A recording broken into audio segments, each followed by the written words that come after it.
if you've been ripped off, I felt very cheated and conned.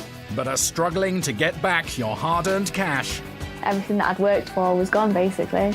help is at hand from the sheriffs. Hello. We're High Court enforcement. We have an outstanding writ of control. They're back with a brand new team, determined to get you the money you're owed.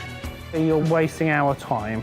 I'm now going to call a locksmith. Acting with the High Court's authority, He's the one with a court writ, so he's the victim, not you. they have the power to remove assets, We're here to retrieve full balance, if not remove goods otherwise. to ensure you're not shortchanged. The sheriffs being our last saviour and hope.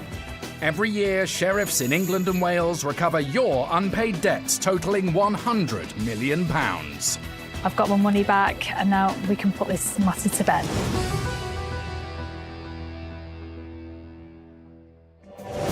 Coming up. After saving up for her first car, Holly Woodall's dreams were shattered when she was sold one too defective to drive. It had taken me 2 or 3 years to earn all this money. Everything that I'd worked for was gone, basically. At the dealership responsible, Calm down. Calm down. Ben and Miles face a hostile reception. Are you touching me again? I'll kill you. When a mobile bar company is served a High Court writ, We go have a chat with the neighbours, see if they know anything. it's the sheriffs that call last orders. We'll gain entry to the premises ourselves, take control of goods and remove them. And when a used car dealer refuses to refund a customer, We've arranged that we're going to pick up her car. She's received your proposal, but she hasn't agreed to anything. it's a bumpy ride for the sheriffs. Locked.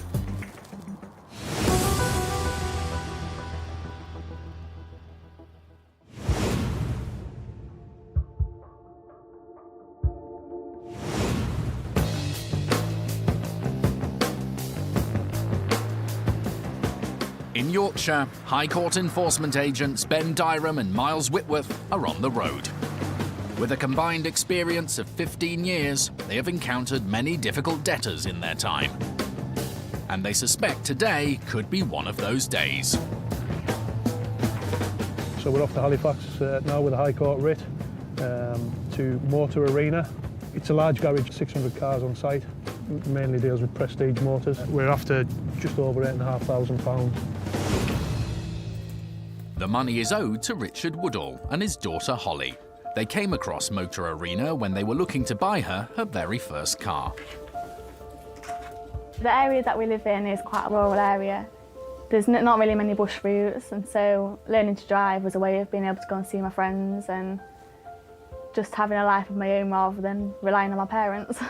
She worked up at the local garden centre from 15 every Saturday and Sunday, and basically saved up herself and always had this dream to buy her own car and wanted to, you know, have it for her birthday to be able to use. So we're obviously very proud of her and supportive, you know, to let her, you know, go for her goals.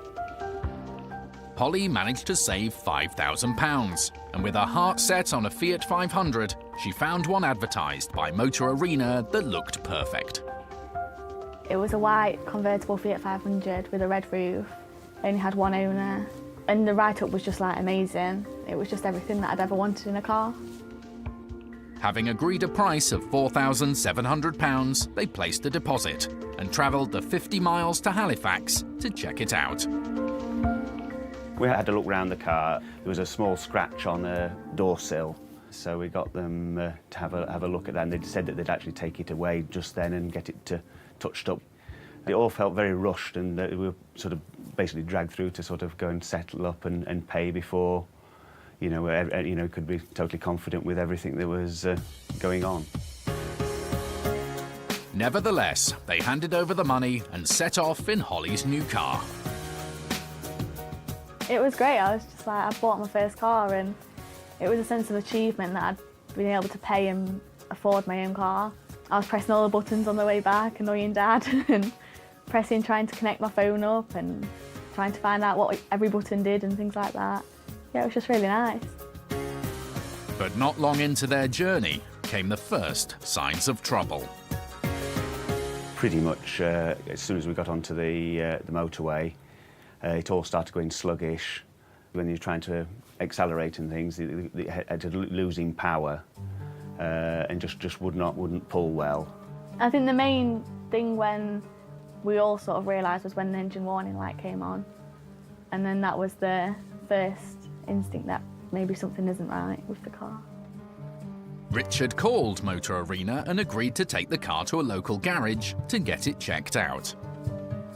We took it to the mechanic on the Tuesday, and obviously when he rang us back after he'd had a chance to inspect it, found that it had got head gasket failure.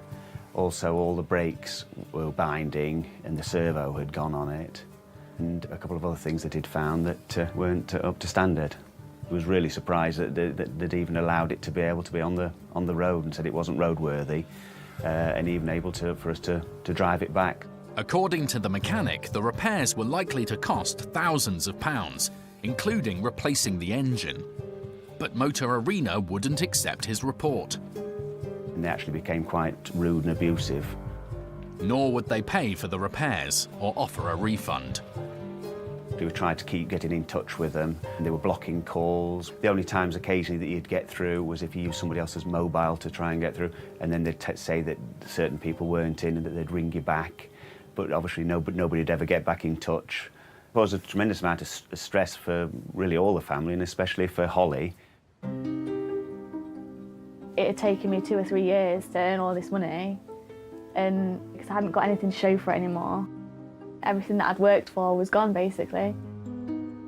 Left with no other choice, Holly's parents filed a money claim online.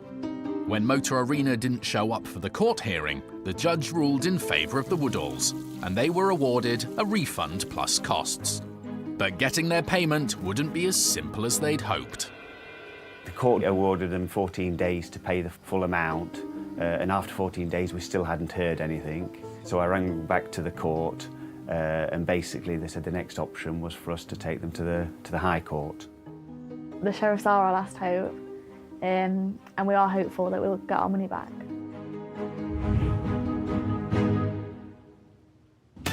It's now down to Ben and Miles to get Motor Arena to finally pay up.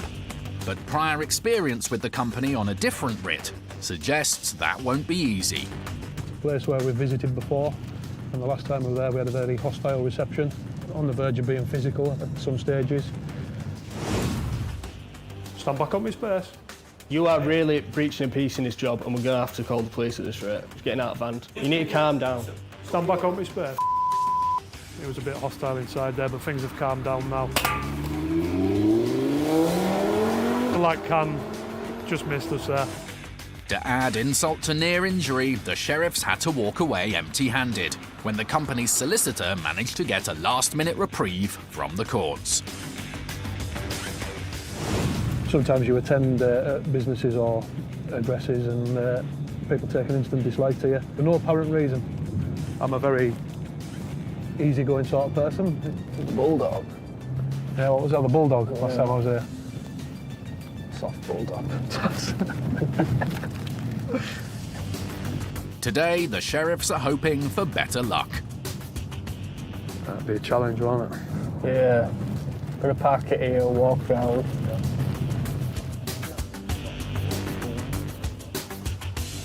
Motor Arena claims to be the biggest car supermarket in West Yorkshire, with over 1,000 used vehicles for sale. And this morning, the forecourt is jam-packed with potential assets.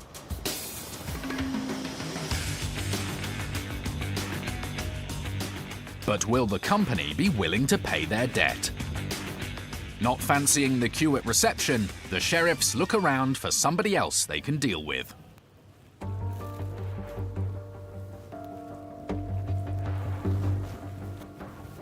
Here's our chap. Hey up. Hello, mate. It's a manager they met last time. He asks our camera operator to step outside and ushers the sheriffs into an office where they're joined by another senior member of staff. Miles tells them he's here with a new writ. This one's a Richard Woodall. And has come to collect over £8,500. The men claim they don't have the money and want to set up a payment plan. No. What's your name, sorry? All right, Muzza. I don't know your relationship. I don't know if you're brothers, are you? Are you brothers? Right. Now, due to what happened last time, we're going to resolve this today, mate, because we will remove goods today, like the computers, chairs, tables, and everything. We're going to give you half now, and then it goes up to 9,100. Then when we start moving stuff, it goes to 10.5 grand. It's in everybody's interest to pay, to be fair. You're going to have to find it. I'm going to give you half an hour. In the meantime, the sheriff starts scoping out the premises. Just having a look, mate. I'm just having a walk about, mate. I'm quite entitled to do that. Provoking an angry response. Sort me out. I don't like friends. You said you were going to get everybody down here and sort me out. I'm not here to argue with you. Just here to collect £8,500, or it goes up. It seems Motor Arena aren't planning to settle their debt without a fight. Will the sheriffs be able to get Holly her money back? We don't believe a business of your size that's got 2 sites only has £200 in the bank.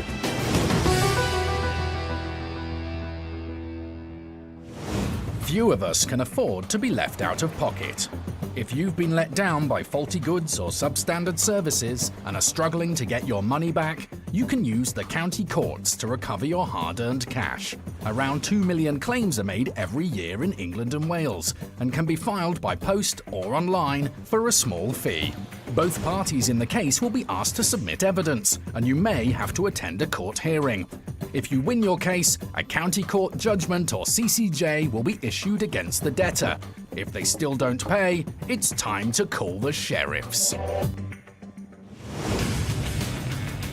This morning, enforcement agents Luke Peacock and Carl Hardingham are in the southeast, looking for a hospitality business. Today we're off to West Hythe down in Kent, executing a High Court writ against UK Mobile Bars Limited. Looking at collecting a balance of £1,217. The claimant is a local wedding magazine publisher that went to court after printing an advert for UK Mobile Bars Limited, which they say the company never paid for. The sheriffs are hopeful of settling the bill today. Going by the name and the research we've done, they supply bars for events such as weddings and things. Company's fully active is what we can gather from our research, so yeah, see what happens. Right, so just put it in now, mate. This is unit number 1. So what unit number are we looking for, Luke? 14/15. So if you go straight down. These here? Ah, there it is in the corner of that. Okay, perfect. UK Mobile Bars.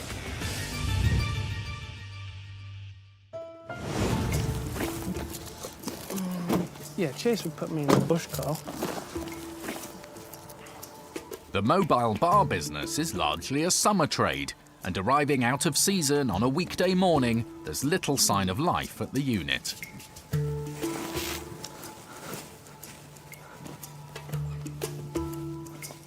All locked up, mate.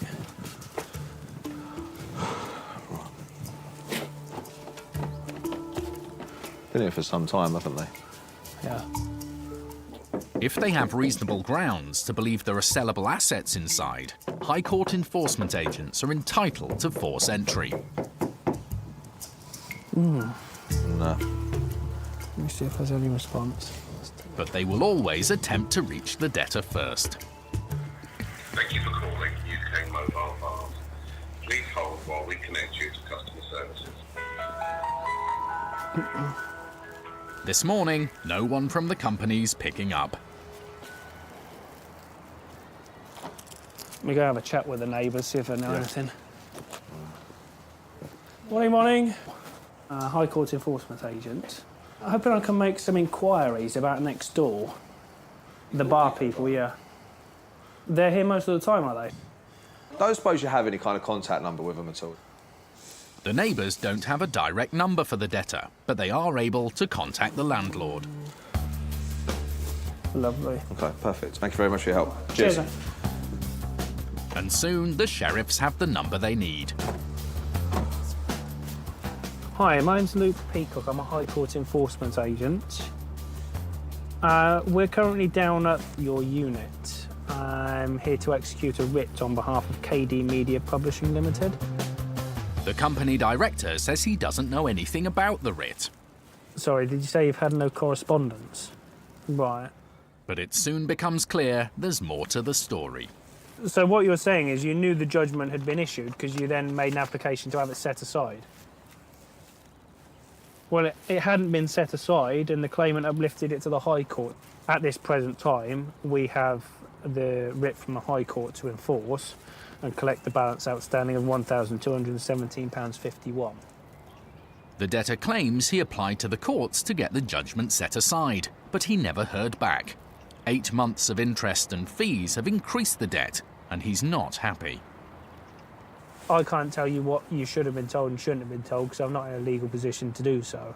What I would suggest on that front is you need to seek legal advice from your solicitors. So are you willing to make the payment? The man says he doesn't want to pay.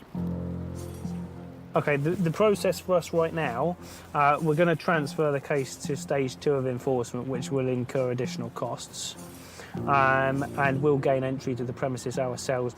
What I can tell you is the money gets held in a client account for 14 days before we remit the money to the client. Despite the reassurances, the debtor is still refusing to settle the debt. So the sheriff's up the ante. OK, so the balance will increase to £1,811.51. Yep. And it works. Bank details, yeah? Faced with an ever-growing bill, the company director throws in the towel. £1,217.51. If you can just take a screenshot of it in case we require it, I'll leave a receipt through the post and a copy of the writ as well. OK, thanks very much. Bit disgruntled, really. I think the last he was claiming to have heard was back in February when judgment was entered, but ultimately he didn't want us taking any further action or incur any additional costs, so he came to the realisation that he had to make payment, otherwise we were going to look at getting inside and removing goods. Great result all round, really, for the claimant.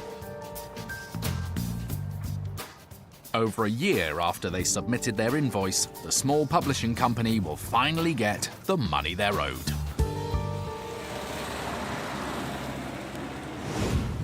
UK Mobile Bars Limited told us that their failure to pay the debt was due to the documents being incorrectly posted to an old address.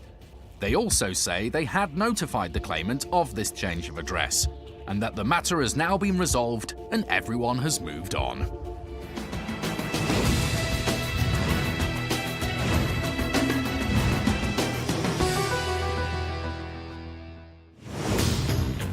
In Halifax, Ben and Miles are at Motor Arena. I'm going to give you half now and then it goes up to 9,100. Then when we start moving stuff, it goes to 10.5 grand. They're attempting to recover a debt owed to Holly Woodall, who was sold a faulty car. You said you were going to get everybody down here and sort me out. The company is so far unwilling to cooperate. As we expected, they weren't too keen to see us. As soon as we started looking around, I went into the key room just to get a couple of keys with registration numbers on so we could run them through to see if they're on finance and stuff. The two brothers followed me in and were very hostile, making threats that they were going to get other people down here to sort me out. Other members of staff are also becoming aggressive. You only come in. Extra fees mean the debtor's bill has risen to over £9,000. But not only are they refusing to pay, they now claim the assets here belong to somebody else, a company called AutoPoint Limited. Who is AutoPoint? All the pamphlets are on Motor Arena. Website's Motor Arena. Receipts are in Motor Arena's name. In fact, it's on your VAT returns as well. Satisfied that they have enough evidence, the sheriffs aren't backing down. All your receipts are Motor Arena. Are you telling me Motor Arena's a non-existent entity? But they have a problem. Paperwork in the office has also confirmed that all the cars here are on what's called lease partnership, meaning that until they're sold, they're still owned by a car auction company. Not only does Motor Arena seem to not have any real assets, the brothers in charge claim it has barely any money either. £200 in the bank? No, I don't think so. Over 1,000 cars on site, you advertise as the biggest choice in West Yorkshire. Yeah, probably one of the smallest bank balances, is that right? We don't believe a business of your size that's got 2 sites only has £200 in the bank. Certainly not if the receipts Ben's found in the office are anything to go by. Right, so these are cars that's been sold over the last few days. So there's one here, £5,250. Where's that gone then? I've got paperwork here with £1,000 deposit, £2,000 deposits. Where's all that money gone? The brothers won't say, and the sheriffs have no way of finding out. But just when the chances of walking away with any money at all are looking slim, Miles makes a breakthrough. Who's the motorbike belong to? Well, we'll take that motorbike. He's discovered a motorbike in a back room. I will do. No, you won't. I will. Just exact same as last time. Saying they've got nothing in the bank, they want us to go away and they'll pay it next week, but they've done that before. We won't see any more money. Anyway, got a motorcycle inside, I'm gonna go clamp it, see what happens. We need to get something sorted here. I guarantee you, if he phones that tow truck for that bike, it'll go up to stage 3. Finally, with a valuable asset under threat of removal, the brothers want to negotiate. Go on then, what are you going to offer today, mate? You've only got £1,000. Nah, no chance. 50%. 4.5, 5 grand, then we'll talk. The debtors offer $4,000 and ask for another 7 days to pay the remainder.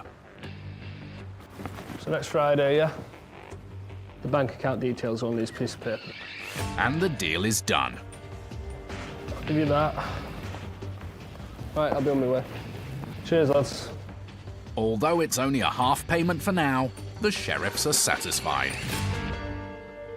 It was very hostile in there. It went from very calm to very angry within a few minutes. It wasn't long at all before they were kicking off. Ben started getting all the keys to all the cars, finding all the logbooks and stuff like that, and they weren't taking too kindly to that. Once Miles had clamped the motorcycle, they changed just like that. They wanted to come to some arrangement. Initially it wasn't enough, but we've got in the region of 50%, which has given them 7 days to pay the balance. And it would have been nice to get the full amount, but I think we've rattled the cage enough today. I don't think we'll have to come back, to be honest. I have a gut feeling on this one. Hopefully we don't have to come back. Ben's instincts were right, and Motor Arena paid the rest the following week. For Richard and Holly Woodall, there's finally an end to an episode which has hung over the family for the past 18 months. Just a massive well done to all the sheriffs, and thank you for getting my money back. It's a massive relief. I would advise anybody who's going through similar problems to obviously go through court proceedings. It's not quite as difficult as you first envisage. It does take time and you've got to be prepared to put the effort in. At the end of the day, the results, speak for themselves. Later in the programme, it all kicks off when the sheriffs visit Motor Arena for another claimant. Back! Back! Back! Back! Back! Back!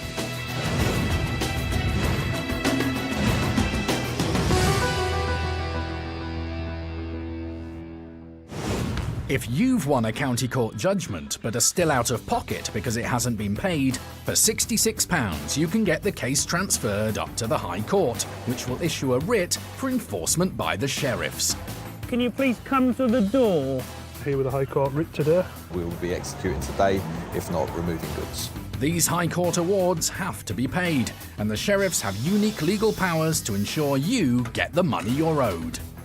Here regarding a High Court writ of control. We can't get off the site today without full payment. If you shut the door, us will get locked up here. Why are you preventing us access? And there's no limit on the size of debt they can pursue. £8,691.22p. £40,386. You can just do the bank transfer. If they're successful, they'll recover your money and costs from the debtor. Brilliant. Cheers, thank you. As well as their own fees, which are set by the government. We'll have to take the case to the next stage, and we'll have to get removal trucks here to remove your goods. If the sheriffs can't get your money, you'll be asked to pay another £90 to cover their costs.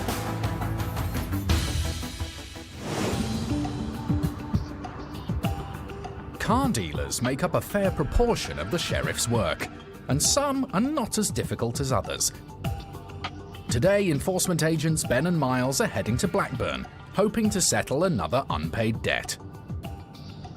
We're going to a business called Motor Mania. It's a car dealership, and we're after just over £5,400. The claimant on this case is a private individual, and I would imagine the writ is for a dispute of the sale of a vehicle. Motor Mania in Blackburn, not to be confused with other similarly named businesses, owes money to a customer who bought a car that later developed a serious fault. Unable to settle the dispute, the customer was left with no option but to take Motor Mania to court, and she won when the company director failed to enter a defence. Not far away now, short corner. I think that's it, mate, the end of the sign. I think this is the back door. Or is it the front door? Difficult to say, isn't it? Debtors are forewarned in writing that the sheriffs are coming.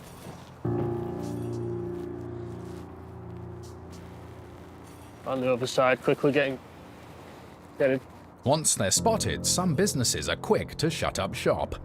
And Miles suspects their presence today hasn't gone unnoticed. That might be where he's taking the pictures.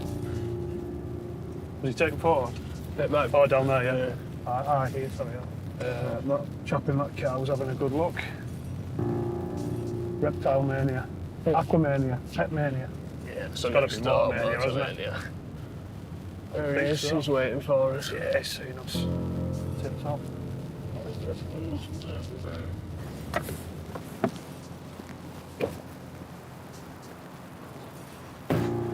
Hey mate, you alright? Motor Mania?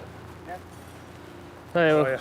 Yeah, we're here today to collect £5,405.17. We applied for a J2 44, something like that. M2 44. Yes, something like that, 255 quid. The N244 the man is referring to is an application to set aside the enforcement. Ben puts in a call to the office to check if it's been successful. We just started the Motor Mania job down in Blackburn. Defendant claims he's applied for the N244. But we've received nothing to tell us to stop now. It's an application. Probably just an application, not stay. An application doesn't stop the enforcement. As Motor Mania's attempt to set aside the enforcement has failed, the balance needs to be settled today. But the man's now claiming there's another development the sheriffs are not aware of. We've arranged that we're going to pick up her car. Can I see the forwarded email? The defendant claimed that he's spoken to the claimant and she's going to return the vehicle. Again, we're going to clarify that through the office and see if that's correct. Ben wants to get this matter resolved as quickly and amicably as possible, so he puts in another call to the office. Defendant claims he's spoken to the claimant. Can we speak to her and ask if that's correct? And apparently she's going to bring the car back. The office gets the out-of-pocket customer on the line. But will she verify Motor Mania's story? Yeah. All right, speak to you soon. Cheers, bye. You said you'd come to some arrangement about returning the vehicle? You haven't. She hasn't agreed to anything. No, she has. She hasn't. We've just spoken to her. She hasn't agreed to anything, Matt. With the sheriffs regaining the upper hand, Ben turns his attention to potential assets to use as leverage. Locked. With a customer almost £5,000 out of pocket and any potential assets behind the locked gate, Ben and Miles need to use their powers of negotiation if they're going to get this settled today. How much was the amount? Just over 5,000. 5405 and 17p. The judgment was 489. Yeah, it will be originally. But will the man agree to work with the sheriffs to get the customer's refund sorted once and for all? Come inside. Yeah. Luckily, the man appears happy to try and resolve the debt, but he doesn't want to let in our camera operator. Basically, we stick about here for another hour or so, then it's going to go up. This is how it escalates. We will work with you to a certain extent, but if we're here for a while, then it would go up. The man is keen to avoid more fees, and after a bit of gentle persuasion from the sheriffs, he agrees to pay the debt in full. But only if he gets the faulty car back today. We can request the office to give her a call. I'll ring the office and see what she says. Is there any chance we can speak to the client and see if she's willing to give this car back? When this went to court, the defendant didn't attend, so it was found in default. If he'd attended, he could have specified at that time whether the car was returned to him, and he would have refunded the money. Although the customer is under no legal obligation to return the car in exchange for her refund, the sheriffs think this would be the most straightforward solution. Settling the debt today all rests on a phone call to the customer. Hi, it's Miles again. He's wanting to come and get the car today, if that's okay. You're in all day. Have you got the key as well, yeah? Yeah. Excellent. It'll be held for a couple of weeks due to law, and then within 3 weeks it should be paid. Okay, no worries. Bye. So we've spoken to the claimant on the phone there, and she's going to return the car, or he's going to collect the car today. So he gets his car back, she gets a refund, everybody's happy. Nice to meet you. Thank you very much, mate. Thanks for dealing with that. Spot on. So the claimant could have said from the start that she doesn't want to give the car back and she just wants the money. She was quite forthcoming with giving the car back.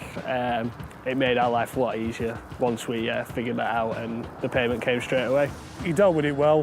He is a little bit out of pocket, obviously, with court costs and stuff like that, but he's getting his car back at the end of the day, so he's not completely out of pocket, and a good result for everyone. Later that day, the faulty car was returned, and thanks to the sheriffs, the customer finally got the money she was owed. Well done, mate. Yeah. Everyone's happy.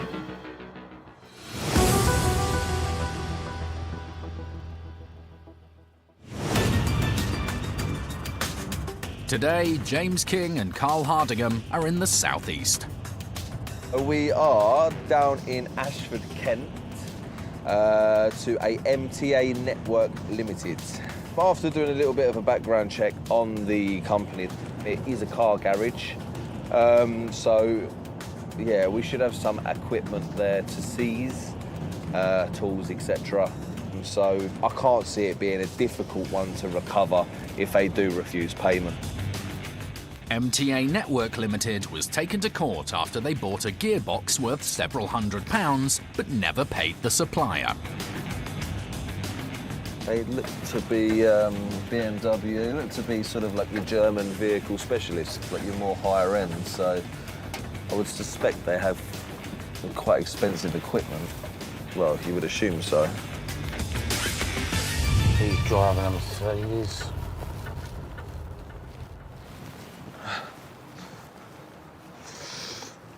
Locked, is it? With the main reception shut, the sheriffs head round the back to see if there's another way in.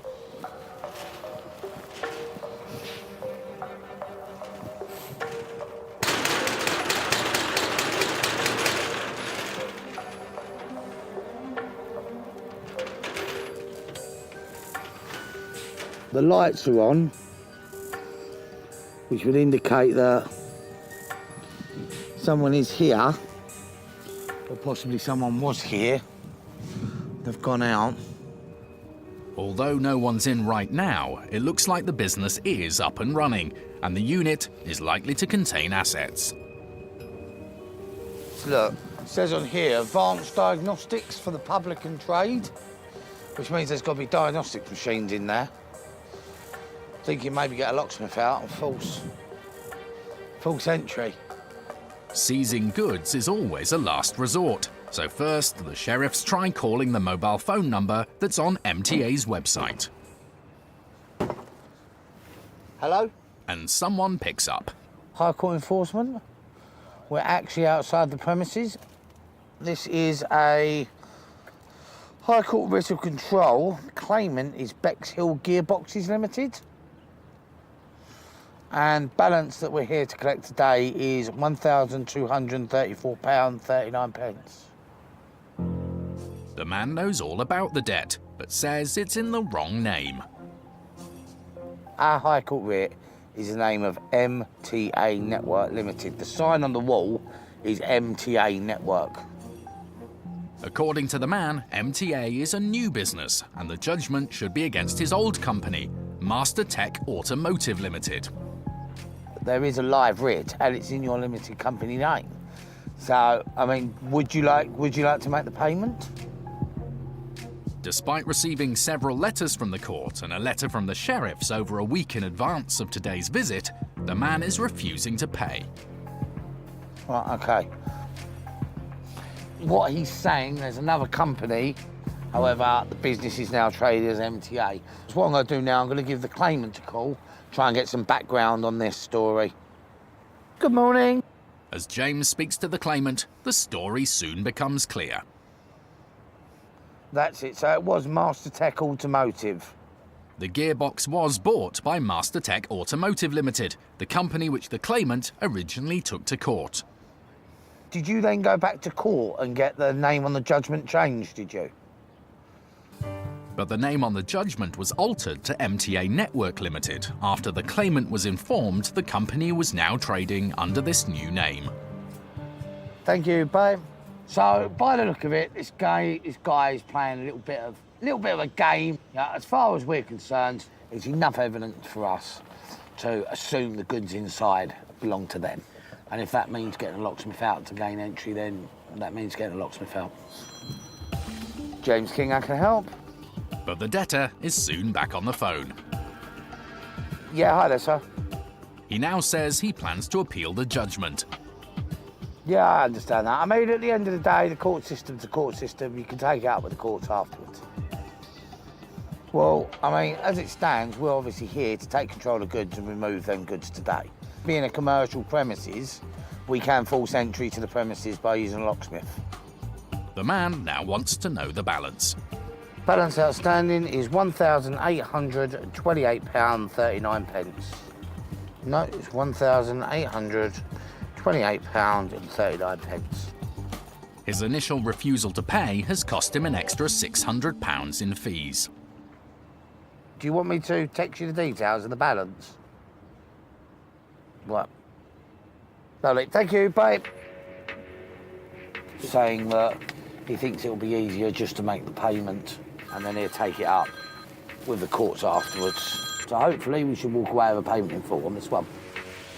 Thanks to the sheriffs, the company that supplied MTA Network Limited a gearbox have finally got the money they're owed.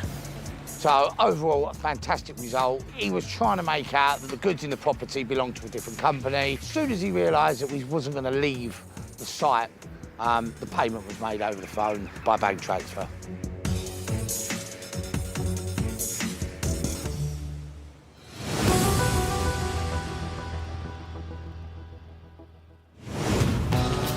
Back in Yorkshire, Ben and Miles are en route to a job with a strong sense of déjà vu. So we're off to Halifax. We're returning to well-known people to us now, Motor Arena. Although on their previous visit they managed to secure payment for one of the writs against the company, another remains outstanding. We've visited on this case before. It was a bit of a hostile reception on the day. There was missiles thrown at us. A beer can, in fact, missed me by inches. So we never really know what reception we're going to get here, to be honest. Like the other, this writ is also in favour of a disgruntled customer and totals just under £12,000. The sheriff's previous attempt to enforce was unsuccessful due to a last-minute intervention by Motor Arena's solicitor. They went to court, applied for a stay of writ. That buys them more time to put more evidence before the judge. It has gone back to the judge, and again he's found against Motor Arena on behalf of the claimant. So we are returning today to collect. It's a bit fun one again, isn't it? Yeah, they're not too keen of us really, are they, to be honest? No, but hopefully, being in and out of court that much with it, they should just pay it today. Depends who's here. The one brother in particular last time wasn't too pleased to see us. Sure we'll get it done. I wonder if they'd do us mate rates on any of these vehicles now.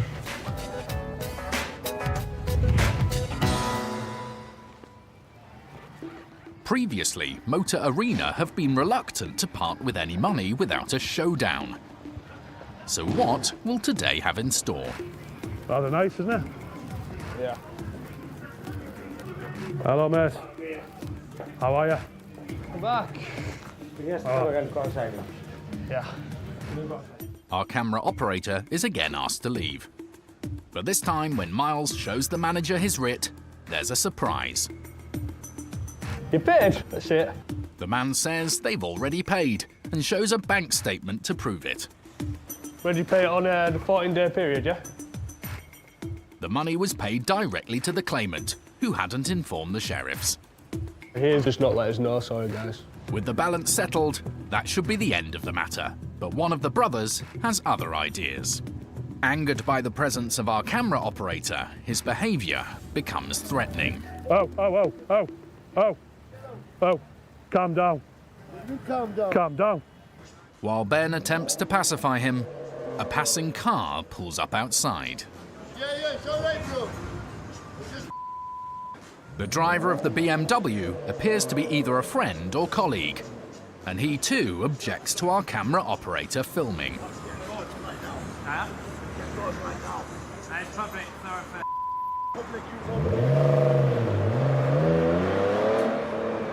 While the sheriffs are ushered off the premises, the man in the car parks up and returns on foot. We going with that camera.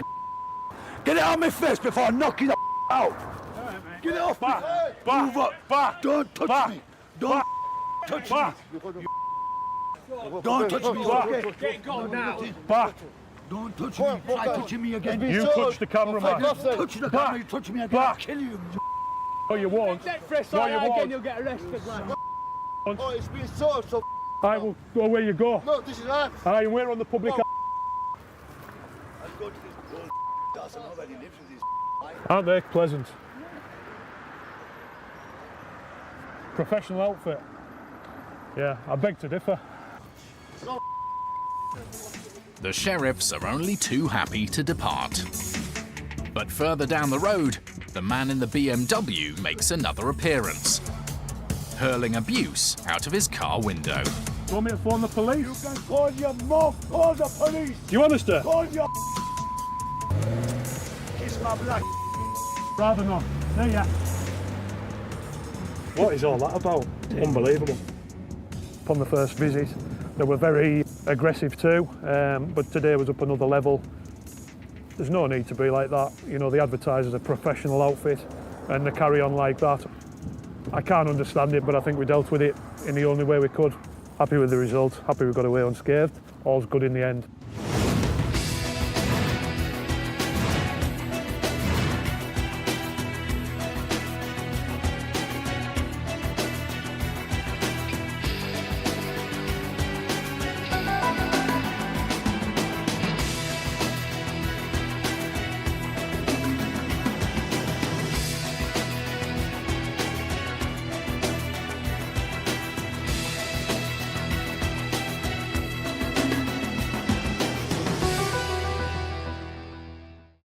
If you've been ripped off, I felt very cheated and conned. but are struggling to get back your hard-earned cash, Everything that I'd worked for was gone, basically. help is at hand from the sheriffs. Hello. We're High Court enforcement. We have an outstanding writ of control. They're back with a brand new team, determined to get you the money you're owed. You're wasting our time. I'm now going to call a locksmith. Acting with the High Court's authority, He's the one with a court writ, so he's the victim, not you. they have the power to remove assets, We're here to retrieve full balance, if not remove goods otherwise. to ensure you're not shortchanged. The sheriffs being our last saviour and hope. Every year, sheriffs in England and Wales recover your unpaid debts totaling £100 million. I've got my money back, and now we can put this matter to bed.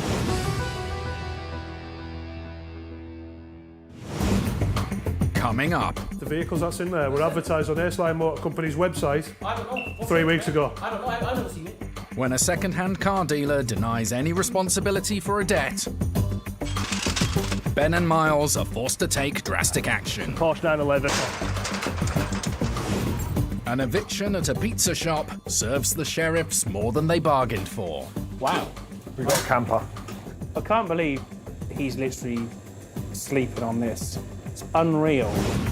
And when Luke and James chase a debt owed by an international boat manufacturer, A sunfish race, 3,600. There's probably about 60 to 80 grand's worth in that one bay then. it's far from plain sailing. It would be a case of getting a locksmith here to lock the place up until it's paid.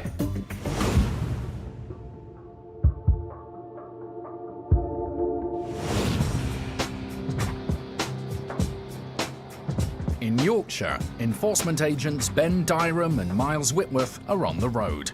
They're heading to Keighley in pursuit of a debt owed by a second-hand car dealership. We have a High Court writ. It's for the Ace Line Motor Company Limited. We're after just under £2,000 for a private individual. The claimant is a customer who bought a car which was later found to need expensive repairs. They took the company to court to recover the costs and won, but Ace Line Motor Company Limited never paid, and since then it seems to have rebranded. Now they're advertising as AMC Keighley, but we believe it is one and the same company. We need to go in and investigate. Hopefully we'll find something and we'll press them for payment. A little nip in the air could do with getting warmed up a little bit, a bit of action, clamping and who knows what.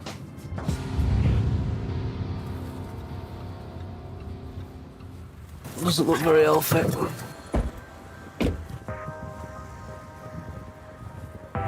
The premises are closed, but signs outside confirm the business's new name. The hunt now begins for evidence to link it to the debtor, Ace Line Motor Company Limited. Can you see the seat there? Ace Line Motor Company. There you go, fantastic. A card payment machine printing receipts in the debtor's name is a strong indication that this is still the same business. Might be a little bit too early. It's 8:30.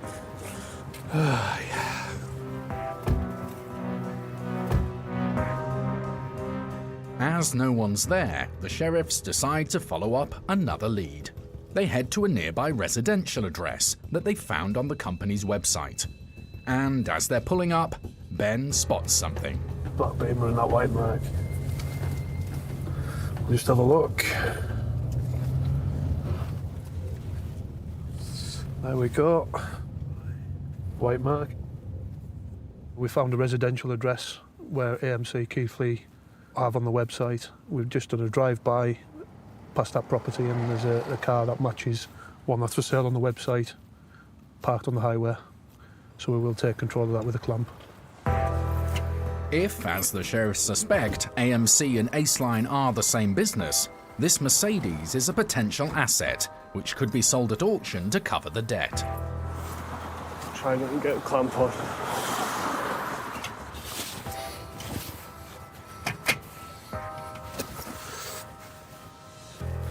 Give him a call, I'll tell him what's happening. With the asset secured, Ben rings the number on the website.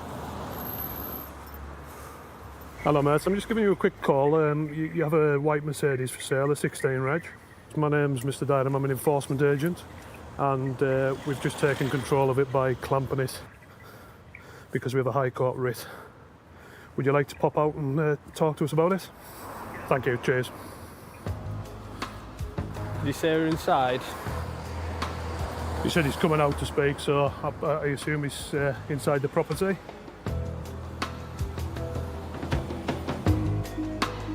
Moments later, a man appears. Hello, mate. We're here with a High Court writ. Yeah. Okay, Ace Line Motor Company, that's correct. That's correct. I don't own Ace Line Motor Company. I own AMC, not to do with Ace Line Motor Company. Right. I've got information there, I've got bills and stuff like that at AMC. Right, right. You can check it on the directorship. Right. I'm not a director of Ace Line Motor Company. Right. As I say, if you provide that proof, then we'll resolve it. Follow him to their office then. The man jumps into another white car and heads back to the garage, while the sheriffs play catch-up.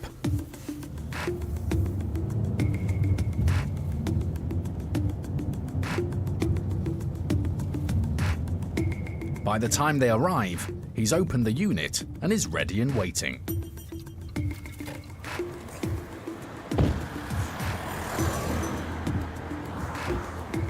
Number 1 says AMC Keighley. Yep, that's fine. Yeah? Just come in for a minute, please. Come here. There's other bailiffs that we've contacted. Right. Right, let us do every single one of them. Right. Single, we've got nothing to do with it no more. There's nothing else I can do, mate. Who was speaking to anyway, sorry? Wahid Iqbal, I'm the owner. What your name was, sorry? Wahid Iqbal. How long have you been here? 1 month. What are you doing? We just need to look about, mate. Yeah, okay, then, wait on. Come here. You stop No, there. no, I need to look about. You come here. Look at what? I need to look about for evidence. Wait on. Here, look here. So, you know what? Let me just have a look about, please, mate. There you go. Go through them.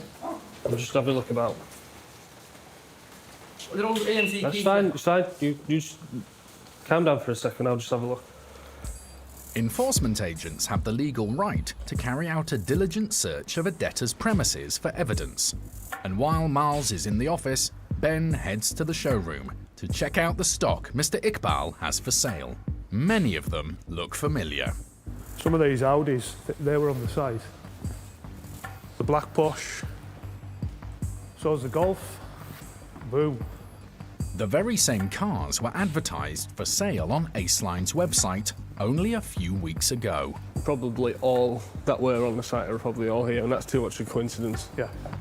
Casting doubt on Mr. Iqbal's claim that this is an entirely different business. All the evidence has been thrown in a bin to do with Aceline Motor Company. Plenty of letters in here. What are you doing? I'm having a look in here. There's more than one judgment in there. Yeah. There's about 3 judgments. Yeah. What he's done, he's seen our paperwork, he's put AMC Keighley on the door. He's getting all the evidence and taking it away. Keep it safe. Cheers. With mounting evidence that Aceline Motor Company Limited and AMC are indeed one and the same thing, the sheriffs confront Mr. Iqbal.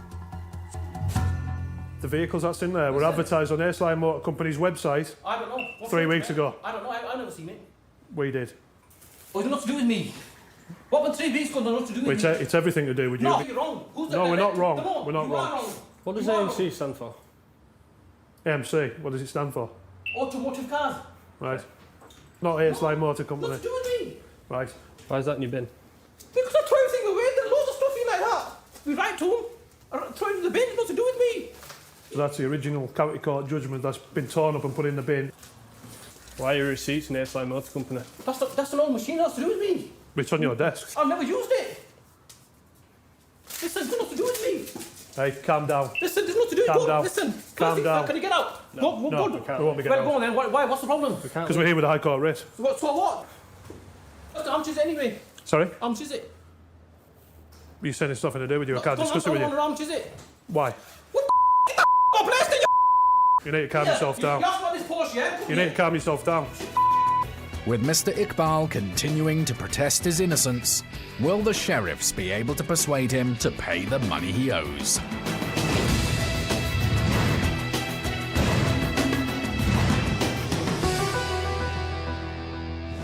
Few of us can afford to be left out of pocket. If you've been let down by faulty goods or substandard services and are struggling to get your money back, you can use the county courts to recover your hard-earned cash. Around 2 million claims are made every year in England and Wales and can be filed by post or online for a small fee. Both parties in the case will be asked to submit evidence, and you may have to attend a court hearing. If you win your case, a county court judgment or CCJ will be issued against the debtor.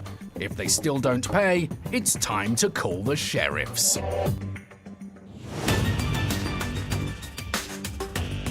Collecting unpaid debts isn't the only legal power bestowed upon the sheriffs. They also have the authority to evict people or businesses from properties they're illegally occupying.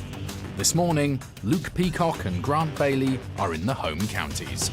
So we're heading to Reading in Berkshire. We have been instructed to take back possession of the commercial premises.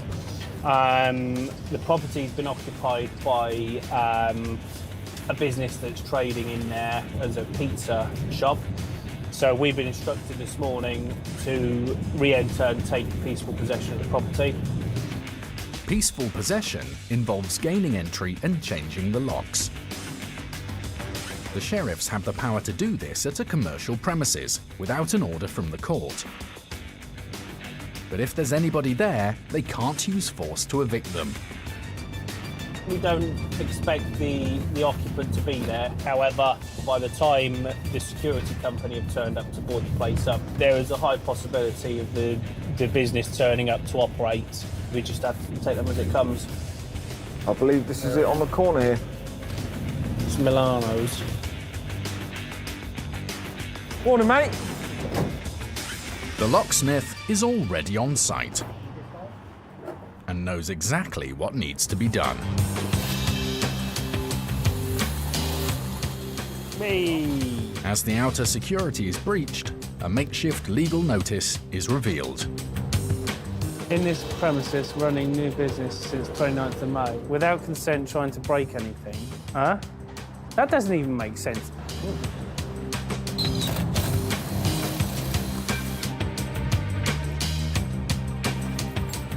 But the bizarre communication is not the only surprise that's been left by the people trading here. Wow. We got a camper. That's what? We got a camper. Got a camper. Brilliant. Morning, mate. A man is sleeping on the floor. Are you the only one here? Yeah? No one else in the building? Do you want to pack your stuff up, mate, and head out? I'm just going to put this over my face. Have you got much stuff here? Okay, fine. Thankfully, the man leaves of his own accord. Take care. We got quite lucky, the fact that he did just leave. If he hadn't have left, then we would have had to abort. It's a common occurrence when businesses know that there's going to be action taken against the property, that they do leave someone inside. I can't believe he's literally sleeping on this. And the warmth in here as well. It's unreal. I mean, no wonder he had that fan on through there. Yeah. With the squatter gone, the shop is now in the sheriff's possession. Just making sure there's no other points of entry that could be gotten into. There's nobody left inside. If there's anyone hiding anywhere, this way we know that the property's secure, and the only way they can come through is either through the ceiling or through the wall. The sheriffs must now await the contractor who'll be coming to board up the shop. But Luke suspects he's not the only person on his way. The guy who was sleeping in here is hanging around and he's not leaving, so it's likely that he's rang his boss or whoever's instructed him to be sleeping in here, and there's going to be people coming down here shortly.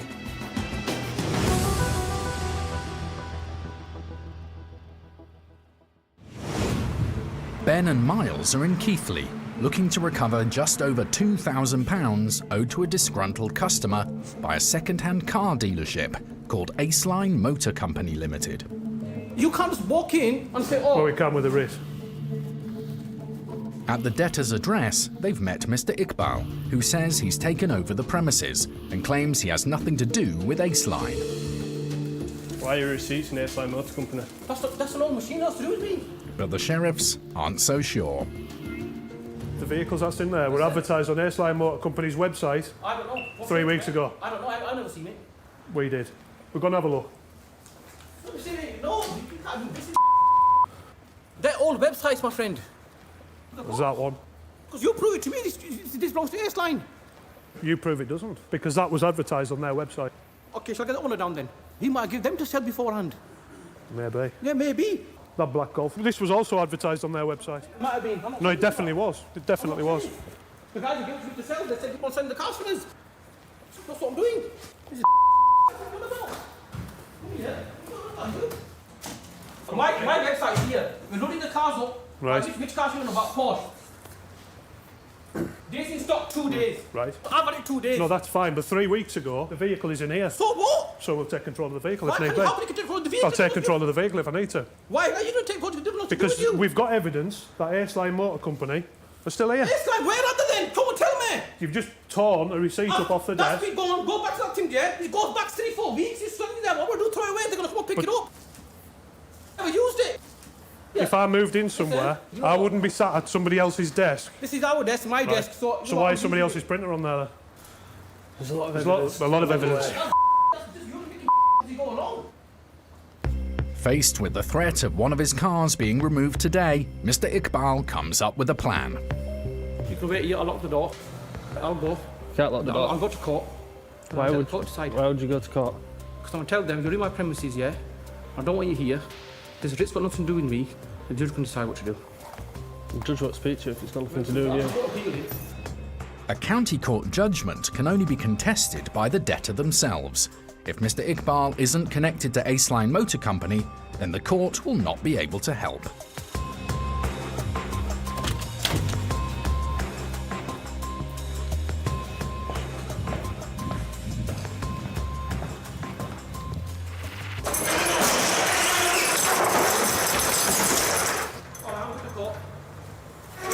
It's entirely up to you. Yeah. We're here to resolve it now. The premises. No, we certainly can't. Why? Take your hand off us, Matt. Why can't Thank you you. leave the premises? Because we're not. We're here with a writ, as I said. Well, fine, you don't have to leave. No, I won't be leaving. Won't be Can't leaving. leave. Won't be leaving. The closest county court is nearly 10 miles away in Skipton, and the sheriffs are left in an unusual position. Well, we're in the right place. I think we've got the right person. Yeah, I do. What they're lacking is an asset that they can be sure is owned by the debtor company. The cars here may well belong to customers, as Mr. Iqbal claims, and removing one could be a costly mistake. Instead, the sheriffs make a record of all the vehicles. Before heading back to Mr. Iqbal's house to check up on the car they clamped earlier.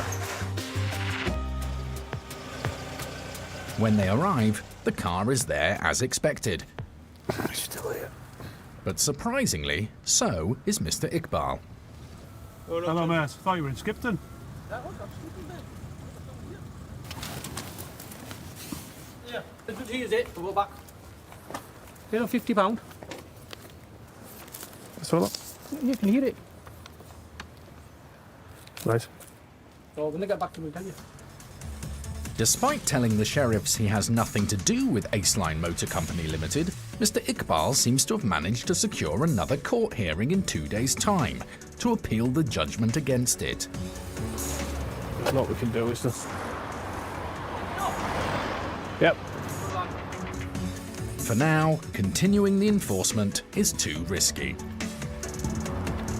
It's not my debt, mate. You know it's not my debt, or you'll be still Mate, I do believe it is your debt personally. We've removed the clamp on the Mercedes vehicle because Mr. Iqbal's provided us with a slip where he's attended court and made a payment so the case can go back to court. The vehicle, we can't 100% guarantee that it belongs to Aceline Motor Company. We have to be 100% sure in this game. So we are going to withdraw at the moment. It is frustrating. We believe we have the right man, the right company. So we will do some more background checks and we will return with the facts. One way or another, we're going to get the result on this case. Later, after the court considers Mr. Iqbal's claim, Porsche 911. The sheriffs uncover new evidence at his car lot. That's him, same clothes and everything.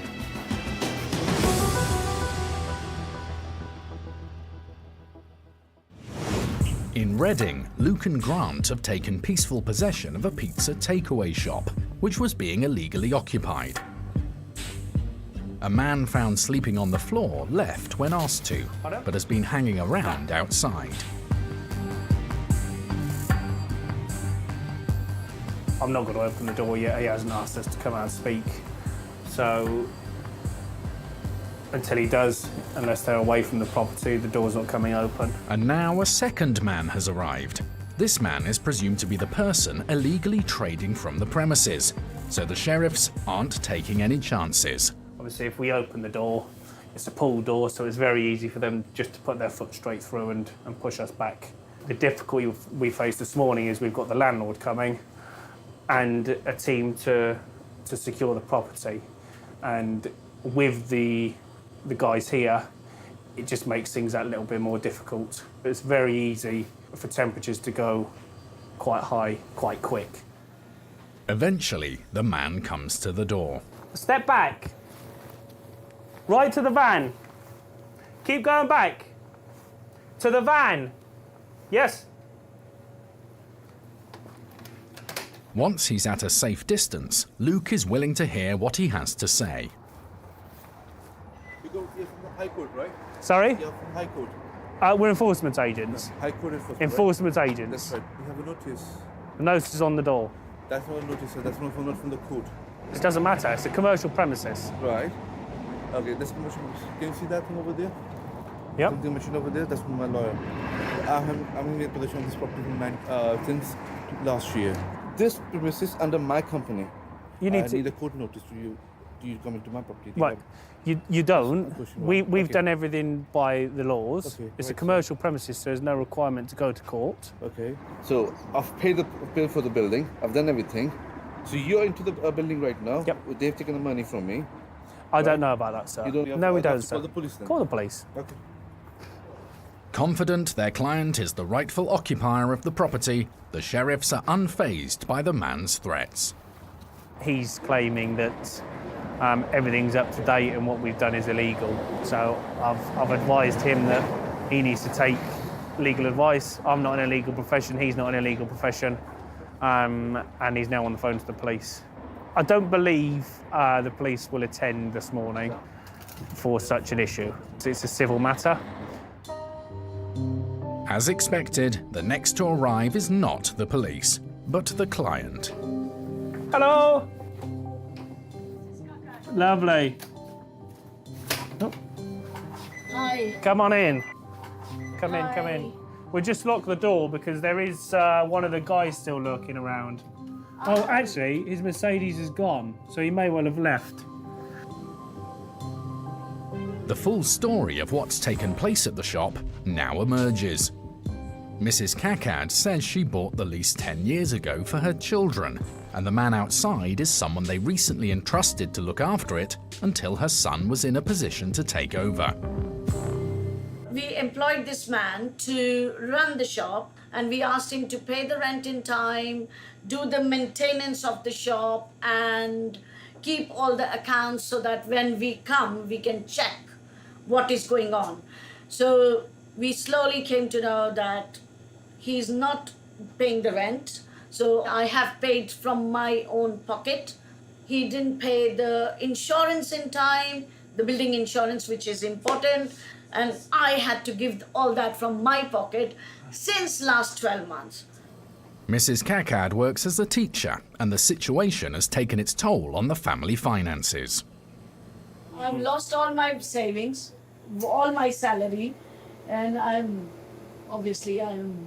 in debt. Nightmare. Nightmare. Sometimes running a business is not easy. Honestly, running a business is not easy. It sounds as if they had agreed with an individual to come and manage the shop on their behalf, and he's then taken that as, I'm inside the property, it's mine, when there's no lawful lease in place. The lady's not received any money from here.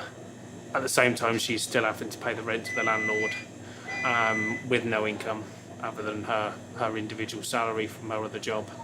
So for the client, it's a great result, but they've still got a long way to go to get things back to where they were before.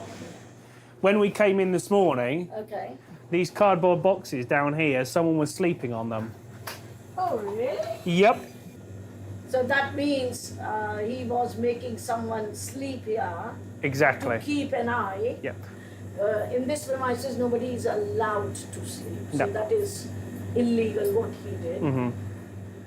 Mrs. Kakad now plans to sublet the business to a new tenant. But until she finds one, the property needs to be well and truly secured.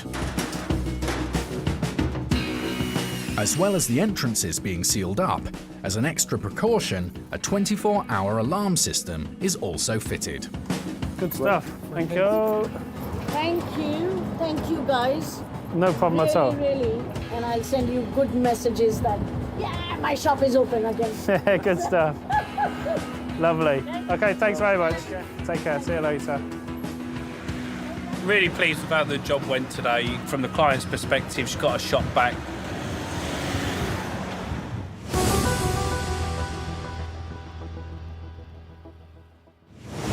If you've won a county court judgment but are still out of pocket because it hasn't been paid, for £66 you can get the case transferred up to the High Court, which will issue a writ for enforcement by the sheriffs.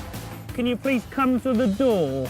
Here with the High Court writ today. We will be executing today, if not removing goods. These High Court awards have to be paid, and the sheriffs have unique legal powers to ensure you get the money you're owed. Here regarding a High Court writ of control. We can't get off the site today without full payment. If you shut the door, us will get locked up here. Why are you preventing us access? And there's no limit on the size of debt they can pursue. £8,691.22p. £40,386. You can just do the bank transfer. If they're successful, they'll recover your money and costs from the debtor. Brilliant. Cheers, thank you. As well as their own fees, which are set by the government. We'd have to take the case to the next stage and we'd have to get removal trucks here to remove your goods. If the sheriffs can't get your money, you'll be asked to pay another £90 to cover their costs.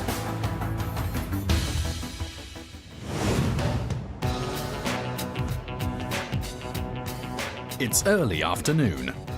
Enforcement team Luke Peacock and James King are chasing a debt owed by an American boat manufacturer that has a distribution centre in the Midlands. Today we are visiting a company called Laser Performance, and the balance that we're going to collect is £11,081.61.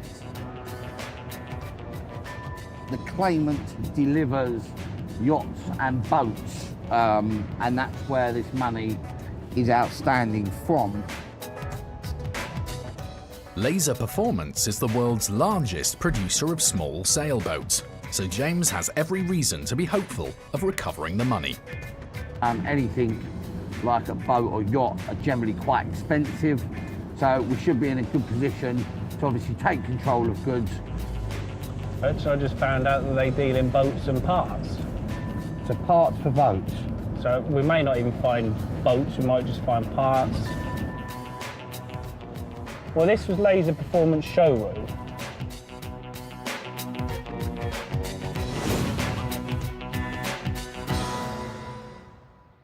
The sheriffs head into what appears to be a rather large warehouse. Hello? Hello, mate. We have an outstanding writ of control for Laser Performance LLC. I'm guessing because you've not paid the bills. Are you in charge of the business here, are you? Or? Bottom man, mate. We're just a little distribution centre, so we don't control anything. Right, I see. Are they based at another office, I'm guessing? Yes, everything's based over in Portugal. I'm going to go get someone to come out and speak to you guys. Lovely, thank you. Lovely, thank you. Getting the overdue debt paid from overseas today could be a struggle. So whilst they wait for the warehouse manager, the sheriffs begin casting their eyes over potential assets. What's the yellow one for, you think? Fun boat. That's the fun boat. We can all get in that one. You think it's got a bar on board? Many of the boats are bulky, so would be expensive to remove and store. But the sheriffs soon focus in on a stack of sailboats that are much more compact. How much they're worth? A Sunfish Race, 3,600. Sunfish Race Ice Blue, orange. So all about 3,600 quid. So it's probably about 60 to 80 grand's worth in that one bay then. So we've got all these. Well, there's plenty to cover it. Otherwise, goods can be removed. A member of staff has managed to get the Portuguese accounts department on the phone. They're saying that the payment can't be issued from the Portuguese office, but by another branch of the business based in Germany. Yeah, no, I get that, but my point was you'll send it on to Germany then, yeah? Okay.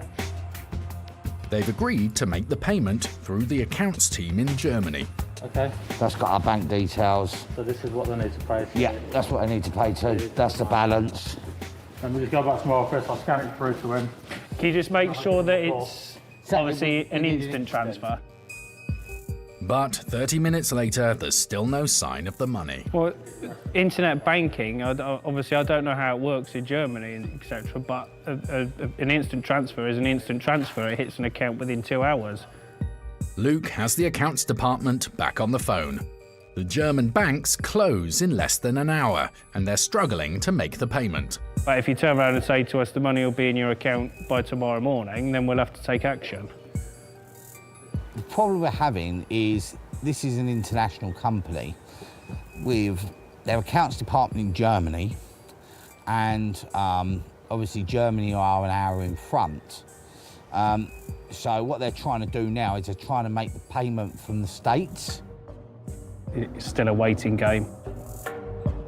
With just minutes to spare, will this international company wire the money through in time? Or will the sheriffs be forced to take control of the warehouse? It's done, is it? All done, mate. Manager's just come back to us with confirmation that they've paid the balance. So he showed me the remittance advice, so I just got to give the office a call and check that the money's in. Hi, sir, you all right? Good. Could you check a payment for me, please? Oh, you do? You've got it already, have you? All done, boys.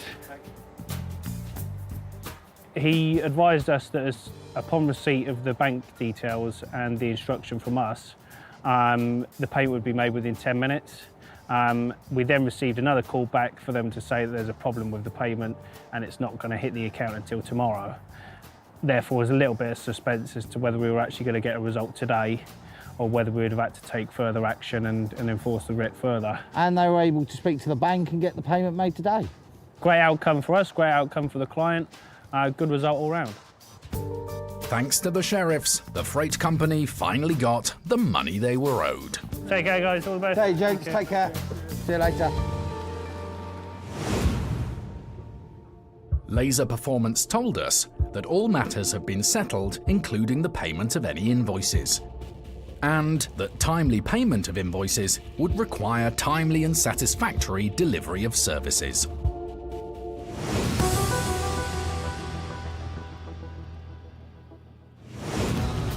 Back in Yorkshire, Ben and Miles are again heading to Keighley on their way to Aceline Motor Company Limited. The business owes £2,000 to a customer who was sold a defective car. On their previous visit, they had to walk away after Mr. Iqbal managed to secure a new court hearing. But his appeal against the judgment was rejected, so today the sheriffs are returning, armed with new information. We've done our research. We have proof that one of the vehicles there is owned outright by the debtor company, Aceline Motors Limited. So we're returning today to more than likely remove goods. Using the registration details they noted on their last visit, the sheriffs have discovered that this black Porsche belongs to the debtor. If he doesn't come up with the money today, it will be seized. We're meeting up with a locksmith, a removal truck. Unfortunately for them, there is additional costs to that. There'll be storage fees on the vehicle. So yeah, it's an expensive day for him.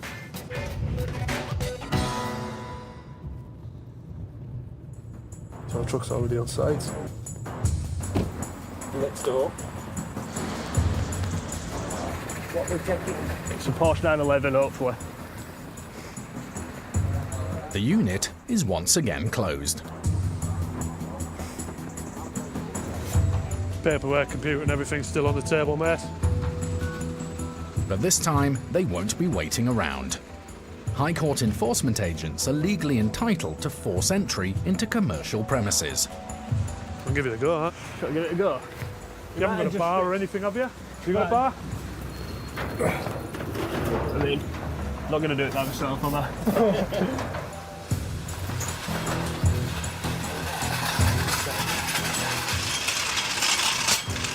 Better on edges with this. Yeah. Come on. Want to go in one corner? As the Porsche is key to today's operation, the first thing Miles wants to know is whether it's still there. Can you see under that? It's gone. Ah, dear. That's a blow. It's a major setback, but the game's not up yet. Got to wait here, I'll go to that other address. I'll just wait around. Yeah, have a look. If it's there, and it's other address, we'll come back and we'll get everyone over there. As well as ownership details, the background checks on the black Porsche reveal another residential address where it may be kept.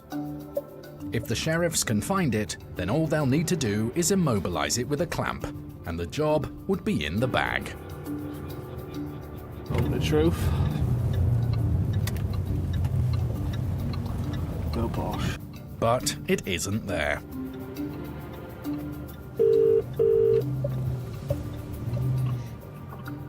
Hello, pal. The car's not there, so we're heading back up to Keighley now. Thankfully, back at the unit, Ben is having better luck. I found the original judgment. I've got a utility bill here, again, for the debtor company, Aceline Motor Company Limited. But I also found something of interest that shouldn't have access, a company of this size shouldn't have access to what I found here. I found a bag full of main dealer stamps for service books and an ink pad. So you've got your ink pad there, and you've got all dealer stamps from Toyota, Vauxhall, Mercedes, loads of different makes there. Stamps like these are usually only kept by the major vehicle manufacturers themselves, as a way of authenticating that a car's been serviced in one of their own accredited garages. They should not have access to stuff like that. It's got to be reported, that. The more we dig, the more we find. And by scanning through the company's CCTV footage, Ben is able to reveal one final piece of the puzzle. What happened to Aceline's Porsche?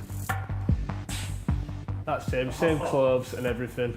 Right, so as you can clearly see on the CCTV, that is our chap who's denied all knowledge of having anything to do with the debtor company driving the only listed asset of Aceline Motor Company Limited away from the property.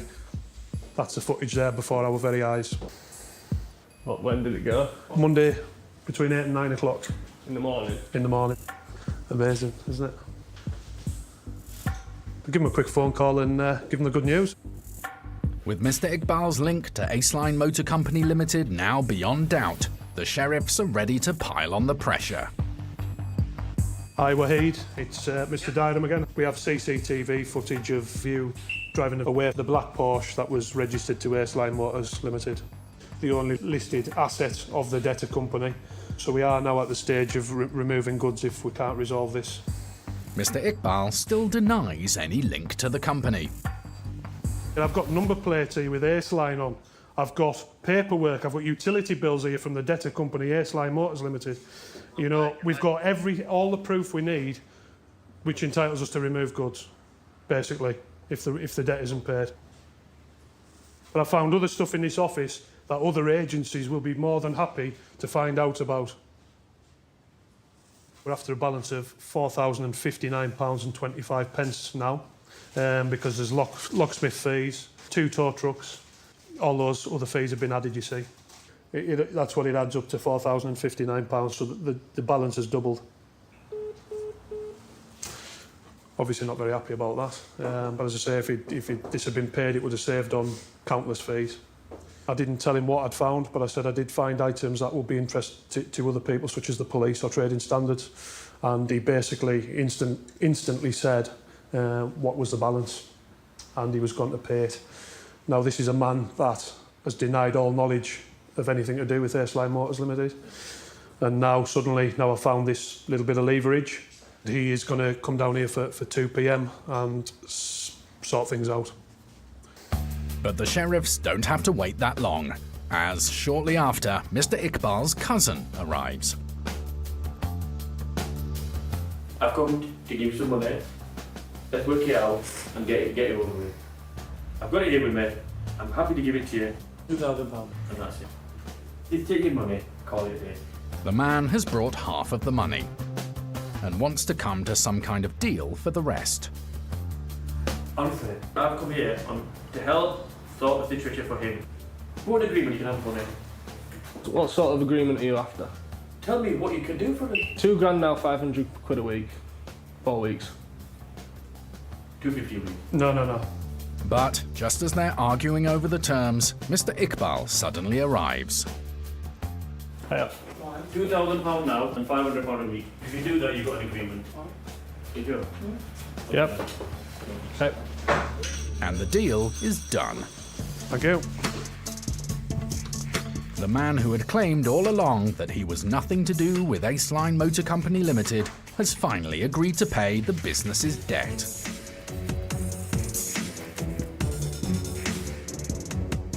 That's 2,000 in cash. I'll write the balance down for you.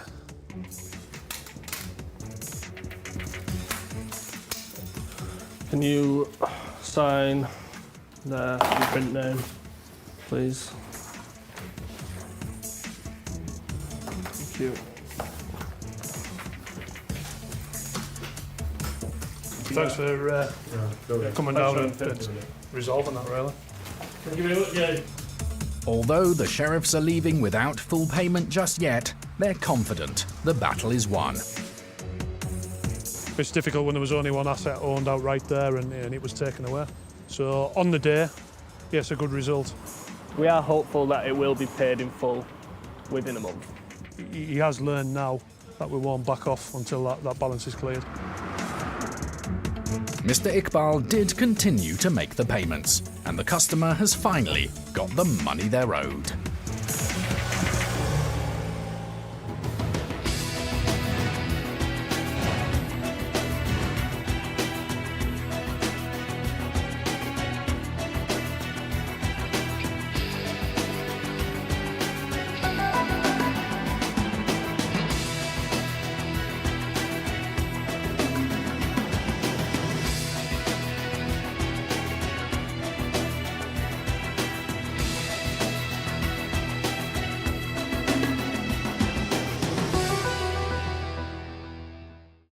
If you've been ripped off, I felt very cheated and conned. but are struggling to get back your hard-earned cash, Everything that I'd worked for was gone, basically. help is at hand from the sheriffs. Hello. We're High Court enforcement. We have an outstanding writ of control. They're back with a brand new team, determined to get you the money you're owed. You're wasting our time. I'm now going to call a locksmith. Acting with the High Court's authority, He's the one with a court writ, so he's the victim, not you. they have the power to remove assets, We're here to retrieve full balance, if not remove goods otherwise. to ensure you're not shortchanged. The sheriffs being our last saviour and hope. Every year, sheriffs in England and Wales recover your unpaid debts totaling £100 million. I've got my money back and now we can put this matter to bed.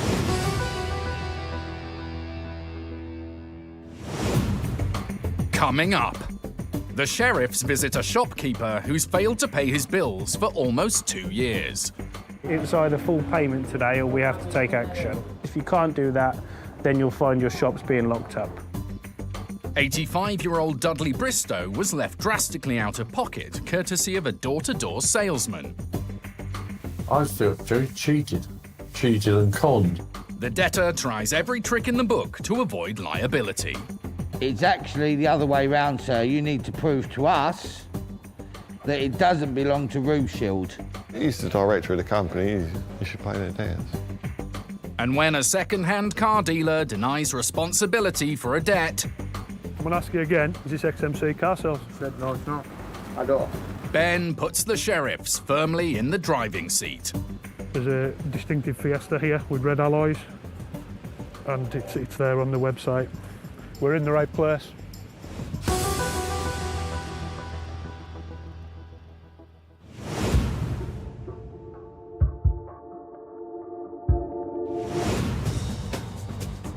It's a busy morning in South London. Enforcement agents Luke Peacock and Grant Bailey are hoping to settle a substantial debt that's been owed to a company for almost 2 years. We're going to see Sherry's Beauty Limited in Peckham, SE15. The intel we have, the claimant seems to be a distributor. Sherry's Beauty Limited is a cosmetics retailer. It owes £14,500 to one of its suppliers. It's a sizable debt, given the likely assets on site. Perfumes, cosmetics, makeup, wigs and weaves, very small priced items. So going by the amount owed to the claimant, it will be a large amount necessary needing to be removed if it gets to that stage to be able to recover the balance outstanding.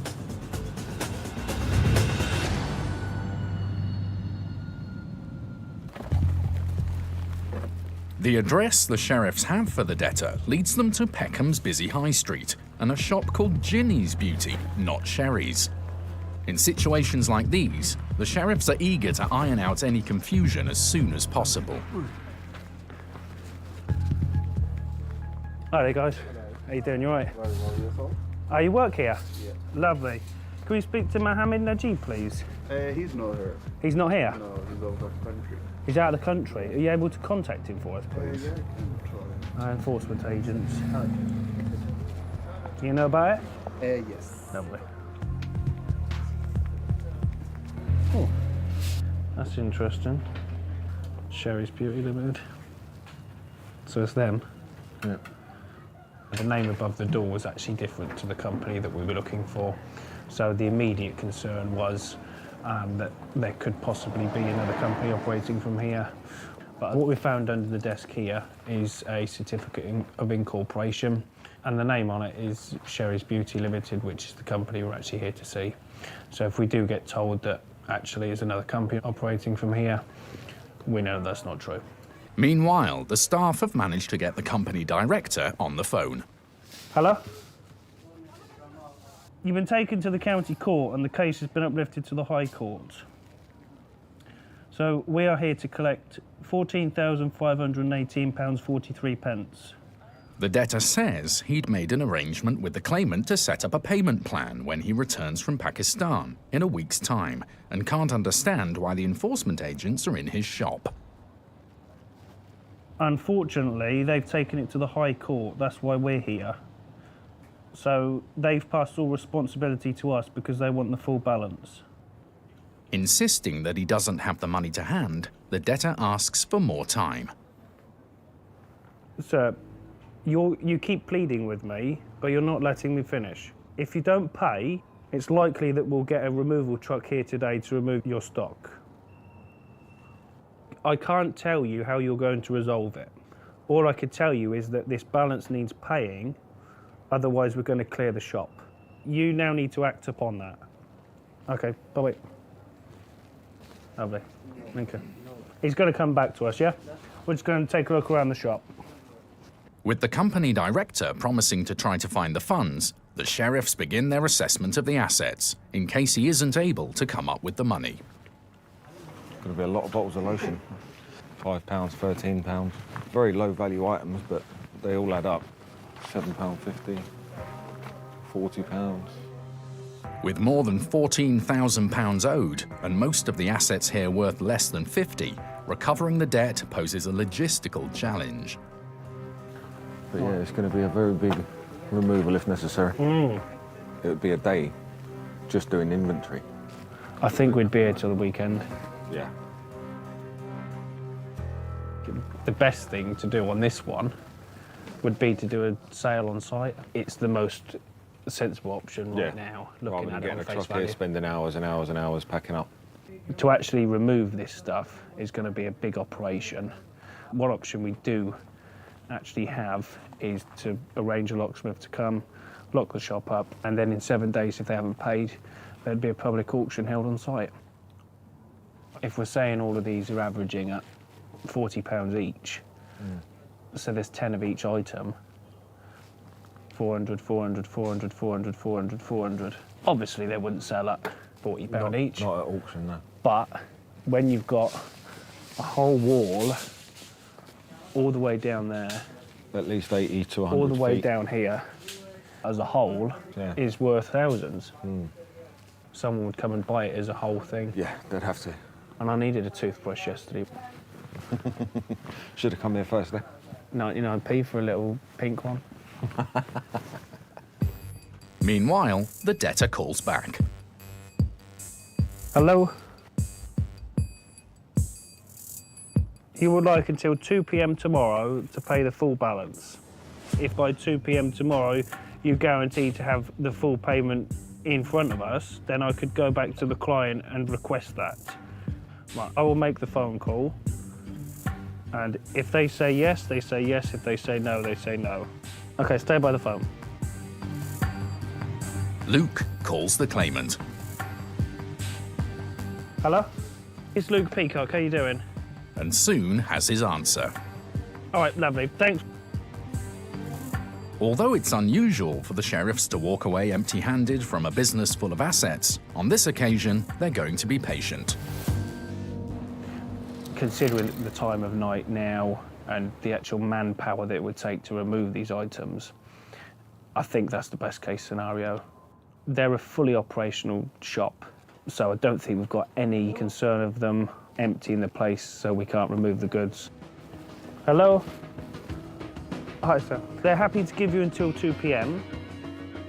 However, make sure you stay in touch, because if not, the balance goes straight up to 17. So you're going to have nearly another £2,000 on the bill. Don't let it happen, yeah? All right, take care. Bye. Thanks a lot. Enjoy your dinner. Take care, yeah? Good night. But will the claimant, who's been owed thousands of pounds for the last 2 years, get their money tomorrow?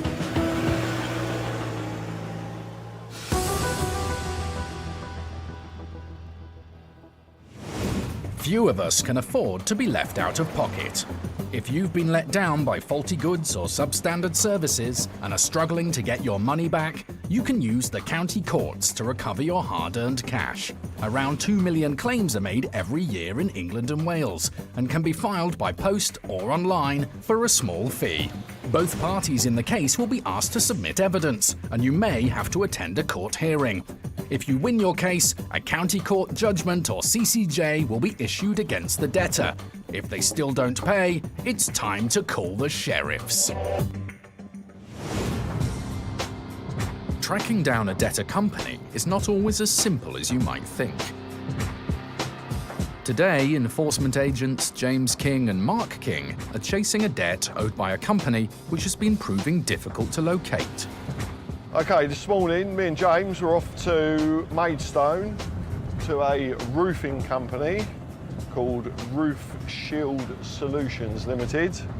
We're there to collect today's just over £3,000.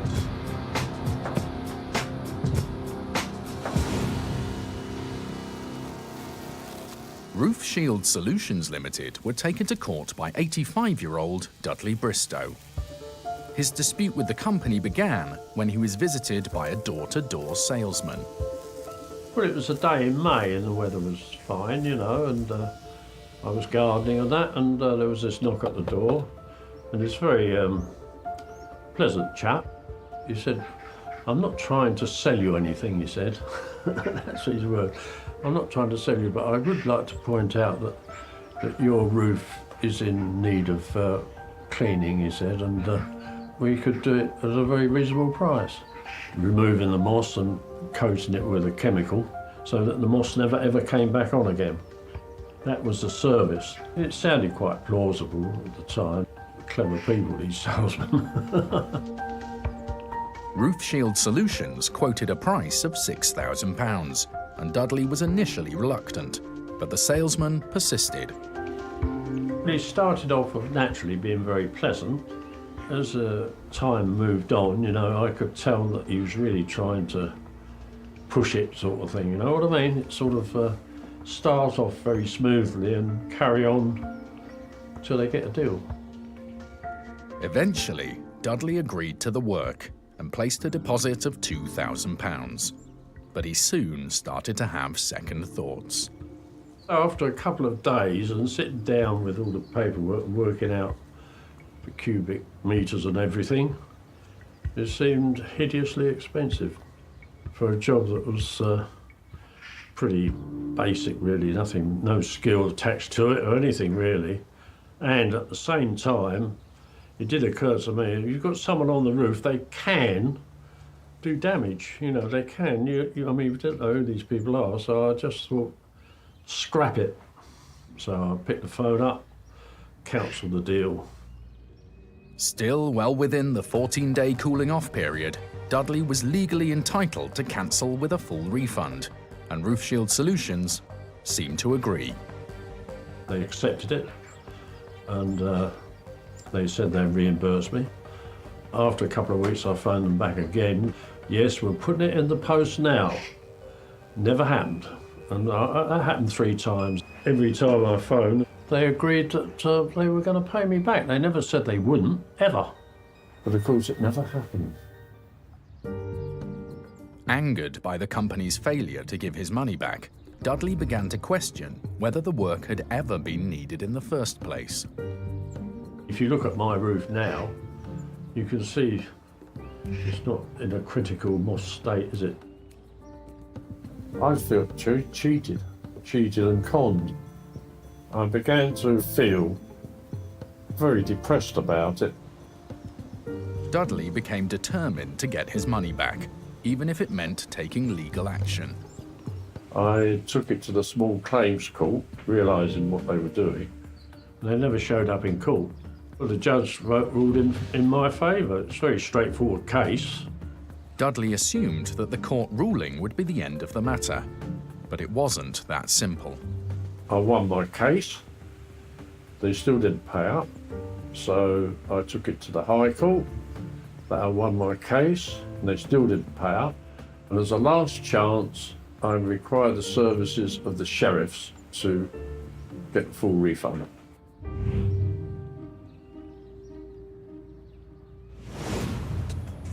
Since Dudley went to court, Roof Shield Solutions Limited's website has been taken down, suggesting that it may have ceased trading.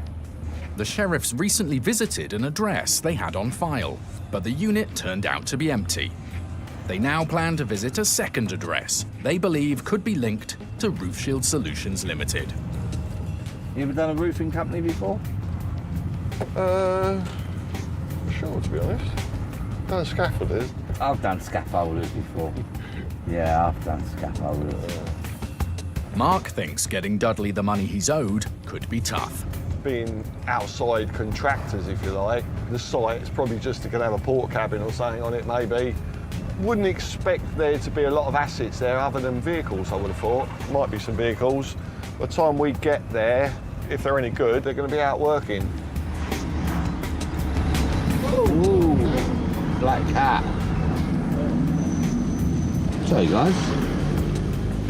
As the sheriffs reach their destination, there are more bad omens. Signage at the gate shows a different company. Looked like an old sign though, didn't it? On the plus side, the address leads to a proper unit. Rather than the porter cabin Mark had feared. But are Roof Shield Solutions Limited inside? Good morning, sir. Looking for a company called Roof Shield Solutions Limited. Roof Shield Solutions? Yeah. Weather Shield Solutions. Right, Roof Shield Solutions Limited. No? No. The man says this is a different company. It's all on the paperwork. There's paperwork there. There you go. Anglia Conservatories, Trainers Weather Shield Solutions. Who's the director of Weather Shield Solutions? Andrew Jordan. Andrew Jordan. Okay. James looks up Mr. Jordan on Company's House. Andrew Jordan is also the director of Roof Shield Solutions Limited. Is Andrew around? He's not around at the moment. Can we get him on the phone? Yeah, let's go. Yeah. Ask what you got, isn't it?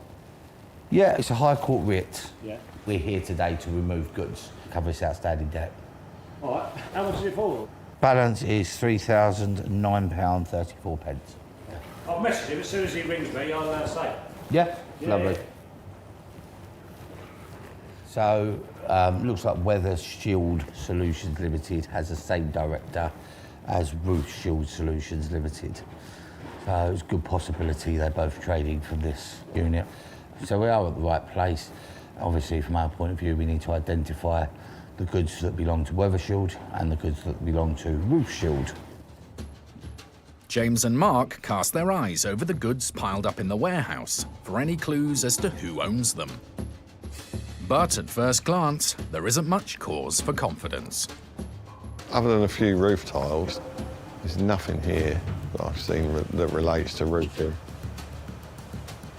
Everything I can see's got labels on that says Anglia. While they wait for him to call back, James carries out some further online checks on the debtor.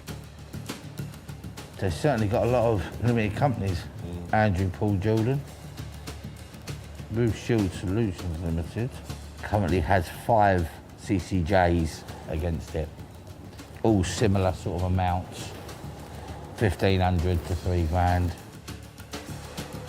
A few minutes later, Mr. Jordan is on the line. Can I speak to him? Hello, sir. He says Roofshield Solutions Limited isn't based in the unit and can't understand why James is there.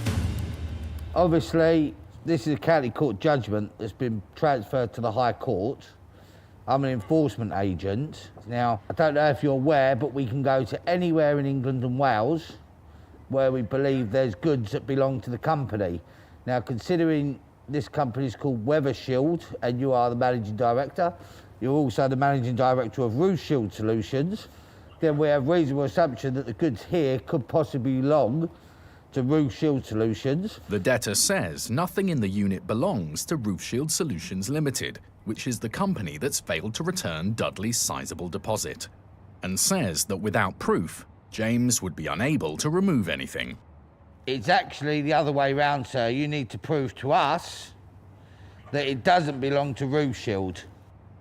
If we can just see, obviously, invoices and bank statements to show that these goods were bought by Weathershield Solutions, then that's fine, we can be on our way. Alternatively, sir, as the director of Roofshield Solutions, would you like to make this payment of this outstanding judgment that you have? He's the director of the company. Ultimately, he's liable for it, isn't he? He runs the company. You should pay their debts. You pay it now? Can you do a bank transfer? It seems Mr. Jordan has agreed to pay. No problem. The amount is £3,009.34. A bank transfer is made. There you go, mate. That's all paperwork. If you've got any questions, my number's on there. Lovely. Take care, mate. See you later. And the Roofshield Solutions Limited's debt is paid in full. The director had different companies and he was a little baffled that we had turned up at that address. He was like, this is a separate limited company, it's nothing to do with us, so therefore I don't have to pay. When James pointed out that he needed to prove the assets at the address belonged to another company and also bank statements to show who paid for them, I think it was, to be honest, it was probably more hassle than it was worth. And he decided, yeah, well, let's just pay it, get him out of here. After a long legal fight, Dudley Bristow will finally get back the money which Roofshield Solutions Limited had promised him all along. Now, I've just received a notice from the sheriffs and I'm very, very happy with the result. It's taken me 3 years for a settlement. Being a senior citizen, I have to bear in mind that if it went on much longer, I might not be in a position to receive it. I'm very pleased that it's finally concluded, and I have a message for the sheriffs. Thank you very much.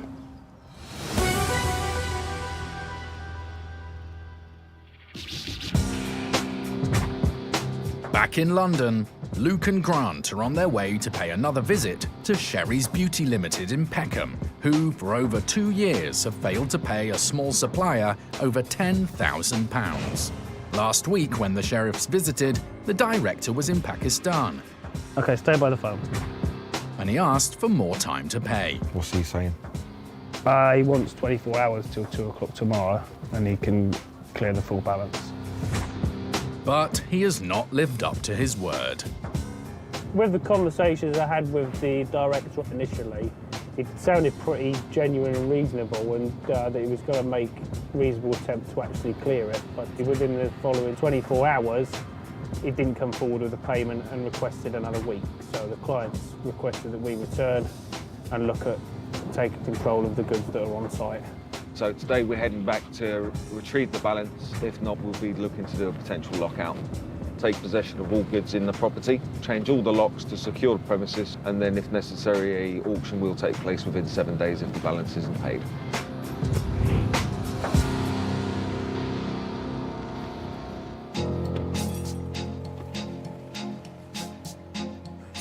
Do you reckon they'll be expecting a revisit this morning?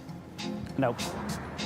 If the director doesn't come up with the money this time, then the sheriffs will have no choice but to put the shop temporarily out of business. How you doing, boss? You all right? Yeah, you. Is the guy we spoke to last time about, is he back in the UK now? No, he's not in UK. Still in Pakistan? Hello? Hi there, sir. We've been instructed back here this morning to collect the balance. No, the request was for you to have until this Friday, but the client's not willing to accept it. So unfortunately, it's either full payment today or we have to take action. Because I'm not standing here going around in circles for the next 2 or 3 hours, as we have done for the past 72 hours. You now need to do your job, and that is to try and raise the funds over the course of the next 30 minutes to an hour. If you can't do that, then you'll find your shops being locked up. Thanks for your time. It seemed to be back to square one, and he keeps reverting back to needing until Friday. Therefore, we have to take action. He's been given another 30 minutes. If he hasn't raised the funds, or certainly a chunk of those funds to show us he's making an attempt, then we'll have to proceed with getting a locksmith en route. With no offer of payment on the table, Luke and Grant have no choice but to proceed with the enforcement, as commanded by the court. They begin working out how the premises can be secured. This one would need to be locked, but there's no handle on it at the moment, but that's fine. No, that's not an issue. So we can Obviously, lock this one. This one. The fire exit will be locked inside. You can also lock their office, which is locked at the moment is anyway. locked. Yeah. Hey, have you got the key for the office? Please. Was it these ones? Yeah. As they previously didn't get into the office, it's worth checking out now, just in case. Is there a safe or anything in here?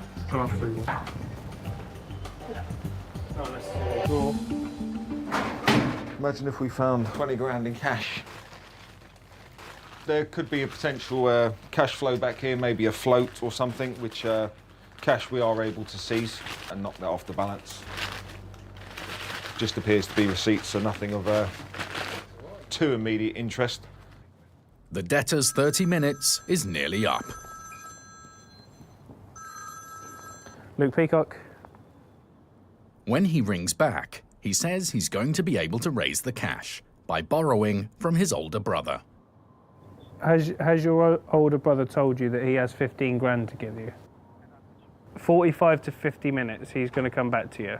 Until the point of which the money's hit our account, then we have to carry on. We're in the same position. I'm not going to wait around for another couple of hours. Sir,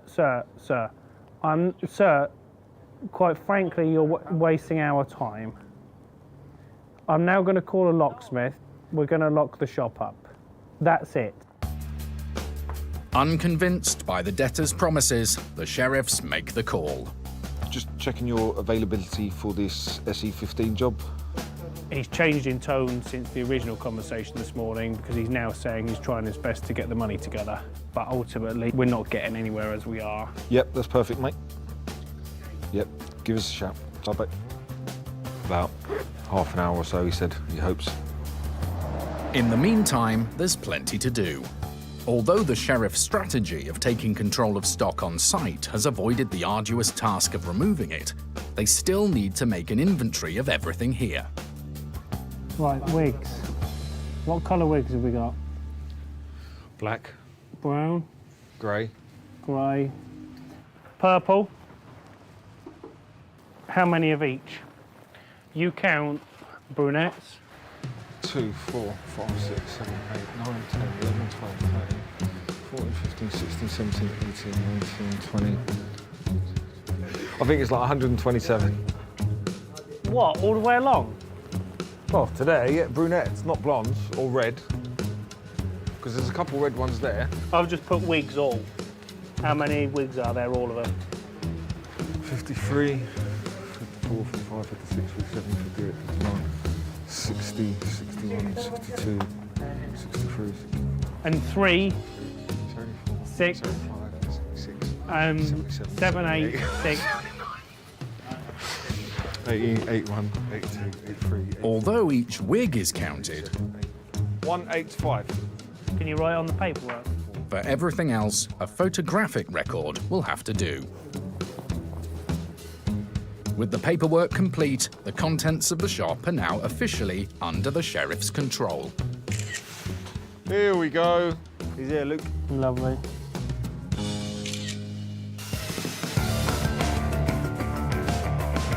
Next, every lock must be changed to prevent the debtor or anyone else from gaining access and interfering with the assets.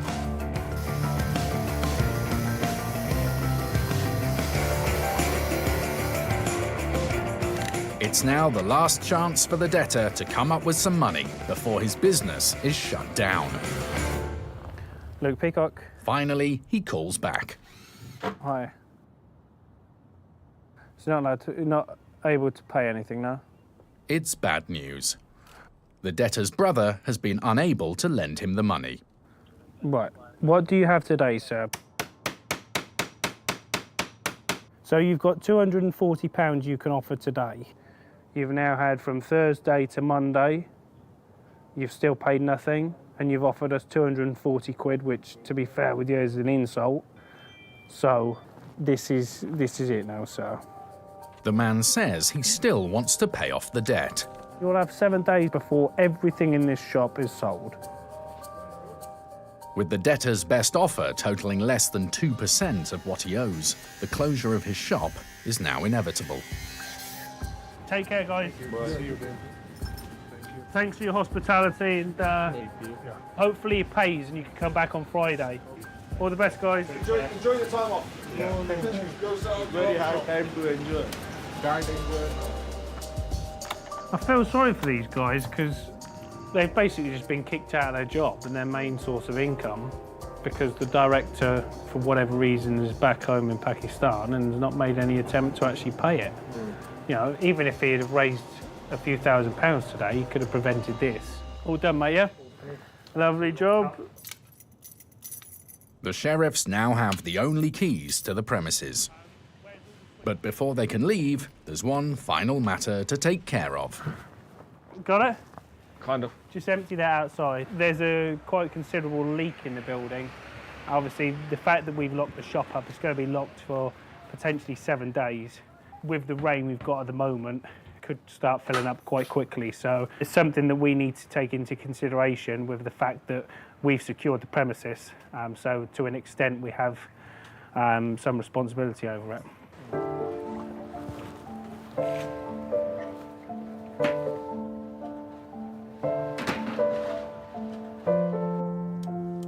"4 hours after they first arrived, the business is finally locked up.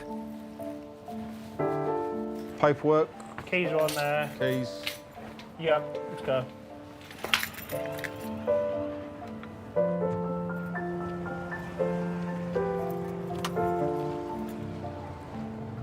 Job done. We've had to take the most extreme course of action today. It wasn't one that we'd planned, and it's certainly not one we do very regularly. But unfortunately, after all the chances we've given him, we're left with no alternative. The director now has a week to come up with the money before the contents of his shop are sold via an online auction site.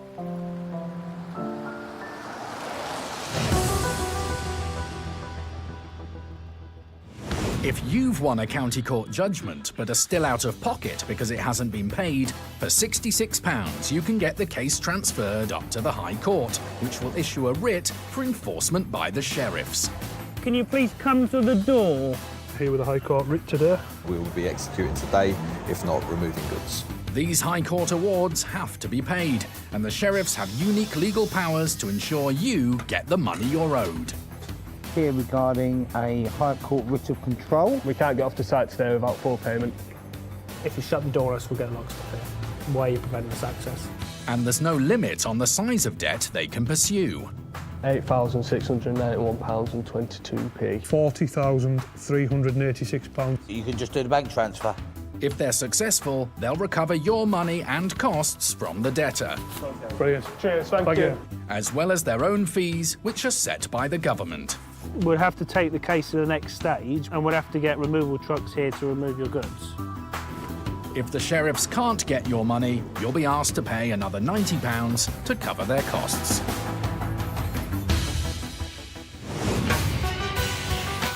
Second-hand car sales are a common source of disputes in the county courts. And many disgruntled buyers ultimately turn to the sheriffs when a judgment in their favour hasn't been paid. This morning, enforcement agents Ben Dyram and Miles Whitworth are heading to Dewsbury in West Yorkshire. OK, so we're off to XMC car sales. We're attending with a High Court writ for just under £2,100. The money is owed to a customer who bought a car but later developed a fault. But when the customer asked XMC Car Sales if he could return the vehicle, he says they became abusive towards him. We'll go there, see what we have on site, put a little bit of pressure on and clamp a vehicle, something like that if we need to, and see where we go from there. The address they have on file for XMC Car Sales leads them to a back street near the city centre.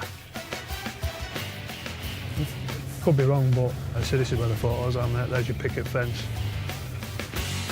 But there's no sign of a car dealership here. There's somewhere on it. Just get out. Ben and Miles decide to have a look around on foot. They never seem to have the right signage above the door, so it always makes it difficult. This car yard on the next street isn't branded as XMC Car Sales. I'll speak to these guys, see if they know them. But it's worth a try.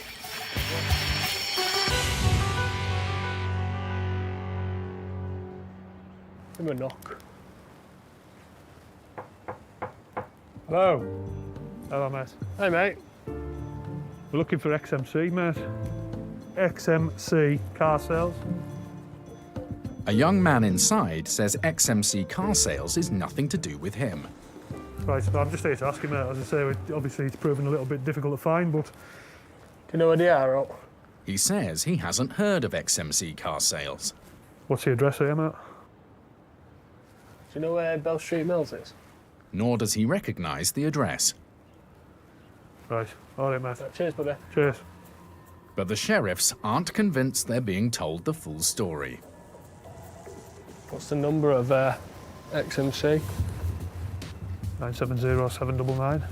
No. Ben takes another look at the cars on the debtor's website. We're in the right place. Yeah.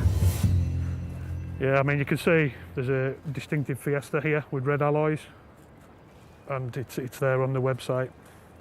Same registration number. Also that Peugeot there, mate. This Merc, and that one with the red alloys in, mate. So we are in the right place. I'm going to ask you again, is this XMC Car Sales? Said no, it's not. I don't. This is our... Do you work here, mate? Yeah. Right. Well, can you get your boss down, mate, please? Have a little look inside, buddy.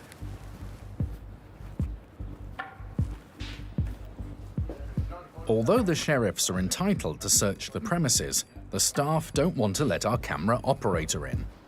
Nor are they happy about Miles rifling through their paperwork. I'm just looking, mate. Looking for XMC Car Sales. We're allowed to do that. You don't have to give us permission. You said you had nothing to do with Exxon car sales, but there's loads of letters here, so that's exactly why I'm looking. The young worker has now managed to reach his boss by phone and hands him over to Miles. Hello. But he too claims XMC Car Sales isn't here. Well, I'm inside your office now and reading a letter to XMC Car Sales. And you've got cars in the forecourt getting sold online under XMC Car Sales, so let's not mess about now, pal. The outstanding balance is £2,092.11p. We're getting to the bottom of it fairly swiftly. It's a family-run business. The younger gentleman is the brother of the debtor. Miles has gone in there and he's found paperwork in the company's name straight away. And obviously we've found at least 3 vehicles there, also for sale on XMC Car Sales website, so now they're admitting to being part of the same company. Not overly happy about Miles going through the paperwork, but we are entitled to do that. Having now admitted this is the debtor business, the family members want to know more about the debt, which no one seems to be able to recall. We've got a name there for you. I mean, you'll have an invoice somewhere, no doubt. But until they know which car it relates to, the debtors do not want to pay. Well, you have to, mate. It's as simple as that. All we can say, lads, is if it isn't paid within the next sort of 10 minutes, it will go up by £594, OK? No, it's not normally after an hour. Doesn't have to be an hour, mate. You said XMC Car Sales weren't here in the first place, so we are entitled to add those fees. Finally, they give in. Account number is 037.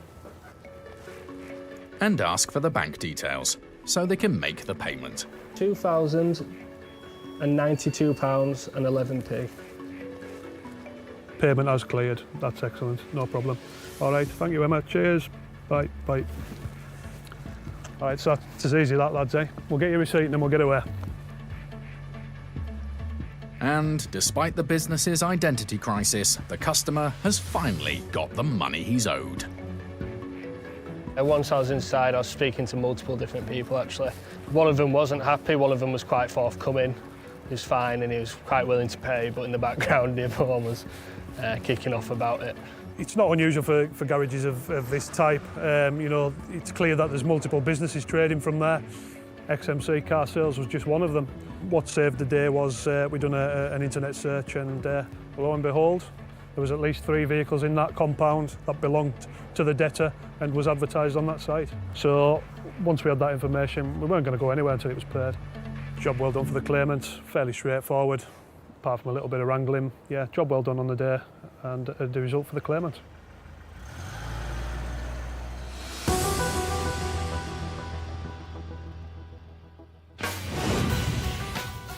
It's now a week since Luke and Grant changed the locks at Sherry's Beauty Limited, a shop that's owed over £10,000 to a small supplier for over 2 years. And the sheriff's strategy seems to have paid off. We've had a call from the director today and their solicitor to say that they've paid the full balance, bar a couple of £100. So he's got the remaining balance in cash for when we actually get to the premises. The reason we need to go back to the premises is to obviously deliver them the keys.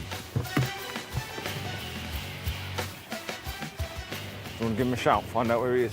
He'd probably be down here waiting for us. Maybe he's having a cup of tea. He might be.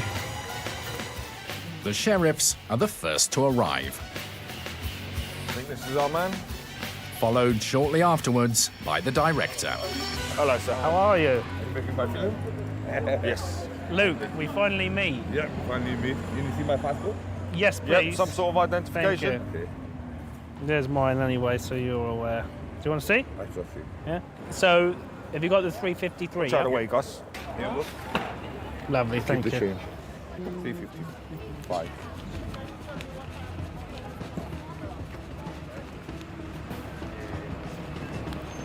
£355, check that, mate. With the handover of the remaining money, £355. Sherry's Beauty Limited's £15,500 debt is at last settled. Right, these are the front door. Yep. And then you've got 2 for the back door. Yep. And then you got 2 for the very, very back door. New locks now. All new locks. You got something out of it at least. 3. Off to work.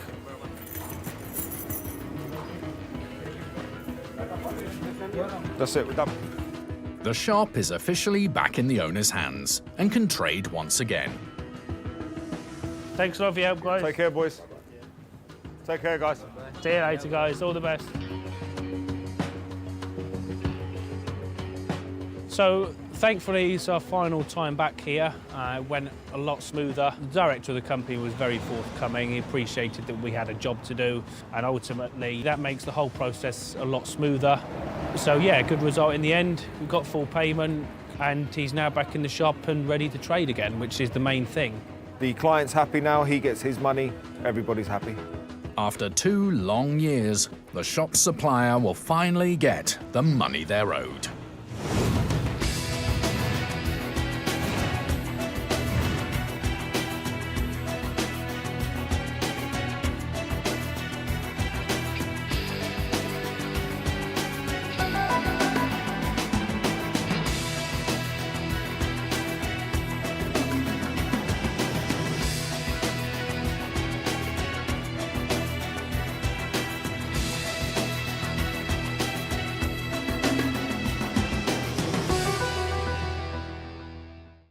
If you've been ripped off, I felt very cheated and conned.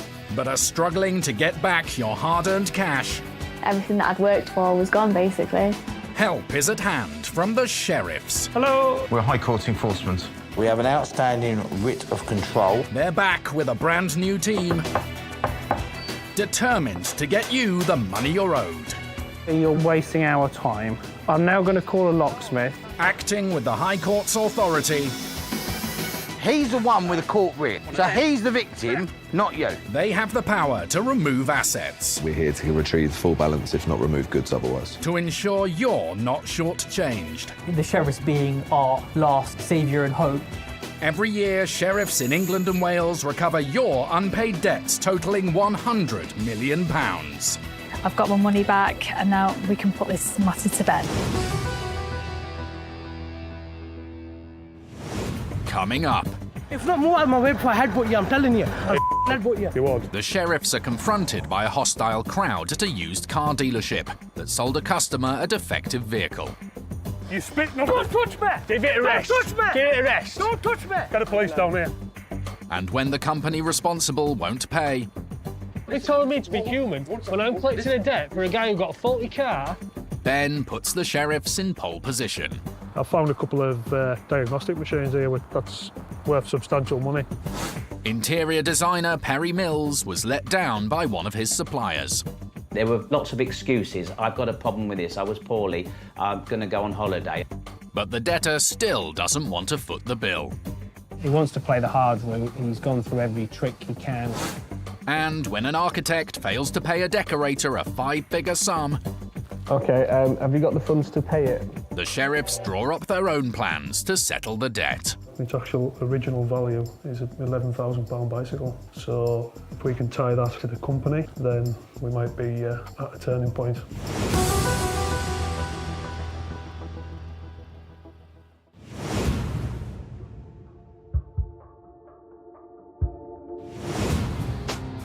It's not uncommon for enforcement agents to experience aggression from disgruntled debtors.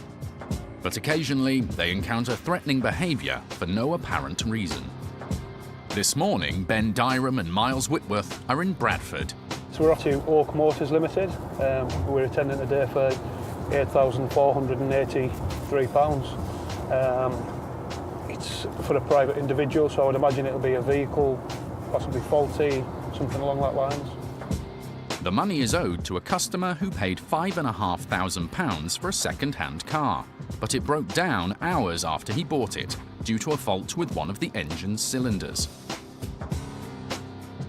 The customer says Oak Motors Limited in Bradford wouldn't acknowledge the issues with the vehicle and became abusive. With a new baby on the way, the customer had to take out a loan to buy a new car, leaving him severely in debt and with no choice but to take Oak Motors Limited to court. The customer won, but several months on, Oak Motors still haven't paid him a penny. It's for quite a large amount, so if payment isn't forthcoming, then there is some vehicles of substantial value there, which we could take control of. Quite often you'll attend a business of this type and they'll deny that they are trading. So we've done the online checks, we've got the proof that they are.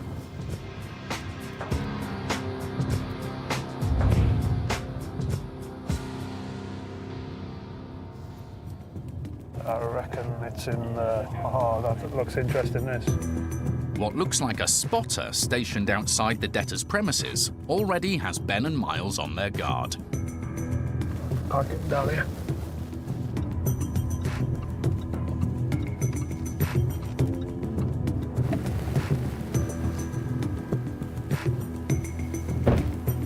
Sunny now. It's lovely. Sun is shining in Bradford. Oh, we've got an audience already, Matt. Excellent. Already on the phone. We've got a few people outside. Looks like they might be locking the gate up. See when we get up there. Yeah, gate's getting locked up. They're just driving off.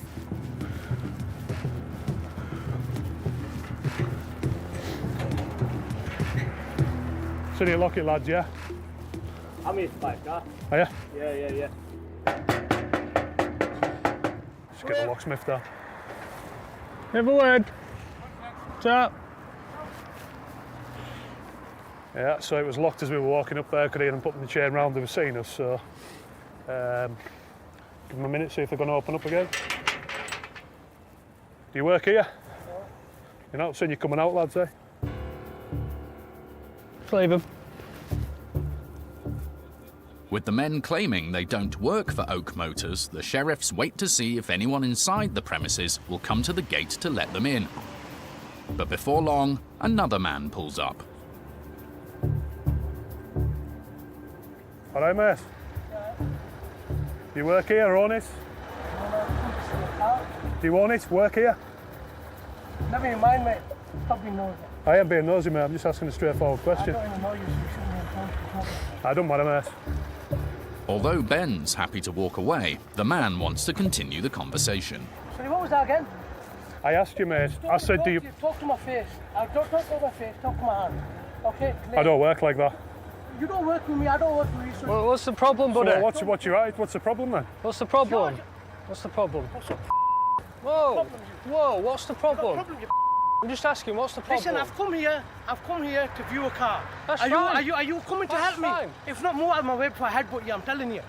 Headbutt you. You won't. You won't. You won't. Stand back. Stand back. You want your Stand back out of my space. Yeah, you get on my space, you get on my... Stand back out. Stand back out. Don't you... my space. Don't touch me. You spit no. Don't touch me. Give it a rest. Don't touch me. Give it a rest. Don't touch me. Get the police down here. Get the police down here. Don't touch me. We'll get the police. No. You want to calm down? You're spitting all over us, mate. Yeah, but look, I've come to buy a car. Are you helping me or not? Why am I going to help you buy a car? Don't touch me car like that then. Punch your car. Never touched your car. Not touched your car. You just pushed me, didn't you? You pushed me, didn't you? You were right in my face. Okay, then I pushed you back. So that's Spitting all over me. Let's get the police down here, mate. Later, with the sheriffs grossly outnumbered, Move out, I'm going to get some lads down. Is that a threat, like? will they be able to get the customer the thousands of pounds they're owed? Are these guys with you? Because if they're not, I'm not going to discuss it, like. It's proving quite difficult. We're not getting very far.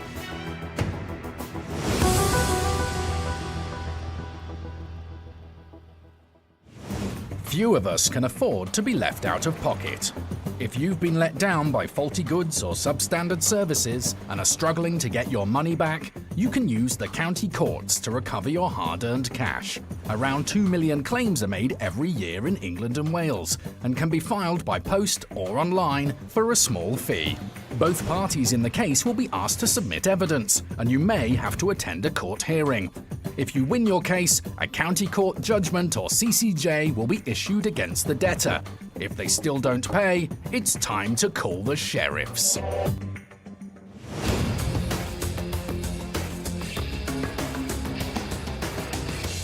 It's early morning in the West Midlands. Enforcement agents Luke Peacock and Grant Bailey are in pursuit of a debt owed by a manufacturing business.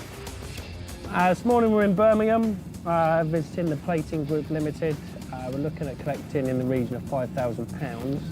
We believe The company operates as a gold plating company and sells accessories such as phone cases, some jewellery that are gold plated. The debt is owed to Oak Tree Interiors, founded nearly 30 years ago by Perry Mills. It specialises in office furnishing and interiors. Our business activities range from refurbishing existing commercial space to designing and fitting out empty brand new spaces for clients to move into, and it encompasses all the disciplines from air conditioning, lighting, power, walls, carpet and all the furniture and pretty things like, you know, decorations and cushions and whatever's needed. Perry has managed to build up a loyal customer base, which he puts down to the company's commitment to providing a reliable service. Reputation is key, and it's all about delivery, confidence of delivery. One of Oak Tree's recent projects was for a client who was moving into a brand new office block, which needed fitting out. Everything was quite standard for us: walls, flooring, decorations, furniture, nothing out of the ordinary, except this client, who I have to say is the first in 30 years to actually ask for all the handles and anything metal, the accessories, should be gold plated. And that was quite an unusual request, but it was kind of fun because we thought, well, that would be different. Perry's team immediately set about finding a suitable subcontractor to carry out the work. The gold plating was large door handles and some door closers and basically their large corporate sign. So there's quite a lot of elements to gold plate. We had, I think, 6 or 7 potential candidates, and we decided to pick this company in the Midlands. They actually weren't the cheapest, but I think they offered to do it in the quickest time, and my client was on the hurry up. And I understand that. Why wouldn't he want to move into his new office? The items were manufactured elsewhere before being sent on to the Plating Group Limited for finishing. They promised the work would be completed in around 7 to 10 days. And after about sort of 7 to 10 days, we just gave them a nudge. How's things doing? Got the delivery date for us. And then we were given a few, oh, we're nearly there. We'll be there next week. And it's okay, fine. But when 3 weeks passed with no sign of the completed goods being returned, Perry began to get concerned. I upped the ante and the rhetoric and started to communicate a little bit more forcibly, actually, and to say, come on, you know, we've got obligations to our clients. We will not let them down, come what may. And you really need to start delivering this now, otherwise it's going to affect our overall completion date. And then the communication started to dissipate. Texts, phone calls were never answered. When we did get communication, there were lots of excuses. I've got a problem with this, I was poorly, I'm going to go on holiday, I've got some personal problems. And then there's some problems with the materials we've given him. You know, they've lost them, they've broken them. They're going to have them repaired. And you just think all of these things, this is becoming a catastrophe. And you think, actually, something's afoot here. Eventually, the gold-plated fittings were delivered, but the work was not what Perry had expected. It wasn't complete, there were items missing. But more importantly, what we had was substandard, it was patchy, it wasn't even. So that's when the real alarm bell started. With the project now past its deadline, Perry took drastic action. I just couldn't run the risk of overrunning anymore, so I decided to bite the bullet and refabricate all of the materials that we gave him to gold plate. We found another gold plating company down in Surrey, in fact, who couldn't have been nicer. Turned the thing around in 2 to 3 days, perfect condition, client's happy, but of course we're £4,000 out of pocket. Having now paid to get the materials manufactured twice, Perry wanted to recover his costs. It's not even just the money, it's the disappointment that we've failed in some way to deliver what we should be delivering, and that annoys me. So for the first time, actually in 30 years, I decided to take legal action against one of the suppliers that failed us. Perry took the supplier to court and won when the company didn't enter a defence. But the judgment's never been paid, so now Perry's turned to the sheriffs. I happened to have been watching a programme about the sheriffs, and I thought I'd give them a try, frankly, so I've decided to leave it to them and wait and see what the outcome's going to be.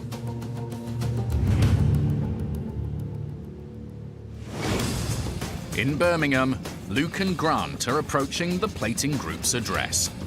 I believe we're in this one here. Hopefully. Yeah.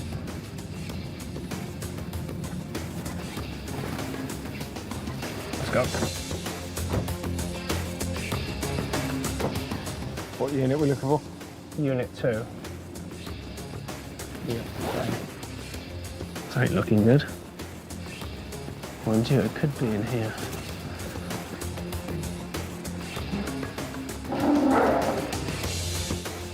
The unit might not look like much from the outside. Hello? Are you Unit 2? Unit 2? Yeah? Alright, perfect.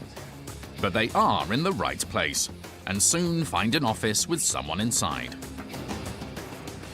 My name's Mr. Peacock. Okay. I'm colleague Mr. Bailey here. We're High Court Enforcement Agents. Yep. Are you the director? No, I'm not. Do you have contact with him at all? I might be able to get hold of him. I'm here to execute a writ today against the company. Who from? Oak Tree Interiors Limited.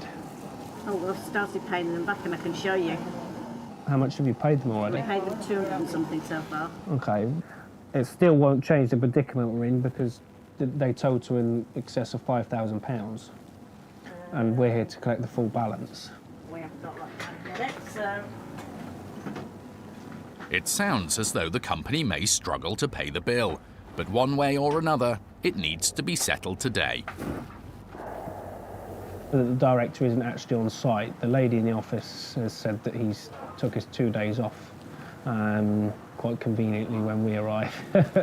They've also made a £250 payment to the claimant in the last month, so they kind of were willing to pay, but we believe the claimant wanted their money quicker, so that's the reason why they've uplifted it to the High Court and brought us here. Do you want me to pass you over to the enforcement officer? OK, just 1 moment. Hello? Yes, thank you. It's the company director.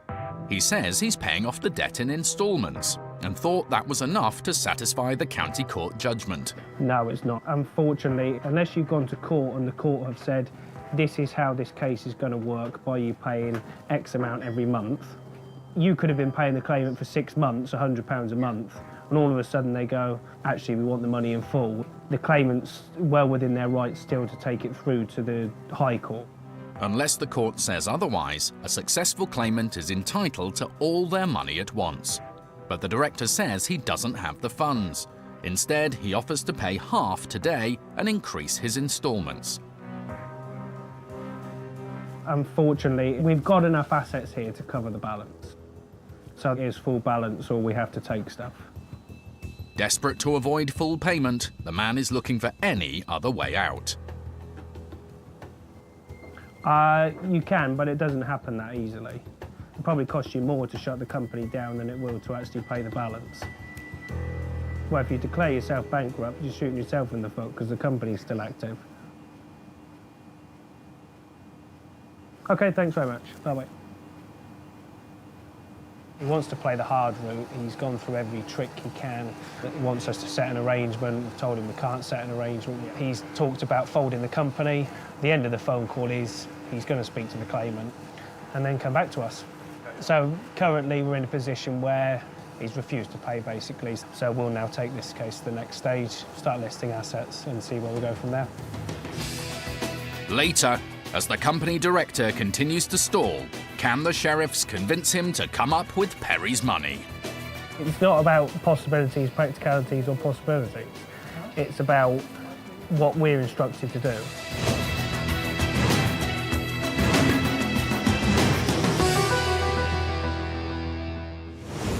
In Bradford, Ben and Miles are still trying to get into the premises of Oak Motors Limited, a car dealership who owes over £5,500 to a customer who was sold a faulty car. The gates to the business are locked, and the sheriffs have been verbally abused by an angry man outside. Don't touch me! Give it a rest. Don't touch me! Give it a rest. Don't touch me! Get the police down here. Spitting in my face, sir. What is... Thankfully, the man now seems to be backing off. Lads, here, can we speak to someone, please? But his departure does not bring an end to the hostility. As our camera operator calls the police, the other group of men circle the sheriffs. You are? We get some lads down. Are we? Is that a threat, like?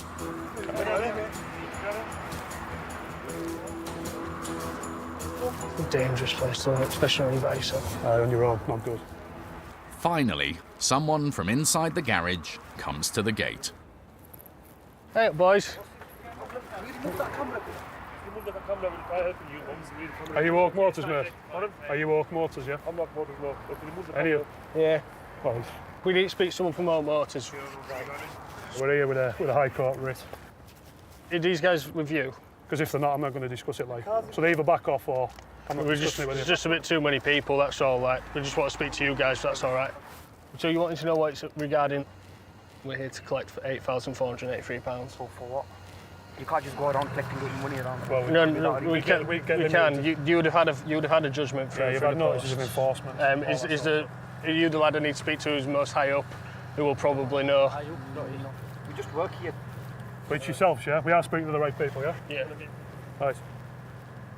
The men head back inside, promising to get hold of somebody more senior. Just as backup arrives. Hey lads, thanks for coming so quickly. It's kind of dispersed now. It was kicking off for a little bit, but it's calmed down now. Right in our face, making threats. Basically spitting all over us, close up, you know. Not happy about it at all. No, he drove off. He's drove off now. He's got his reg, yeah. They say they don't know him, but again, we're only guessing, aren't we? You know what it's like.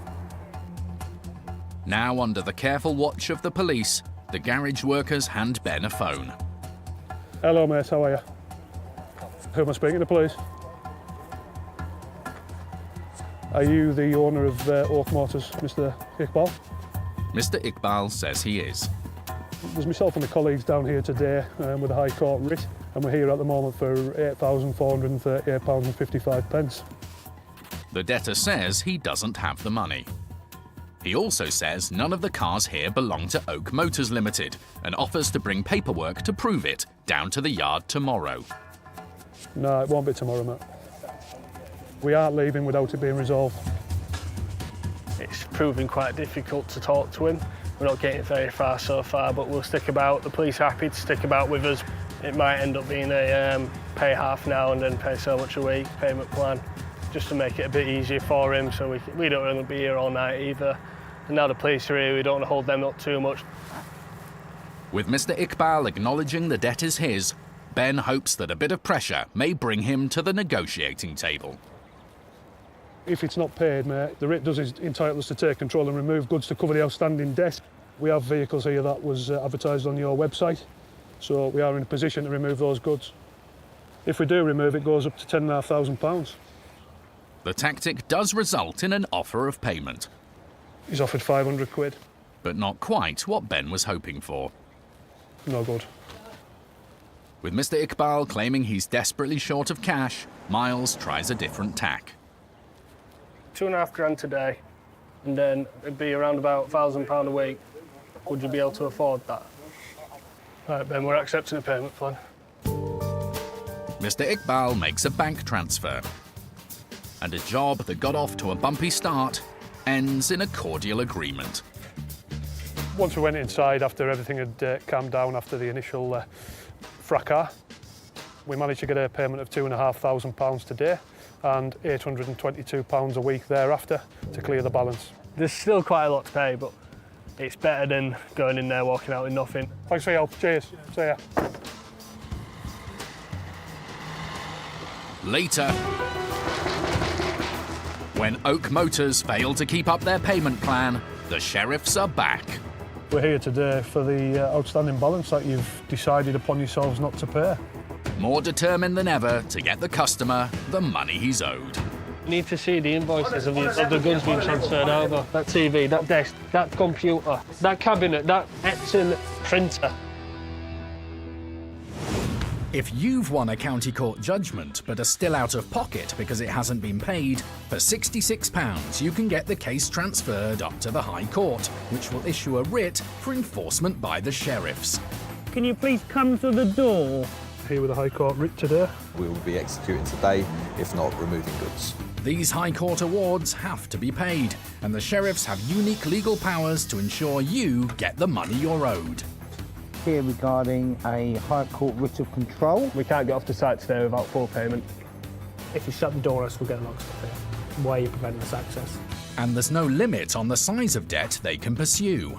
£8,691.22p. £40,386. You can just do the bank transfer. If they're successful, they'll recover your money and costs from the debtor. Brilliant. Cheers, thank you. As well as their own fees, which are set by the government. We'd have to take the case to the next stage and we'd have to get removal trucks here to remove your goods.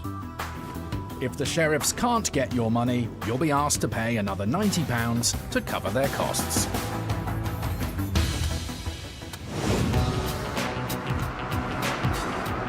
It's late morning in West Yorkshire. Enforcement agents Ben and Miles are back on their home turf. Today we're off to Acropolis Design Limited. It's just outside Wakefield. A small business. We believe like architectural design and stuff. The claimant's a decorating company, so it's business-to-business debt. So it's more than likely for work that's been carried out and not been paid for.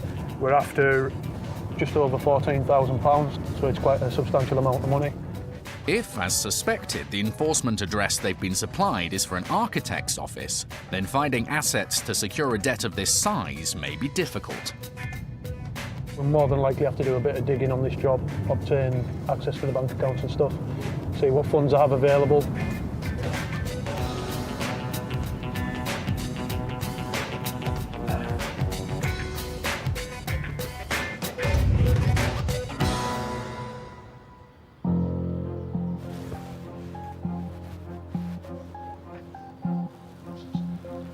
Acropolis. Yeah.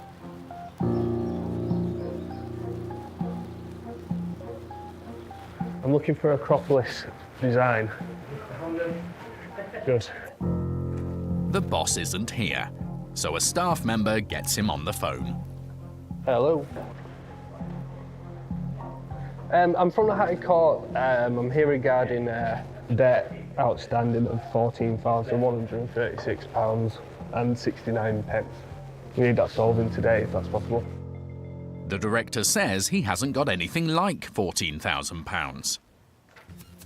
Well, so I'm going to leave it with you for half an hour. You take a look at your bank and see what you can pay today. I'm going to have a look around the premises. Bye. Meanwhile, Ben's looking through some paperwork to see if he can get a better idea of the company's financial position. Invoices are totaling about £8,000 within the last sort of 10 days. So some of these are huge contracts, aren't they? Yeah. And there's one there, the contract itself's worth £150,000. That's only a month old. Yet despite the company's healthy-looking invoices, hello, when the director calls back, hi, he says he's only been able to raise £2,500, less than a fifth of the amount owed to the decorators. For us to leave today, it's going to have to be a bit more than that. Can you borrow it? Otherwise, goods may be removed for storage and sale. The debtor says he won't be able to come up with any more money, leaving the sheriffs to contemplate their next move. Asset-wise, within the building, there's not a huge amount of money's worth. £2,000 or £3,000 worth, maybe in computers, something like that. But I've looked through invoices and stuff there, and some of the contracts in there, I've seen myself worth in the region of £500,000 to £600,000. So hopefully, you know, we'll stick it out and get a result here. Ben hasn't yet given up on finding some meaningful assets, and some bicycles in the staff kitchen have caught his eye. The bicycles here belong to the director of the company. However, they may well be personal items. We're here for a business debt. But I'm going to do a little bit of digging because that particular bicycle there, the carbon fibre one, is retailing at, in fact, that's on sale. Its actual original value is an £11,000 bicycle. So if we can tie that to the company, then we might be at a turning point. It's a long shot. The chances that the bicycle was bought by the company rather than the director personally are slim, and the only way to prove it would be to find the receipt. Might take some time, I might be a little thinner by the end. It's going to take that long to find, but I'm going to have a look because the bicycle is worth an awful lot of money. Clutching on straws. I don't think he'll find it. No. Not today, anyway. You can get yourself comfy and have a look. Don't hurt those knees anymore. Find it, I'll be impressed.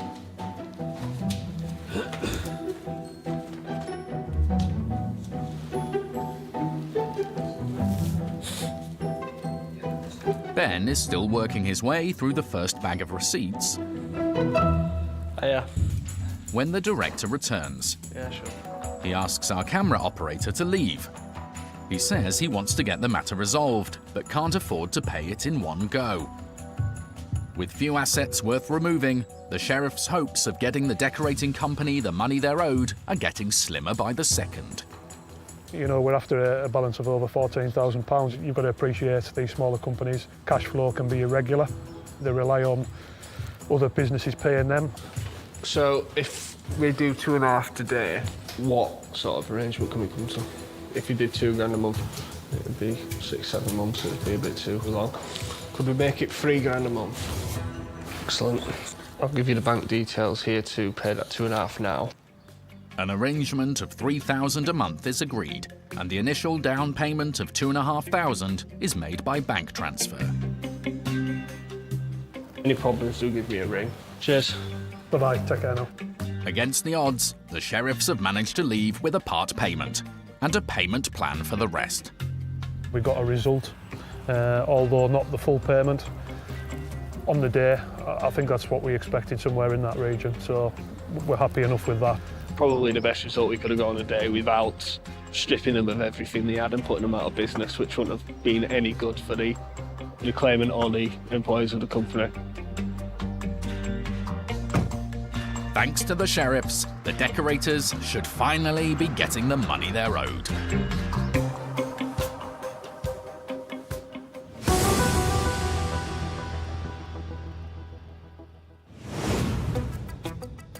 In Birmingham, Luke and Grant are at the Plating Group Limited, who owe thousands of pounds to interior designer Perry Mills. Unfortunately, it's full balance or we have to take stuff. The company director doesn't want to settle the bill today, so the sheriffs are now on the hunt for assets. So where is the main production? All the tankings around there, acids and everything around, so be very careful. Hazardous chemicals would be expensive to remove and wouldn't fetch much at auction. But some of the other equipment here is of interest. We've got polishing equipment in there, which is good leverage. Without that polishing equipment, they ain't getting this so shiny. Luke and Grant are hoping the threat of vital machinery being removed will put pressure on the company to pay. We've managed to get the keys for the forklift, which is one of the biggest assets. The forklift itself may not actually be that valuable at public auction. It's going to be more valuable to the company because it's going to cost a lot of money to replace. With several items chalked up, the sheriffs are confident they have everything they need. It's looking pretty positive at the moment with regards to the amount of goods we have here. Although the items that have been made for each individual customer aren't of any significant value to us. The machinery they use to actually make the items, what's going to cover the debt. So today it will be full payment or removal of goods. One way or another we'll have resolution for the claimants.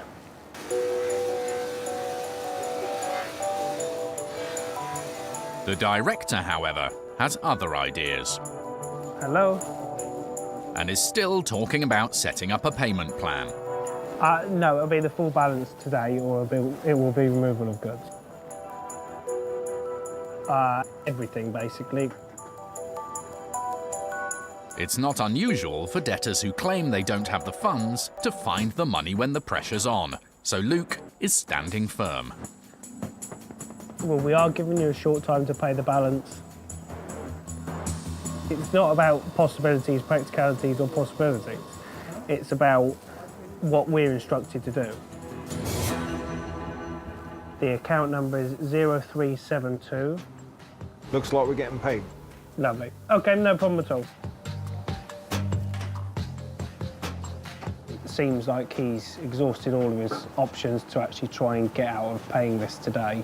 So he's told me he's near the bank and full payment should be coming through shortly. Half an hour later, the balance appears in the sheriff's account. Receipt. All done. Thank you very much. Take care, all the best. Their refusal to accept a payment plan has paid off. Ultimately, the problems we face when we do set arrangements is if they fail, we're then back. So the best outcome was reached. For Perry Mills of Oak Tree Interiors Limited, the wait to get his money back is finally over. So an email's just landed from the sheriff to say they've made their visit and been successful, and the chap's paid up in full, I might add, which I wasn't expecting, frankly, and I'm really, really pleased that we've got a closure to the whole thing. And at the end of the day, justice has been served, and I'm really pleased about that.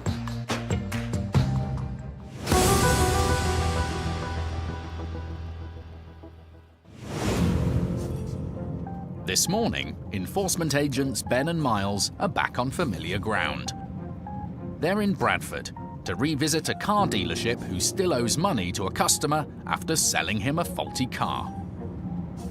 OK, so we're off to Oak Motors in Bradford. We're going back with the same High Court writ.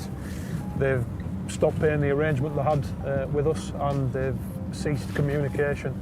I mean, Miles has been regularly in contact with them up to a few weeks ago, and now they just will not make contact with us at all. So the remaining balance is just over £5,000. It's quite a substantial amount of money. So we're returning today to try and collect the balance. Last time Ben and Miles visited Oak Motors in Bradford, they were approached outside by a man who became irate and threatening towards them. Don't you my space! Don't touch me! You spit no. Don't touch me! Give it a rest! Don't touch me! Give it a rest! Don't touch me! So they're hoping for a less eventful visit today.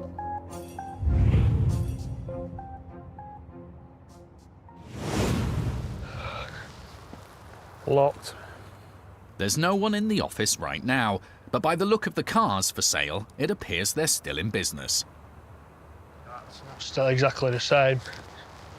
Just got to speak to them down at the bottom.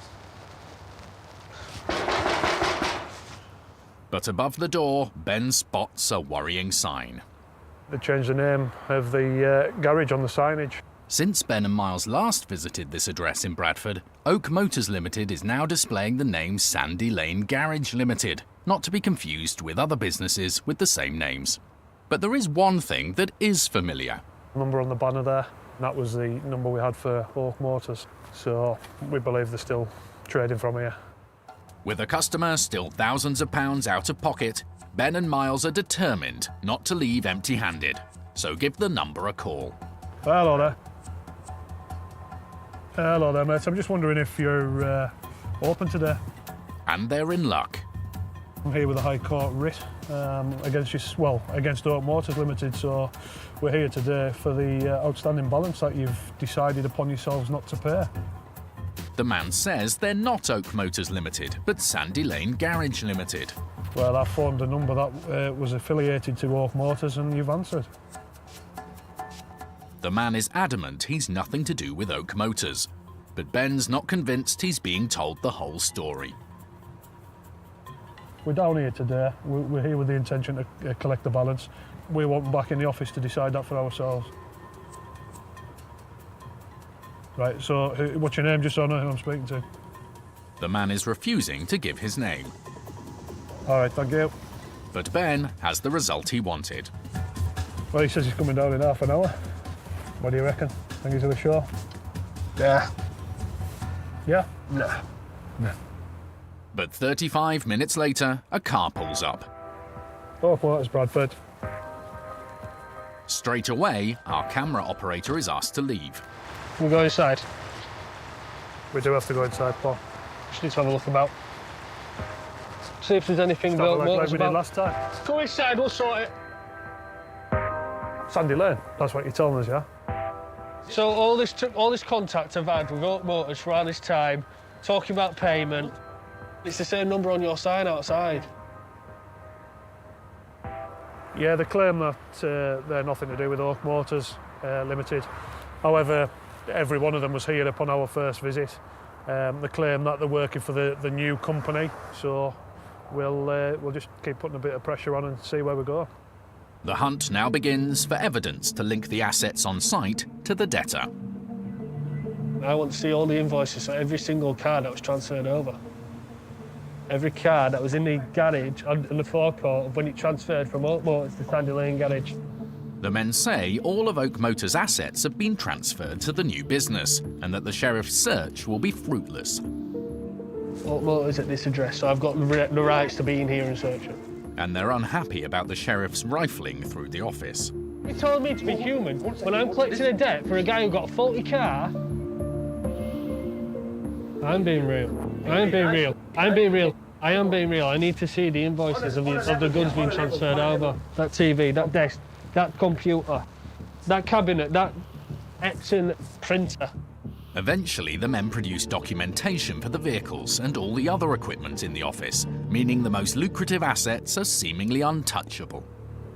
They've come up with invoices for the goods inside, the sofas, the desks, the computers, the printers. They've actually got invoices from Oak Motors saying that they paid for that, even the camera system that they paid a few grand for. Everything else is kind of locked down to the new company. But back inside, Where's the invoice for the sale of this? Ben has made what could be a crucial discovery: a pair of expensive vehicle diagnostic machines. Snap on one. What? Plug it in your car. Where's the transfer of the goods from Oak Motors to Sandy Lane Garage? The man says he doesn't have a receipt for them. Well, you're not getting it though, are you? Unless you show us the invoice that you sold it to. Yeah.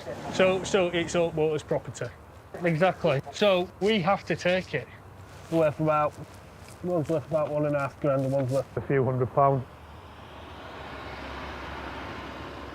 I've found a couple of diagnostic machines here that's worth substantial money. The diagnostic machines are very important for a garage. They use them on modern day cars. They plug them in and it tells them all the faults on that vehicle. They get updated. It's difficult to say what value is on these, but I would imagine maybe the larger one here could be worth in the region of maybe £1,000 to us. The smaller one, it might be a cheaper brand, but it should be worth a few £100. It looks like it's brand new. With the men in the office still adamant they're not responsible for Oak Motors' debt, unless you want to cough up some money and then we won't have to take it to death. Ben and Miles seize the diagnostic machines. You're all right. Right, see you later, lads. Right, cheers. If Oak Motors don't come forward and pay the debt, Ben and Miles are confident today's seizure will fetch a worthwhile amount at public auction to get the customer more of his money back. Hi there. So Ben's calling to let him know the good news. We've removed a couple of diagnostic machines which will go to auction unless they pay in the meantime. Okay. So hopefully, you know, we'll get a bit more money out of it for you. Oh, thank you so much for that. It means a lot. Brilliant. Take care. Okay. All right. Thank you. Take care. Take Bye-bye. Thank you. Bye-bye. Bye. Bye-bye. Yeah, we aren't only just knocking on doors of businesses, we are collecting on behalf of people, and there's always a story behind what we do. This is a genuine man who has spent some of his hard-earned money on a vehicle which he thought was, you know, of good quality. And the business that sold him it, you know, the debtor, they've done nothing to resolve the issues he had. The car was a dud, basically. We've got a result in the end. We've got goods to sell at auction, and it'll go towards getting him most of his money back. Oak Motors Limited didn't come forward to pay off the debt, so the diagnostic machines were sold at public auction. Following filming, Acropolis Design Limited made one further payment of £3,000 and then went into liquidation. The decorators will now join a list of creditors to recoup the remaining money they're owed.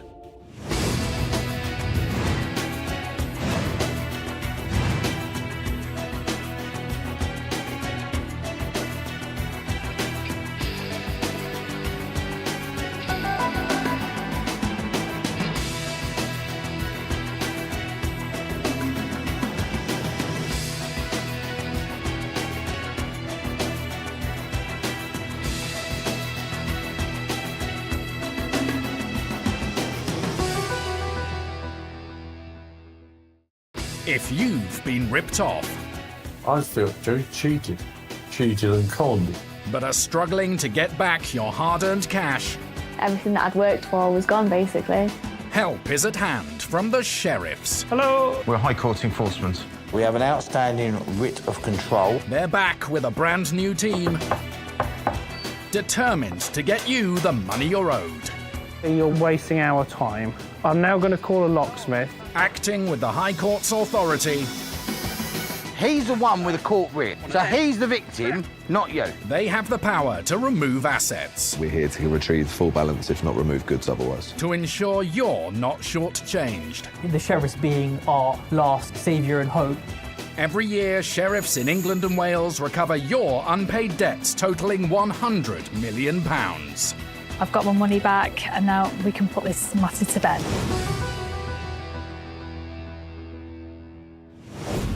Coming up, when horses began illegally grazing on his land, Ram Chauhan didn't know which way to turn. This wasn't just a scenario where the horses just randomly turned up one day. The individuals that are behind this have been trying to threaten our family on a number of occasions. But when the sheriffs take the reins on the eviction, Just 1 second, we've lost the other horse transporters. will the operation be sabotaged? They could come back mob-handed and try and take the horses back from the stables. You've had a year and a half with this case. The only time you're going to get is the next hour. When a second-hand car dealer refuses to pay a customer who was sold a defective vehicle, Oh, he's got a nice new 1 Series here. £6,000. That's going to hurt. Luke and Grant drive a hard bargain. All of them cars out there, we're going to remove them. And when the sheriffs chase a debt owed by the boss of a carpet company, You've got to be joking. they're forced to join the queue. Are you enforcing the writ? Yeah.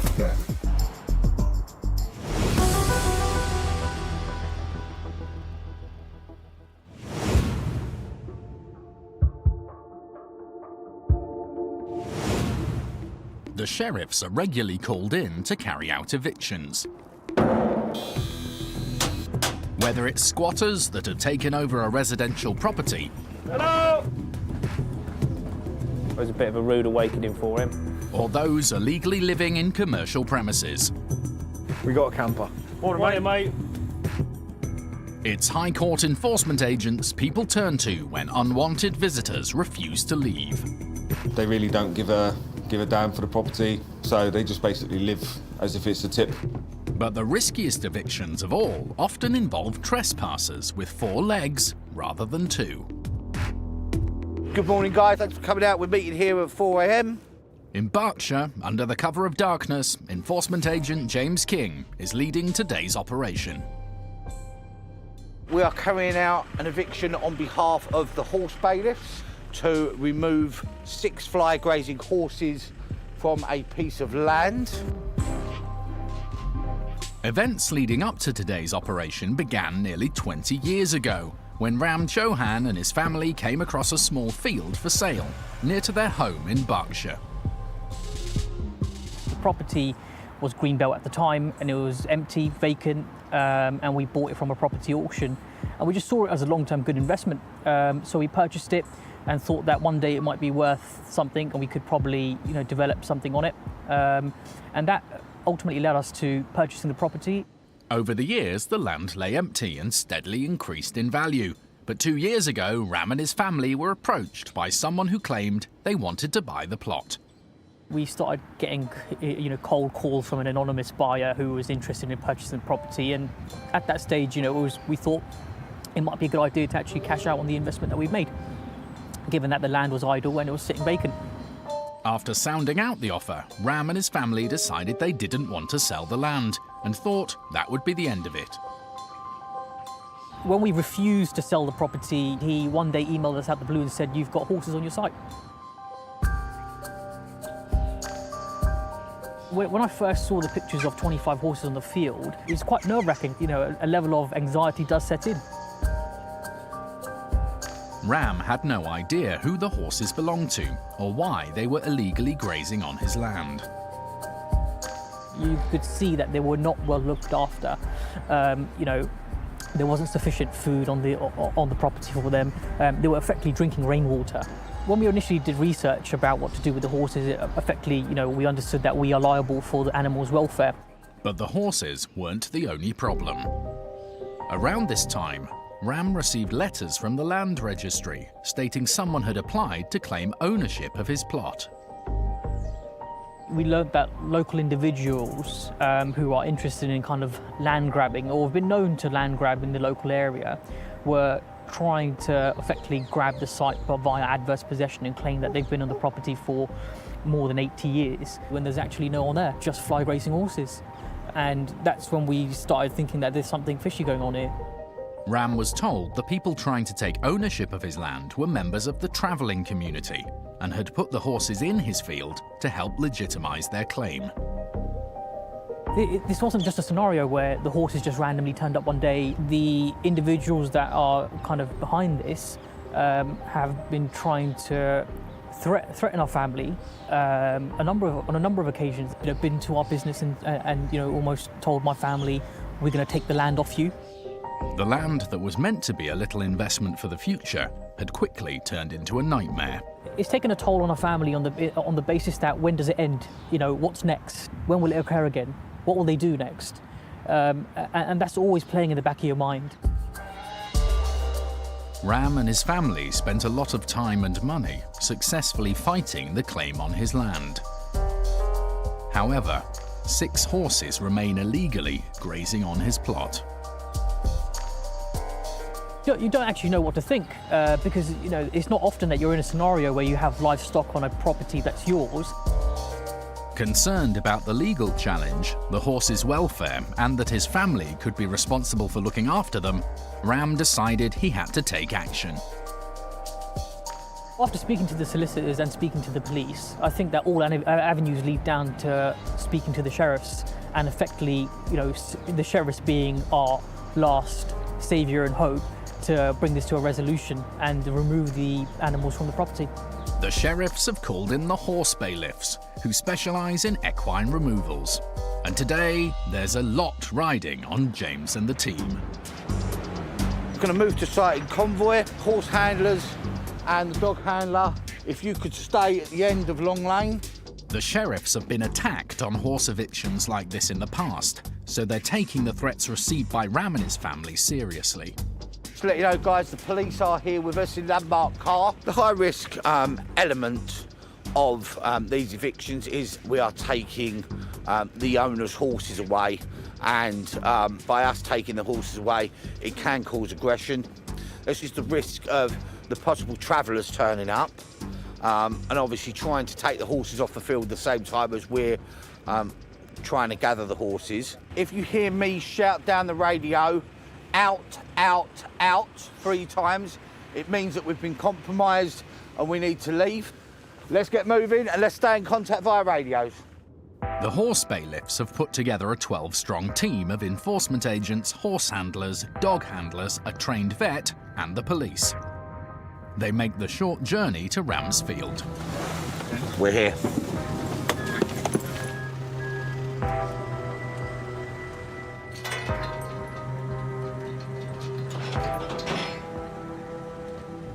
The illegal trespassers have dumped a concrete block behind the gate. Just this block here, yeah. Any hope of gaining access to the horses relies on a hydraulic crane. OK, pick it up, put it there out the way of the gate, yeah? That'll do, mate. That'll be all right. The concrete block has now been moved. The owners of the horses have been given numerous warnings that if the animals are not removed, the horse bailiffs will do it for them. Prepare to move, mate. Prepare to move. With the horse transporters in position, the next challenge is locating the animals in the pitch black. Good news. The horses have come up to us, so we haven't had to go around the whole field. So yeah, out of the 6 horses, we've got white head collars on 5 of them. We've got a rope round the 6th one. It's a little bit timid. It's not liking having a head collar on. The biggest problem is if she runs. There's a big field there, and last thing we want to do is have to run around there.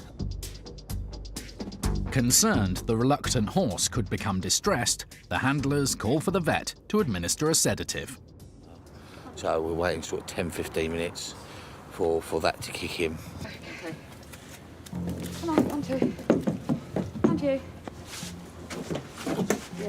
Come on. Come on now.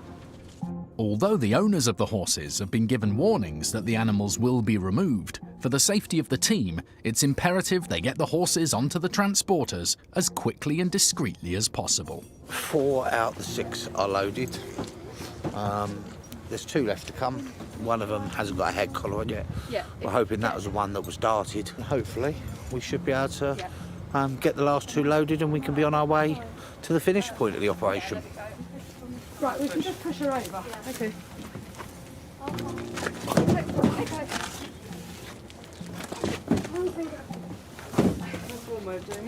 To everyone's relief, the last horse is finally on board. A sign giving the owners 96 hours to come forward to claim the 6 horses is pinned to the gate. Yeah, let's go.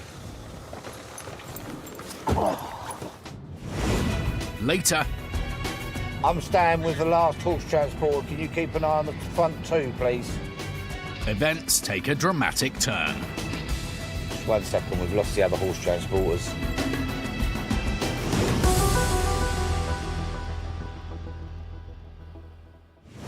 Few of us can afford to be left out of pocket. If you've been let down by faulty goods or substandard services and are struggling to get your money back, you can use the county courts to recover your hard-earned cash. Around 2 million claims are made every year in England and Wales and can be filed by post or online for a small fee. Both parties in the case will be asked to submit evidence, and you may have to attend a court hearing. If you win your case, a county court judgment or CCJ will be issued against the debtor. If they still don't pay, it's time to call the sheriffs. Rarely a week goes by without the sheriffs being called upon to collect a debt from a second-hand car dealer on behalf of a disgruntled customer. And these enforcements are hardly ever straightforward. Today, enforcement agents Luke Peacock and Grant Bailey are on their way to a car dealer in the Midlands to chase a debt that's been unpaid for almost 2 years. We're heading off to Peterborough this afternoon to visit a company called the Car Team. The judgment was entered in default as the defendant actually never made a defence claim. The Car Team owes money to a lady who purchased a second-hand vehicle that later developed a fault. The customer took the case to court and won, but still hasn't received the money she's owed. The sheriffs have visited before, over a year ago, but came up against a tricky debtor. During the previous agent's visit, there was 2 payments made. One was of £2,000, and then a further £1,000 was paid the following day.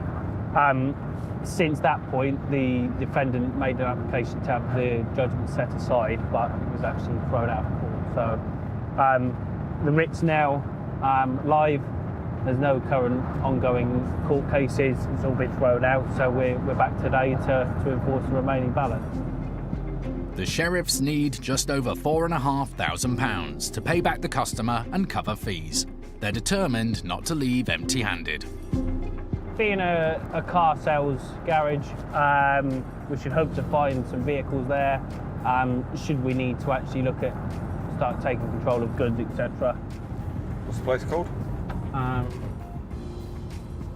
Car Team. The sheriffs pull up to what looks like someone's house, with a healthy number of cars for sale in the side garden. And there's a man waiting outside. Hi mate, you this place? Pardon? You this place? I'm not, no, I'm waiting for him to arrive. You're waiting for him? Yeah. All right, what, is he out on a test drive or something? No, hopefully he's arriving with a car that I've paid for. Right. You guys are kind of worrying me now. So we've arrived on what we believe is the correct premises. Looks like there's a customer here waiting for a car to collect that he's paid for. So he's pretty concerned at the fact that we're here. And he's waiting for who we believe to be the defendant to arrive with his car that he's just bought from him. So we'll wait for the guy to come back and see what he has to say. A few minutes later, the customer has just got off the phone with the debtor. What's he saying? Oh, he's saying it's at the garage, pick it up at 6. What garage? He won't tell me. Well, that's clever, ain't it? How much did you pay for the vehicle? It was £2,000. What year? Oh, wait. The receipt I got. Lovely, thank you. Sold by Motor Firm. The sheriffs believe Motor Firm could be another trading name of the debtor they're after, Mr. Naeem Akhtar. You paid for it already? Yeah. And then it was getting MOT'd. And they said, yeah, get it MOT'd over the weekend and come back start of this week to pick it up. I'm just thinking of the joys I'm going to have trying to get that money back now. I guess it'll be speaking to you guys again. A few minutes later, a second man turns up. No, he's got 2 meetings scheduled. He's got 2 meetings he's scheduled that he's late for. Really? Coming to buy a car as well? He's come to pick up a car. Wow. Or I have to go to the garage in case where have I got to go? Looks like he's in demand. Clearly. The second customer is also waiting for a car, having shelled out a £250 deposit. But it sounds like the debtor isn't coming back. Have any of these guys spoke to him? He was just on the phone to him, the guy that's been here before. He said he'll have to come back later for the car. It's not like he lives down the road, he just told me he's come from London to buy the car. With 2 unhappy customers and no sign of the debtor, Luke puts in a call. You got a contact number for the guy? Yeah. I'm a High Court enforcement agent. I'm down at the Causeway to enforce a High Court writ. No, you've mistaken me. I'm not here to buy a car.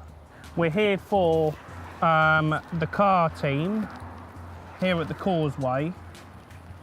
There's an outstanding writ which we're here to collect. The man on the end of the phone is claiming he doesn't work for the car team, but for another car dealer called Motor Firm. Balance, how much does he owe? Well, do you work for the car team? Right, then I can't tell you what the balance is. Why would you want to know what the balance is if you don't work for them? Well, we're going to start removing vehicles from this premises if we don't speak to someone down here shortly. I've told him that I'm here for the car team. He says it's the Motor Firm trading from here, but we've got a strong belief that the car team do have vehicles here. It's just a case of, at the moment, we've got no one to talk to, actually in person, so I'm just waiting for a call back from one of the managers and then see if we can make any progress then. With no phone call back, the sheriffs decide to take matters into their own hands.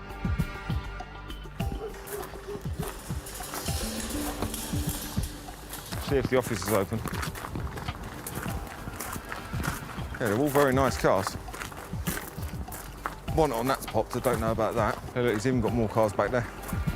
The good news is assets are seemingly aplenty. Oh, he's got a nice new 1 Series here. £6,000. That's gonna hurt. The sheriffs want nothing more than to seize a vehicle to get the out-of-pocket customer their money back. But they have to be sure it's owned by the debtor. Locked it. That is one mouldy banana, by the way. The actual, what they've got marked as a sales office is locked up. So we can't gain entry to try and find evidence linking anything to the company should we need it. The office door might not be open. Well, it's got 74,000 miles on it. But to Grant's surprise, many of the cars are. Just basically looking in the vehicle, see if there's any keys or any proof of ownership. With no sign of any keys or paperwork suggesting who the cars belong to, for now, continuing the enforcement is too risky. They're trying to duck and dive. They know we're here. What we're going to do is we're going to leave them a notice to say we've been. We'll give them 7 days to pay the balance. If they don't pay the balance within that time, then the plan for us will be to come back. Later. Hello, sir. Looking for the car team. When the sheriffs return. You've told us that Mr. Akhtar has no affiliation with this place. Within 2 minutes, I've found evidence to the contrary. Will they finally get the customer the money they're owed? Sir, with the greatest respect, you've had a year and a half with this case. The only time you're going to get is the next hour.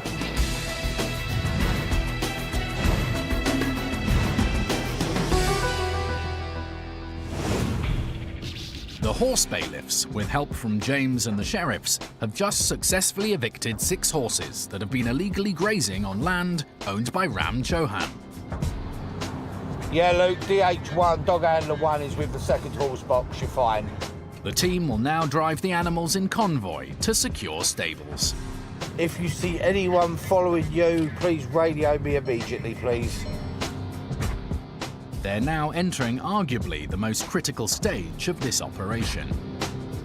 This is where we're most vulnerable, because if anyone had compromised us or seen us while we was on site loading the horses, so they could follow the horse transporters back to the secure stables and try and grab the horses. We're all radio linked together, we stay as a convoy, and we make sure for the next 15-20 miles no one's following us till we're fully out of this area. A few minutes later, James receives a message in his earpiece from one of the team in another vehicle. Okay, I'm just going to check it out. A car in front has just broken the team's convoy. James is extremely concerned. Yeah, can one of the dog handlers go ahead, please? If they follow the horse transporters, potentially they could come back mob-handed at a later date and try and take the horses back from the stables.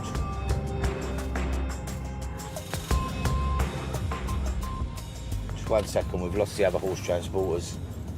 I'm staying with the last horse transporter. Can you keep an eye on the front too, please? Please, thank you, mate. With the team now on high alert, James moves in to suss out the vehicle that's broken the convoy. What I've done is I'll just overtake the horse box, go and check who's in the driving seat, just have a look who's there.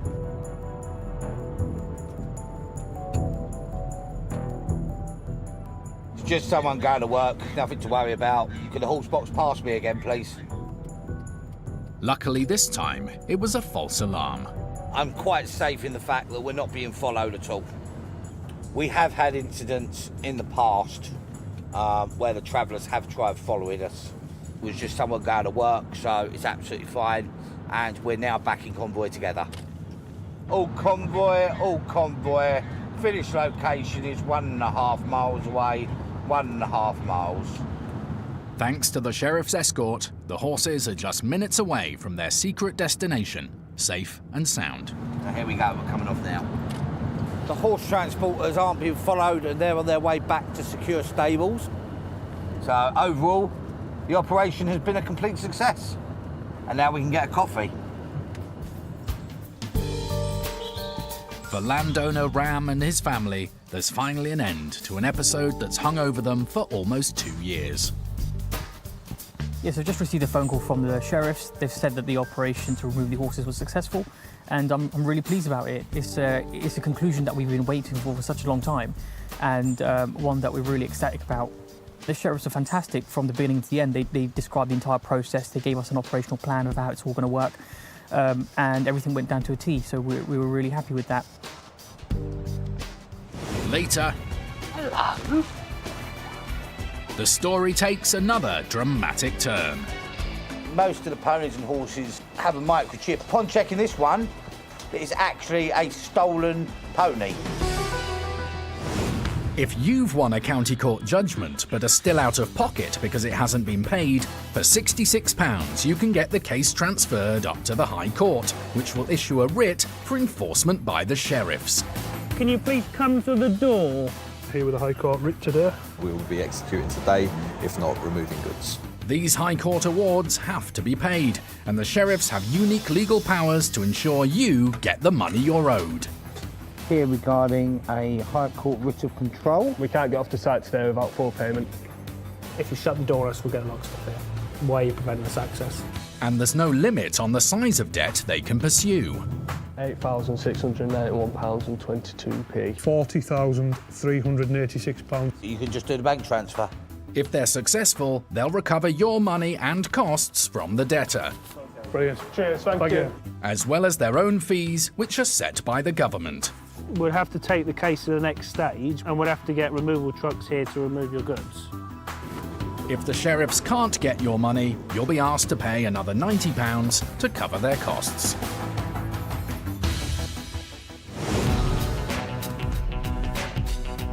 Today, enforcement agents Ben and Miles are in Yorkshire with a High Court writ against a carpet business.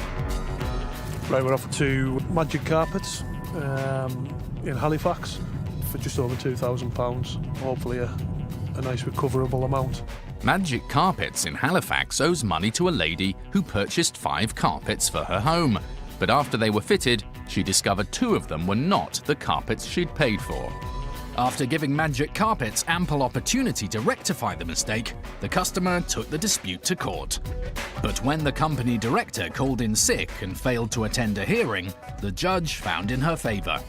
However, 16 months on, she's still waiting for her money.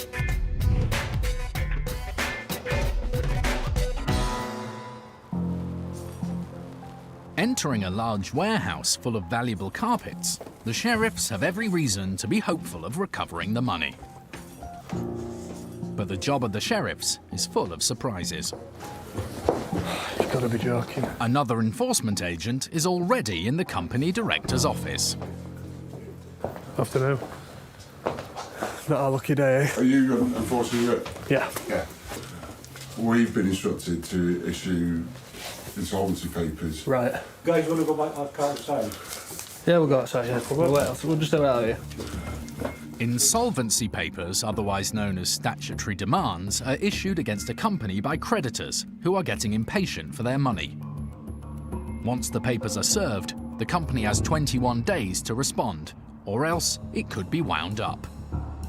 If Magic Carpets is just a few weeks away from going into administration, it's all the more important the sheriffs get paid as soon as possible. Cheers, Bob.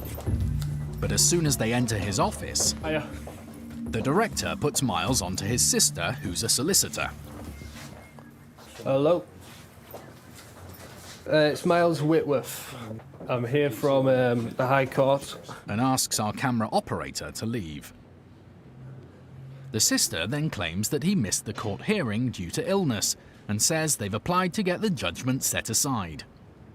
Have you just made an application? Okay, well, an application doesn't stop a writ, unfortunately. Okay, so we're going to have to enforce this writ. Doesn't matter if you've spoken to the court. Unfortunately, the courts haven't advised you right, because you've only made an application. The company director's sister believes that no enforcement can take place until the case is concluded. In fact, once a county court judgment has been issued, the defendant is liable to pay the debt, regardless of their intention to appeal. So I'm going to leave this with you for about half an hour, okay? And then goods will have to start being removing. But the sister is refusing to advise that the debt should be paid. Goods will be removed then. Look, half an hour, and then they're going to have to start enforcing this. Thank you. She's just shouting down the phone to us. So we've been speaking to the defendant, and the defendant's sister's been getting involved, who's a solicitor, and she's been advising him some very bad advice, really. She was saying don't pay them anything because they can't take any of the goods away, but we are commanded by the court to take control of goods. There's a lot more aggro than we wanted. With no offer of payment on the table, the sheriffs begin casting their eyes over potential assets. These are all right. Yeah. Good quality carpet. Yeah. So those rugs are the money as well. God, yeah. Hundreds of pounds, them. High quality carpets are worth up to £50 per square metre. Forklift truck, be worth a few £100 to the right person as well. And they're soon satisfied enough goods are here to push for full payment. But with the message not sinking in, is the Magic Carpets in Halifax's boss about to have the rug pulled from under his feet.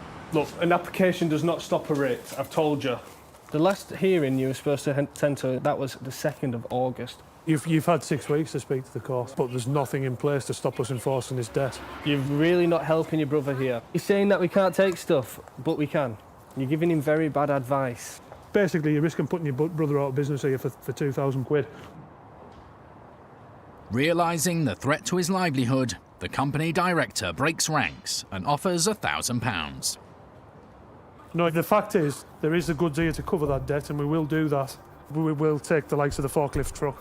It's £2,027 as it stands. If we end up removing goods, it will go up.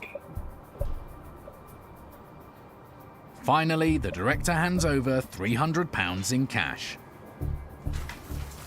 Here we go. And a relative agrees to make a bank transfer for the rest. Brilliant. Brilliant. Thank you. Thank you. We'll get out your hair.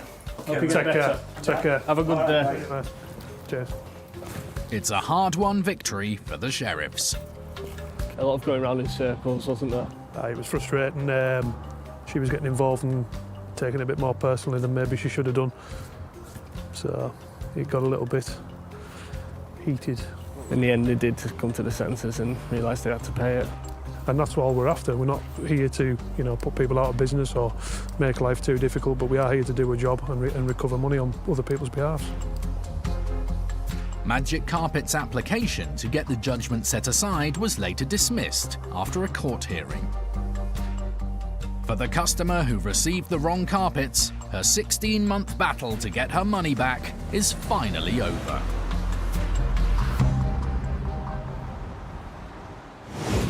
The owner of Magic Carpets in Halifax told us that he has been in this trade for over 20 years and is an honest, respectable and trustworthy individual, and that he would go above and beyond to help his customers.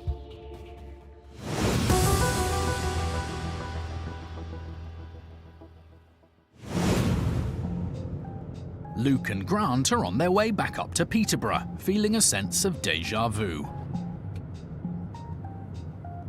Dominique allait un shérif compte avec Benjamin. Mate, I haven't got a clue what you're saying. It's been 2 weeks since they visited the car team to get the money owed to a customer who was sold a faulty vehicle. It was unsuccessful on our last visit due to nobody being there, nobody willing to come back. The porter cabin was also locked, which we believe to be their office. So because we couldn't gain access, we weren't able to determine and get any evidence of any vehicles that belong to the debtor.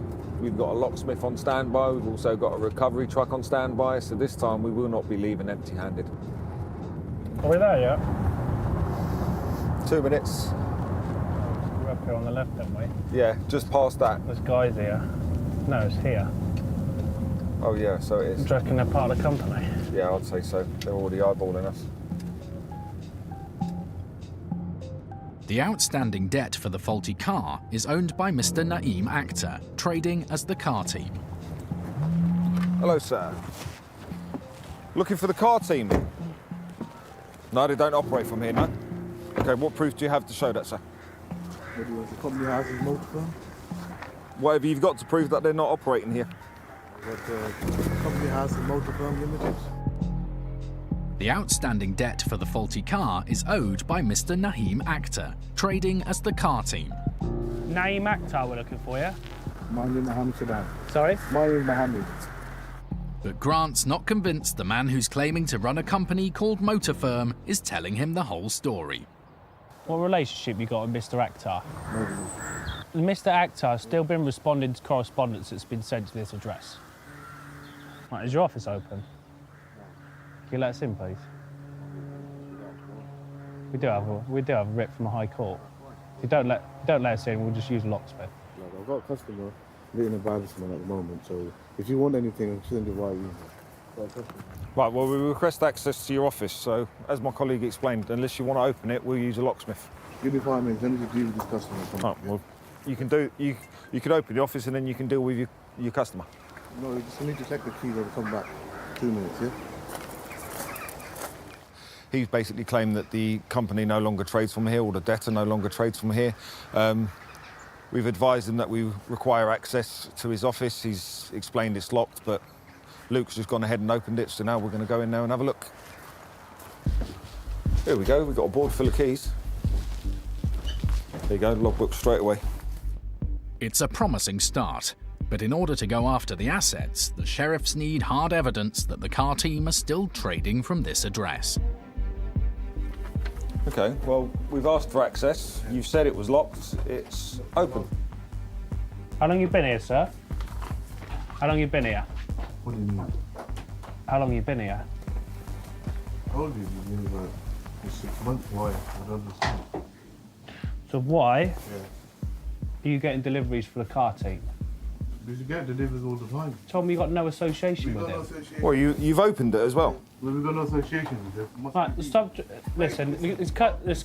We've got no association with the party. Right. What? Okay. Let me put it in simple terms. Let me put it in simple terms. All of them cars out there, if you haven't got proof, by way of bank statements and receipts for every single item, we're going to remove them. So All the we do. cars? Not all of them. Not all of them. First of all, But you either need to, one, cooperate with us and get Mr. Akhtar on the phone, or two, you need to get your evidence together sharpish. We've now got reason to believe that the car team and Mr. Akhtar are still here. You've told us that Mr. Akhtar has no affiliation with this place. he's got nothing to do with this. Right. I can call him up. Within 2 minutes, I've found evidence to the contrary. Satisfied that they have enough proof, the sheriffs aren't backing down, and the man agrees to get the debtor, Mr. Akhtar, on the phone. Yeah, if you can give him a call, is that okay?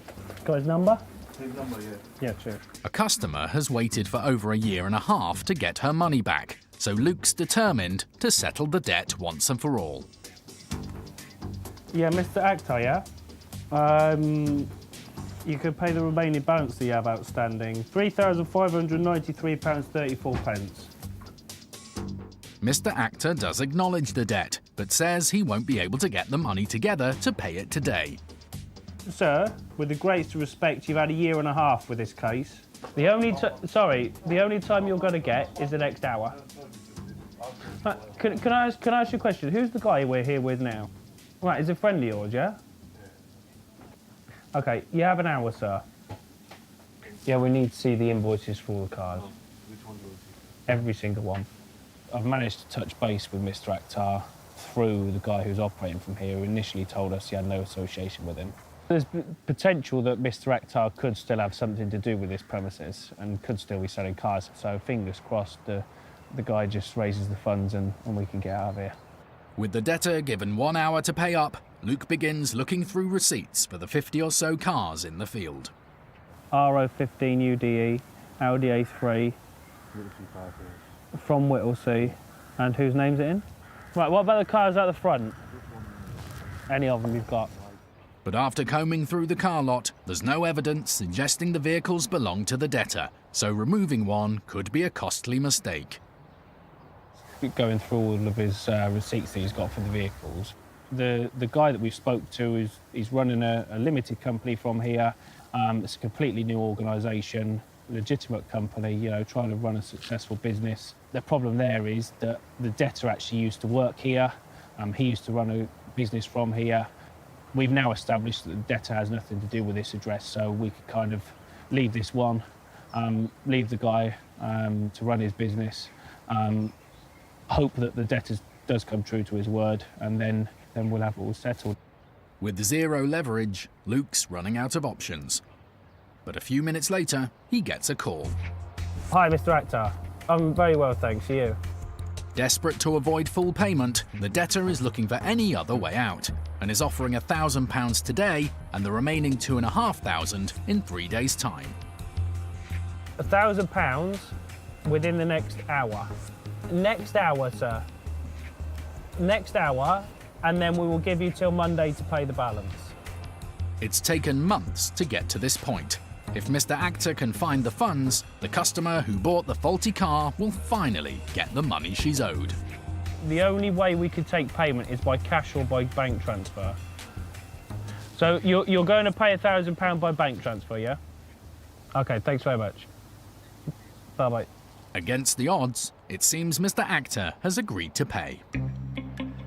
He's told us that he will pay the £1,000 as a down payment and clear the balance within the next few days. The offer's happy with that, client's happy with that, and ultimately I think it's the best result and the best outcome we could have achieved today. We got an arrangement out of the debtor, even though we didn't have any assets or any leverage. Good job, mate. That's one.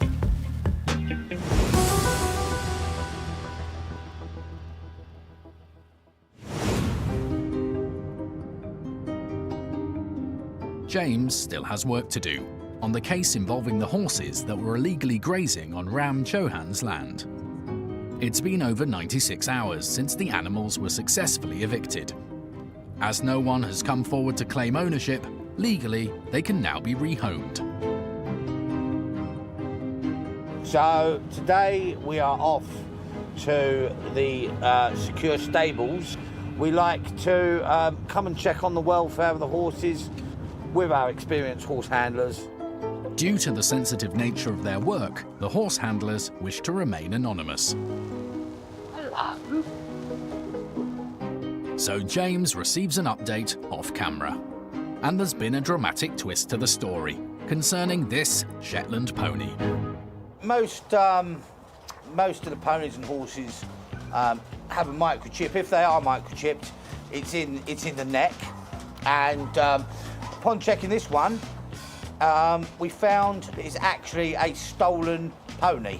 So what we have managed to find out, where we collected the horses and ponies from, is around 100 miles away from where it was stolen. So this little lady is going to be returned to its rightful owner. But after being somewhat neglected, some of the other horses are in need of medical attention. We had a report from our horse handlers that there are a serious number of welfare concerns. There is quite a major tumour on there, which obviously the vet has had a look at and is obviously going to get that treated prior to her being rehomed. A few days later, Oh, Delilah! Delilah the pony has had surgery to remove the tumour from her leg and has just arrived at a busy livery yard, which will be her new home. I'm going to have such a bright future, do you know that? Yeah, you have. Yeah, you have. Oi, oi. And she's greeted by her delighted new owner. Is he home? Yes. Good journey? That's all right then. The yard manager told me about Delilah and showed me pictures, and I fell head over heels in love with her. And she's brilliant, she's wonderful, she's exactly what I want. Yeah, you've got to take your PJs off. Hey, you've got clean PJs too. She's very cheeky, very nosy, typical pony. So she'll be perfect, she'll have loads of pets, loads of cuddles. She's going to have a life of a princess, which is what she deserves.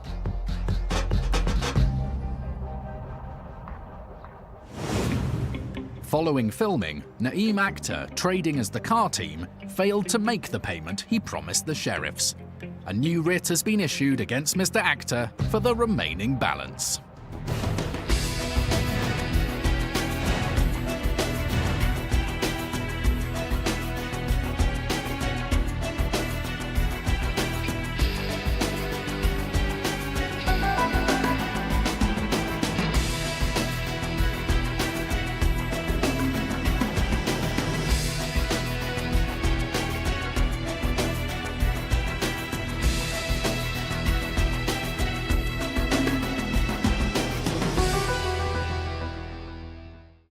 If you've been ripped off, I felt very cheated and conned.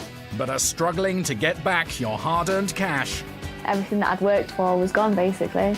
help is at hand from the sheriffs. Hello. We're High Court enforcement. We have an outstanding writ of control. They're back with a brand new team, determined to get you the money you're owed. You're wasting our time. I'm now going to call a locksmith. Acting with the High Court's authority. He's the one with a court writ, so he's the victim, not you. They have the power to remove assets, We're here to retrieve full balance, if not remove goods otherwise. to ensure you're not shortchanged. The sheriffs being our last saviour and hope. Every year, sheriffs in England and Wales recover your unpaid debts totalling £100 million. I've got my money back and now we can put this matter to bed.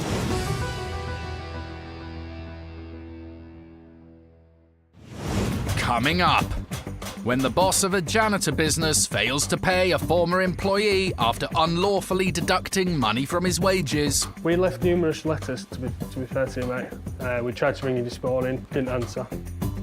The sheriffs find their own way of settling the debt. We might fall lucky, there could be a specialist one for sports memorabilia or something like that.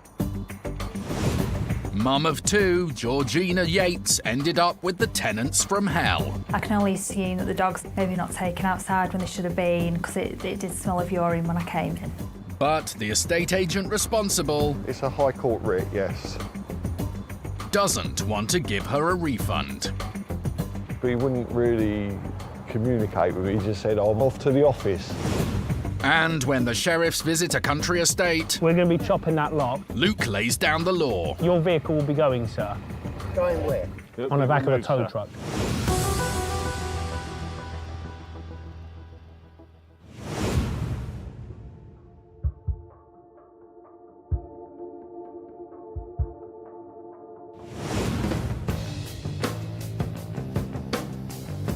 When entrusted with a High Court writ, the sheriffs will often go to great lengths to seek out the debtor. It's approaching 5 a.m, and enforcement agents Miles Whitworth and Ben Dyram are on their way to a cleaning business in Manchester that's proving a tough nut to crack.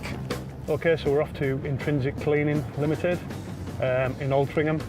First visit was around a month ago. We've left correspondence every time and they haven't been in touch to contact us. These people literally will load up and go out on their daily jobs, so hence why we're as early as we are. Possibly the element of surprise, but some people might think this is a little bit extreme, but we have to do what we have to do to make contact. Intrinsic Cleaning owes money to a former worker following an employment tribunal. The court ruled the company was making unlawful deductions from the employee's wages. So today we're after £2,300 in that region. We have authorisation for a locksmith, so if there's nobody on site or they lock us out when we arrive, then we have authorisation to go in. It's a cleaning company. We believe they have steam cleaners, pressure washers. This will be the third time the sheriffs have visited Intrinsic Cleaning to try to get the former employee their money. So today they're determined to do all they can to get it settled once and for all. It's been going on a long time now, as you say. Eventually it wears a little bit thin even with us, doesn't it, you know?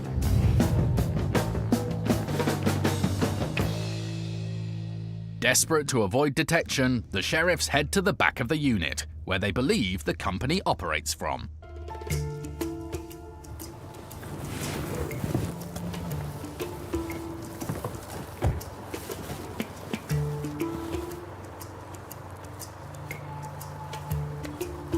We'll get back in car, we'll pull up around front. With the shutters down and no lights on, it's not the start the sheriffs were hoping for. I think we might be a little bit too early.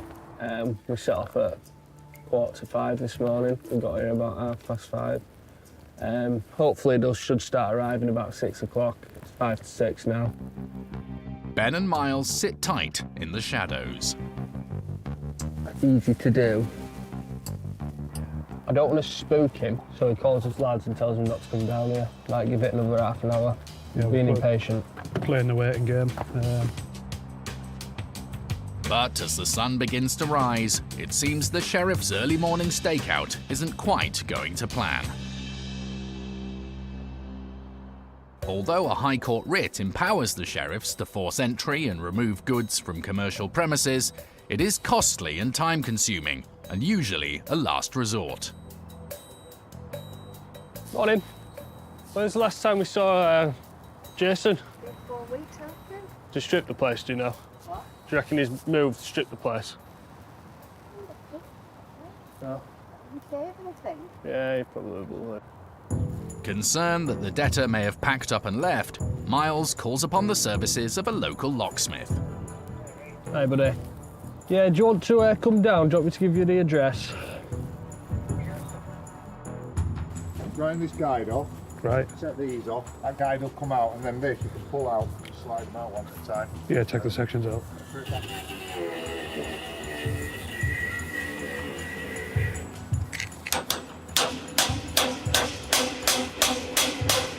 No sooner has the locksmith shredded the shutter, There's a floor polisher. Ben and Miles are relieved to see potential assets, drastically improving their chances of getting the former employee the money he's owed. Leave it on the top of the car. Leave it on top of there. 1, 2, 3. Hey, this isn't too bad.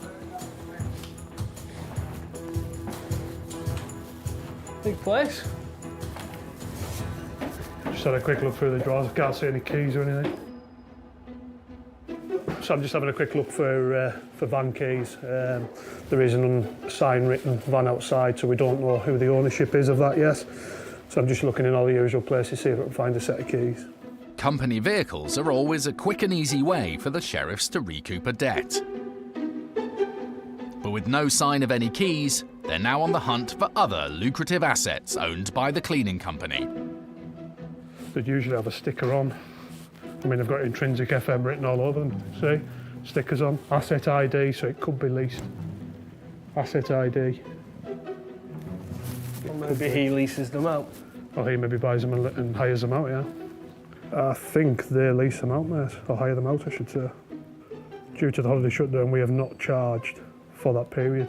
There's a lot of the machinery actually got written in permanent marker and stuff. If you were going to lease something, you wouldn't tag it with your own tags, basically. So, yeah, hopeful at the moment, at least. These industrial floor cleaners behind us might be worth a few quid. Same as these hoovers and stuff, to be honest. Yeah. They're certainly hundreds of pounds a piece.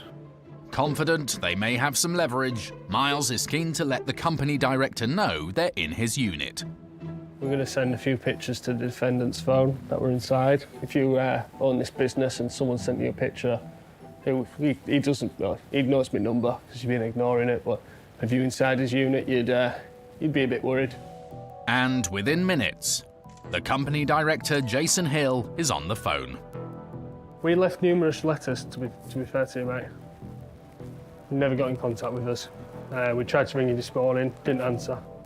He's unhappy, saying he didn't receive adequate notice regarding today's visit. I put 2 letters, sorry, and they've sent. I hand delivered these letters. Yes. Despite avoiding their visits and calls for over a month, Mr. Hill isn't happy the sheriffs have forced entry and changed the locks. That's fine. That's all doing well to do that when you've actually got the key to open a door originally. When you break into somewhere, it's a bit different. Cheers. Bye.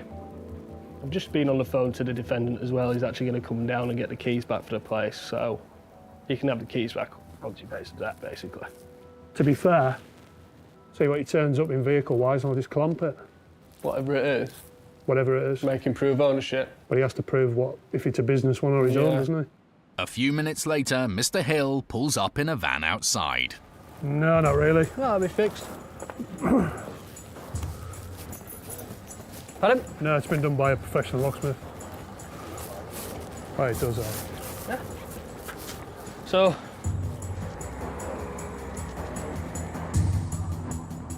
the director of the company turned up there, wasn't too impressed seeing us all here, and basically drove away. Come and gone. I think he'll walk back. Or he might just phone you, mate. Miles gives the company director a call. And to his surprise, Mr. Hill picks up. hello? Are you going to come back? No. But within seconds, he's hung up. I don't know. With the company director still not paying the money he owes to a former employee, the sheriffs are running out of options. So we've given him 7 days to come up with the funds. If he doesn't, then we'll have to think about removing the goods and selling them by public auction. We've changed the locks on the premises so he can't get back in. If he does try to get back in, that will be a criminal offence, especially if he takes the goods out. That will be theft now, because they are in our control. hopefully he will come back to us and deal with the problem he has, and that's paying the debt to the people that it's owed to. Later, the sheriffs return. We're only a minute or so away from the site, but we've had a phone call and we believe the tenant is on site, the debtor, so this could be interesting. But will there be any assets left for them to seize?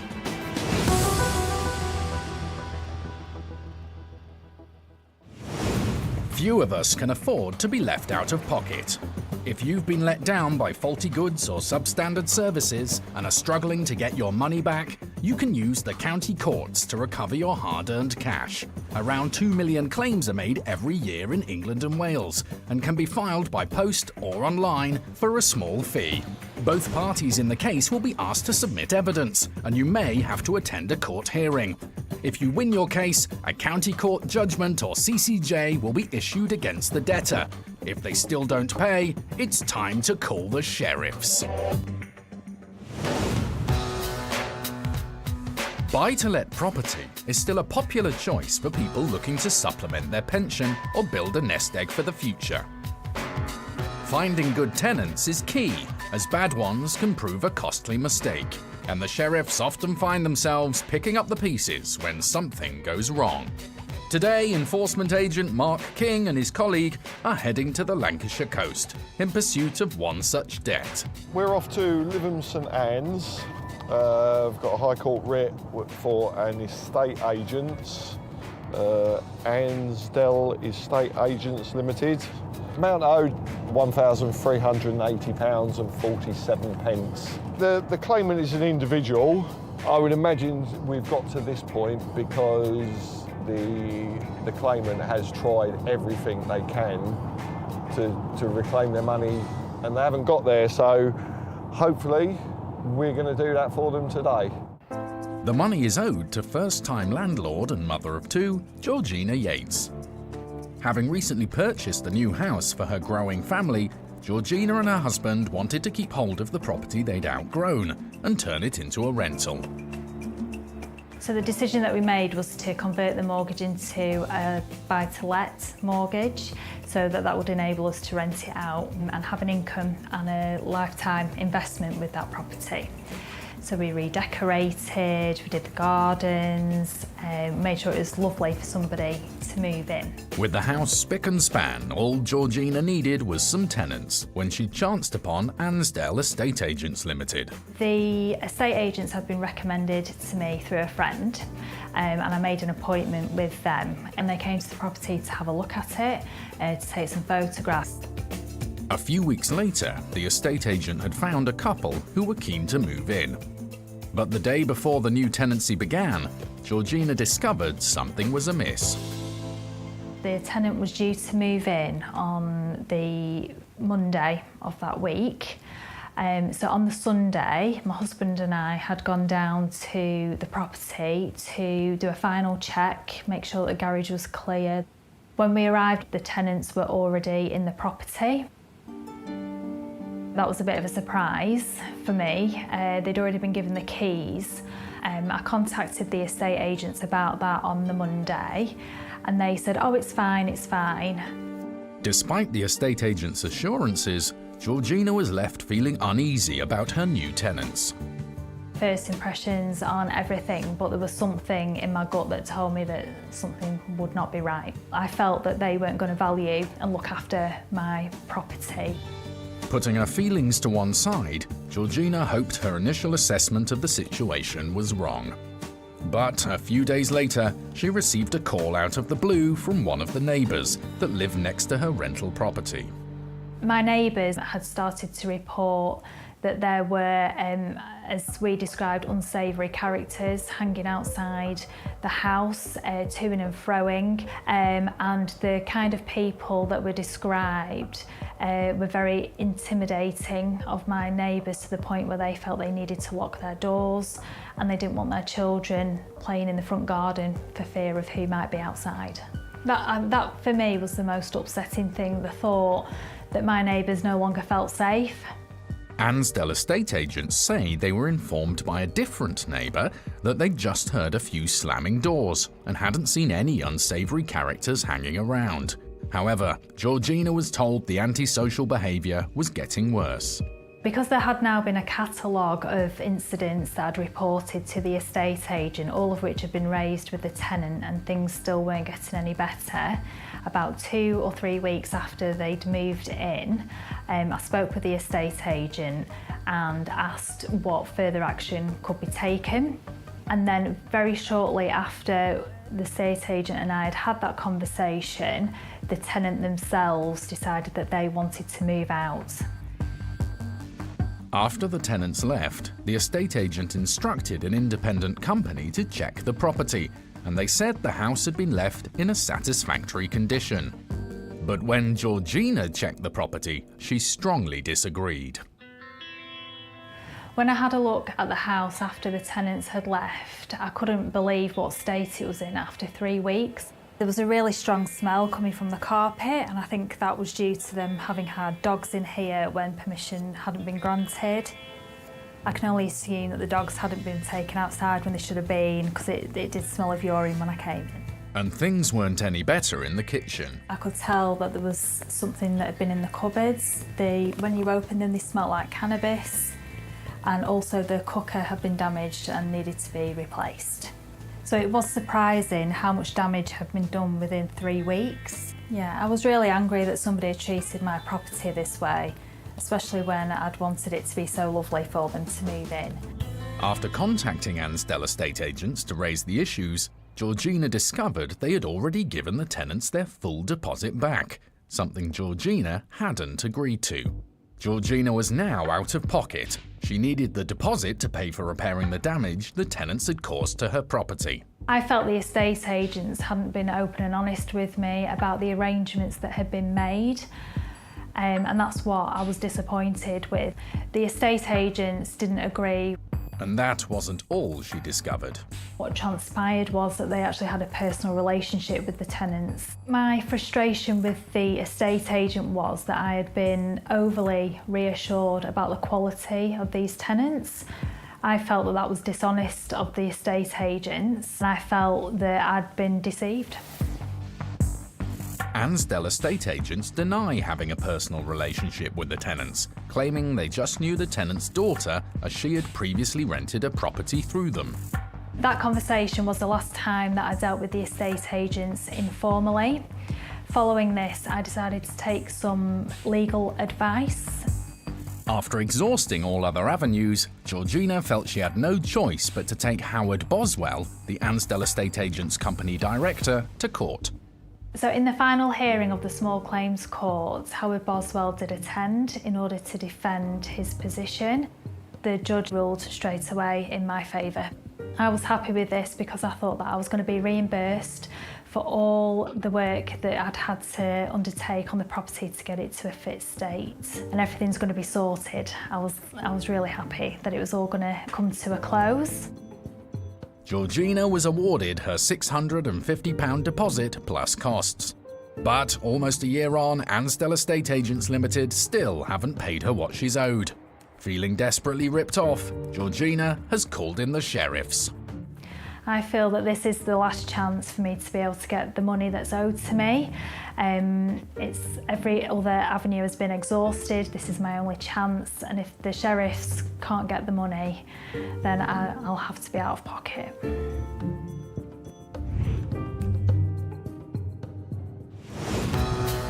On the Lancashire coast, Mark and his colleague are approaching Lytham St Anne's, the town where Ansdell estate agents trade from. We just need to get there, establish that it is the company we're looking for. If it is, find out who's the main person there in charge, and then explain to them why we're there. The address on the sheriff's writ is located on a busy high street. But as the door number doesn't match any of the shops, the sheriffs think it must be a flat above. If it is the flat above, there was someone looking out the window a minute ago. So they're probably expecting someone, because they've had all the notices and everything by now. So the person Mark spotted could be the company director, Mr. Boswell. There's somebody definitely in that flat, yeah, because he was looking out the front window. Later. It's a High Court writ, yes. As the sheriffs finally catch up with Mr. Boswell, will they manage to get Georgina her money? We have a High Court order instructing us to seize your assets if you don't pay this debt.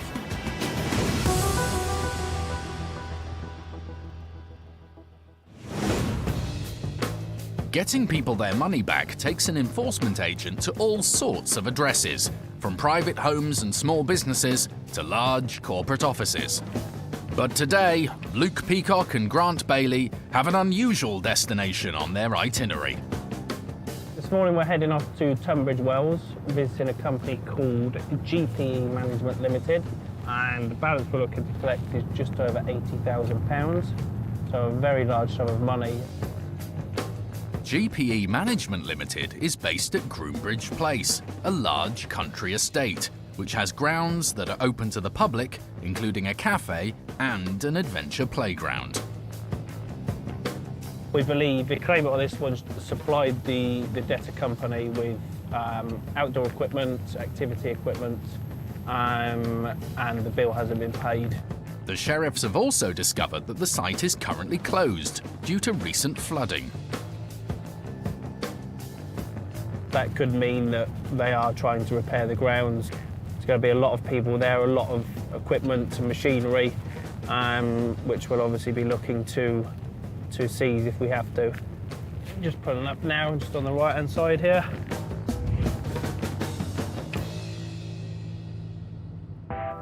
Oh, this is very nice.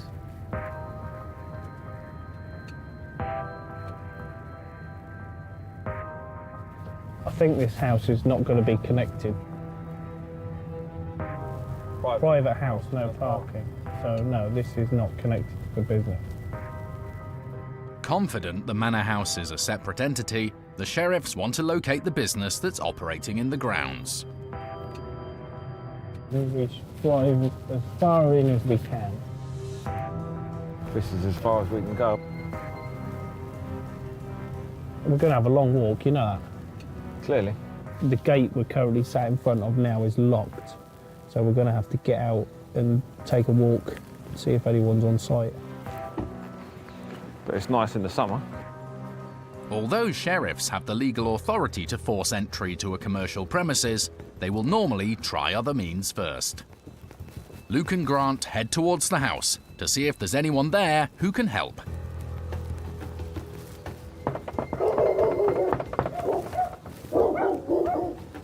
That sounds a mean dog.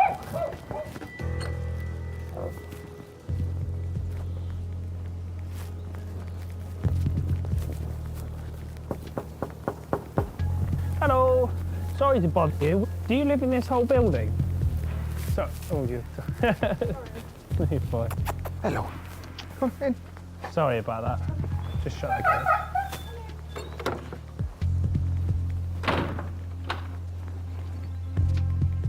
Madam? Hello? Might be onto something here. What's she shut the door for? Don't know, mate. The lack of cooperation suggests the woman in the house may have something to do with the debtor company after all. The sheriffs step into an outbuilding in search of clues. What we got? Groombridge Asset Management Limited. So we're at the right place. Groombridge Asset Management, though. GPE Limited. GPE? GPE Limited. That's what we want. Yeah. What is it? It's a box there, it's got records in it. We've just found a lot of paperwork here to do with the debtor company.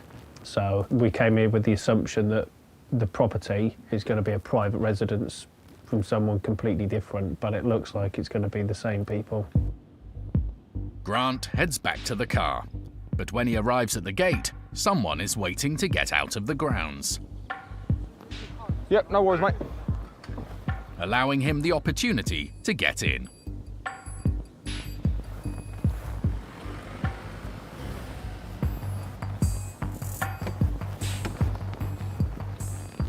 This Groombridge Place estate, yeah? Yeah. Yeah, we're enforcement agents, mate. Is there a manager or director about? I don't know, I haven't seen anyone today, to be honest. You'd have to go round that way to the house. Moments later, a buggy pulls up. How you doing? Hello, sir. Not bad, thank you. Yourself? Yeah, very well, thanks. Good, good. I've been told to give you this phone number, and this is the person you need to contact. Okay. Does that help So everybody? word's got around then, has it? Does that help anybody? Yes, Okay, please, right. sir. Who is the guy that you'll be You're calling? talking to the manager. Gerald. Jerry, yeah. Is he inside? No, he's not inside. There's no one. There's no one. Well, there is. He's just slammed the door on us. Yeah. Because she doesn't want you in our garden, that's why. I don't want my dog let out stuff. You won't be going any further today. Okay, we will be, sir. No, you won't. Yes, There's we will be. nothing to take. Right, if you'd like to give Sherry a ring, sort that out, and I'll get back to what I'm doing. The Jerry in question is the director of the debtor company, Mr. Gerald Cryer. Hi, can I speak to Gerald, please? Thank you. Hi, my name's Luke Peacock. I'm a High Court enforcement agent.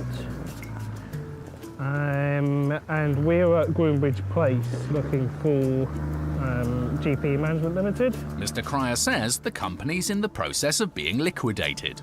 Since when? You instructed administrators last week. Okay, has the meeting gone ahead? Okay, then the company's not in administration. So we're here to collect £80,500. Mr. Cryer tells Luke that he only recently took over the company after the owner of the estate passed away suddenly. He says it's being wound up and it doesn't have any money.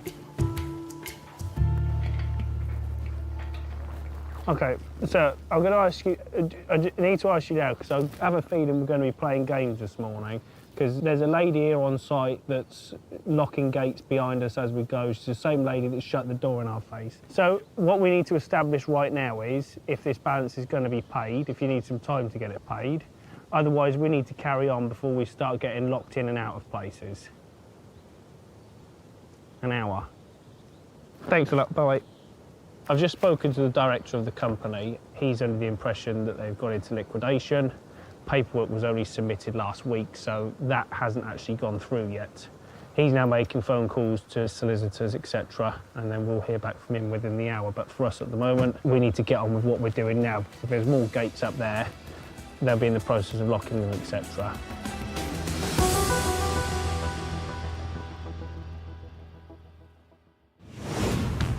If you've won a county court judgment but are still out of pocket because it hasn't been paid, for £66 you can get the case transferred up to the High Court, which will issue a writ for enforcement by the sheriffs.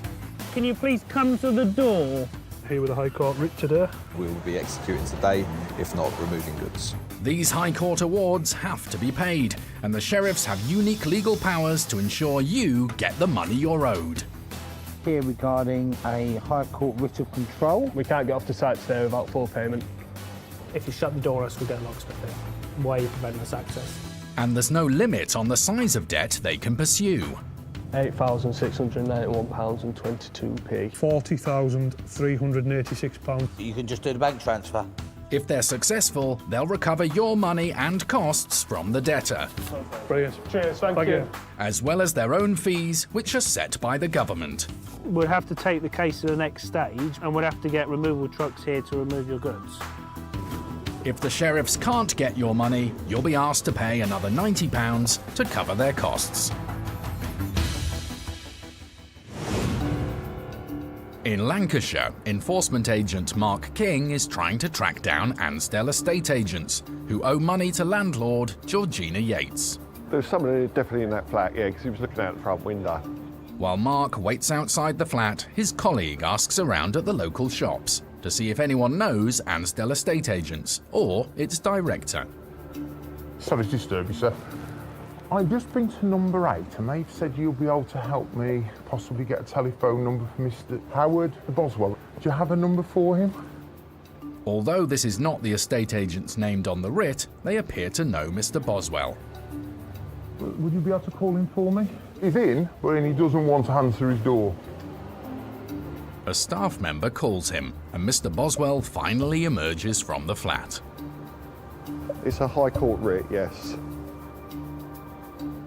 He isn't, however, in the mood for conversation.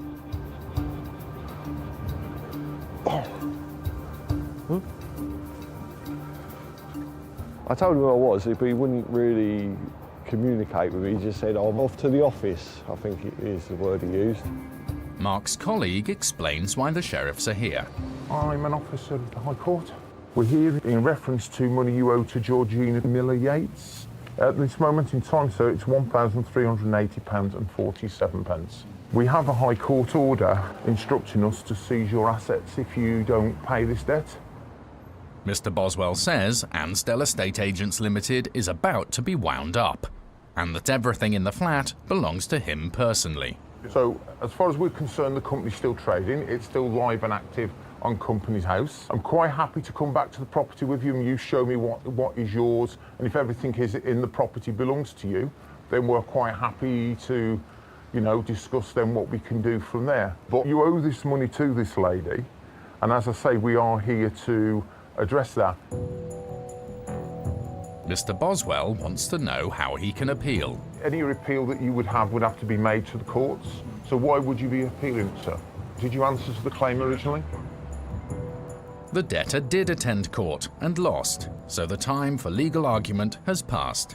Running out of options, Mr. Boswell agrees to pay.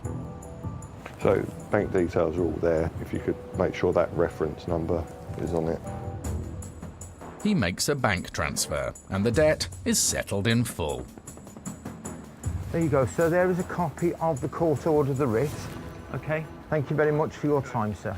Cheerio then. Thank you as well for your time, sir. Bye-bye. Sorted. The debtor came out of the address on the writ and proceeded to come round to this address, which is another estate agent's. Took him a little time to get the money sorted out, but eventually he did pay, cleared funds, full amount. Good result, I think.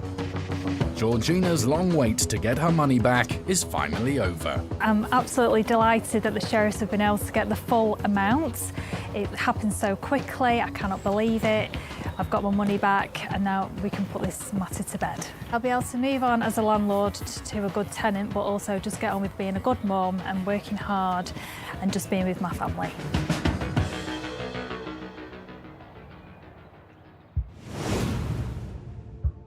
Ansdell Estate Agents told us a family member of the tenants had agreed to pay the money owed to Georgina. When it was not paid, Ansdell Estate Agents made contact again.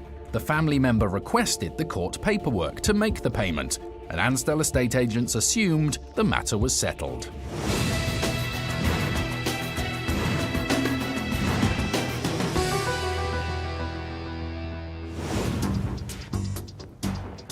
Luke and Grant are at Groombridge Place, a country estate in Kent, where GPE Management Limited owes £80,000 to a supplier of adventure playground equipment.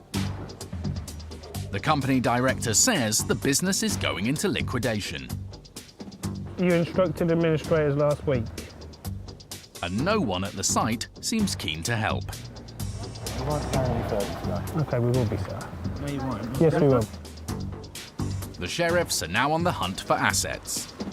So here we go. Here we go, we've had one gate blocked and they've padlocked it as well. So let's go and have a chat with them. Hi there. Yes, fine. Is this your vehicle? That is, yeah. That's your vehicle, right, okay. Well, our next move... Right, you might want to hear this if it's to do with your vehicle. We're going to be chopping that lock and we're going to be moving... Well, your vehicle will be going, sir. Going where? On the back of a tow truck. And then we'll deal with it then. But let's just get on. I don't know what you're going to take anyway because this is all our stuff. Why have you locked the gates then? The contract. Sorry? The contract. No, you've locked all the gates on the site. The gates are locked anyway. Well, that vehicle's usually not parked here, is it? It's working there. But anyway, I'm going... Fine, no problem. We'll carry on. Yeah, might be able to pull it over.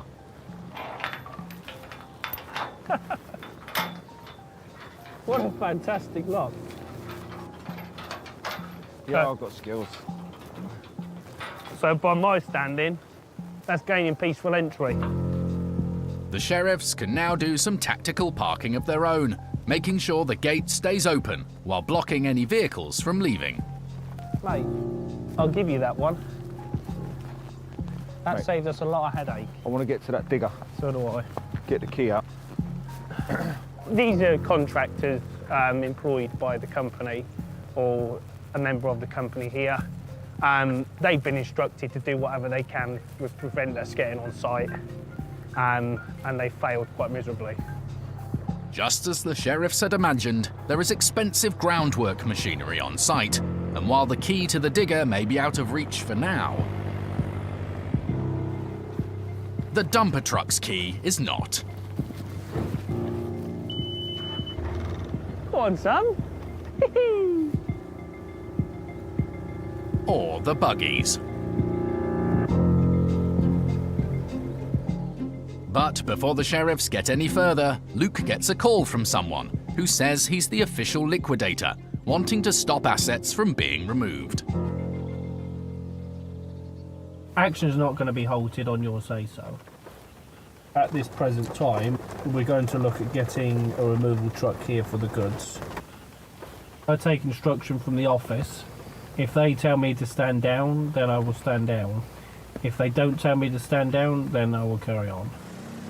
The liquidator may not hold any authority over the sheriffs, but the news that one has already been appointed is a game changer. What we have to bear in mind now with the liquidators being on the phone is whether we actually remove these goods. It could be very costly for us if the company then goes into liquidation. We may have to store the goods for a longer period, and ultimately the goods will then have to be returned. Soon, the sheriff's office receives formal notification that the company is now officially gone into administration. Luke and Grant will be walking away empty-handed. It's not a great result for the claimant, but legal due process has to follow, and unfortunately that's what's happened in this case. The claimant, who supplied GPE Management Limited with outdoor adventure equipment, will now join a list of creditors. Once the company's assets are liquidated, they are likely to receive only a small proportion of the money they're owed.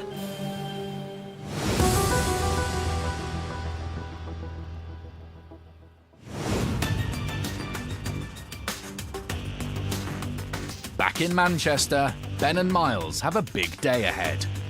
We're off to Altrincham. We're returning to Intrinsic Cleaning Limited. The last visit we locked the premises up, secured goods on site.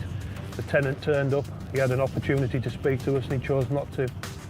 And again, he has not been in touch and made no offers to make payment. With the company director, Jason Hill, failing to pay a former employee the money he's owed, Ben and Miles are returning to seize the company's assets. We're meeting a removal team to remove the goods that we secured on site. This is simply our last resort. We have to do our best to recover the outstanding debt, and at this moment in time, this is our only option. It's a funny one, isn't it? Because if you get payment off people like this, it's really satisfying. Yeah. So, it's been a frustrating one now, hasn't it? It's taken a bit of time to get to this stage. Mr. Hill has ignored the sheriffs for months. Could there be a last-minute surprise?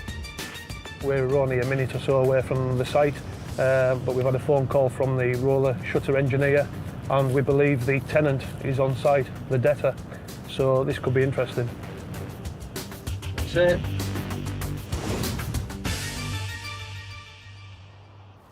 But as Ben and Miles arrive at Intrinsic Cleaning, the only person there to greet them is the locksmith. If the company director has been back to the unit and removed assets, including industrial cleaning equipment, Ben and Miles will once again be leaving empty-handed. The electrical last time. To Ben's relief, there's no sign that anyone's been in. Yeah, we heard that he was possibly on site. However, when we've turned up, there's nobody here, and everything was and is exactly how we left it. Orange floor polisher. Yeah. Blue floor cleaner. A record must be made of each item taken, including a description and any serial number. It can then be sold at auction to get the former employee the money they're owed. Just walking around to the front of the building because the removal guys are here. Just need to get them to the back so we can start loading the van up. We're clearing the stuff out quite rapidly. There's always a lot of effort when you remove goods. Oh, wait, it's on my fingers. Ow, ow, ow, ow, ow. That's why it's an absolute last resort. The actual manpower, you know, you've got 3 removal lads, plus myself and Miles.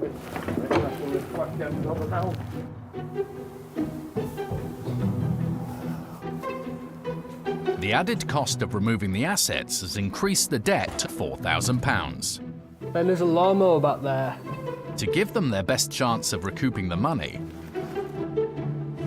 Ben does another sweep of the office in search of anything else of value, like this potentially lucrative piece of sports memorabilia. A signed Everton football shirt. Yeah, we're going to take that as an asset of the company. It's within the office. We might fall lucky, there could be a specialist one for sports memorabilia or something like that. I believe we've got nearly everything we can of value. 5 plastic tarpaulins, Matt. Yeah, we're nearly done with this job now. I'm going to be happy to see the back of it, hopefully, as long as the goods raise the funds we need. 7 plastic dustpans. And brushes. 3 brushes. Do you reckon we've got enough? Yeah, we've got everything of value, I suppose, haven't we? Yeah, we couldn't take anything else. It's just rubbish now, isn't it, really? Yeah, I think we're good. Yeah. Hard work, got it done. With everything of value removed, all that's left for Ben and Miles is to hand back the new keys to the company director. Yeah, we've invested a lot of time and effort here. It's not a small operation, he's removing goods. There's a lot of people involved in the removal other than ourselves. So yeah, good result. Hopeful that we'll recover the money for the claimant. Hopefully we'll get enough, but you can't really predict it. But yeah, quite happy with where we are at the moment.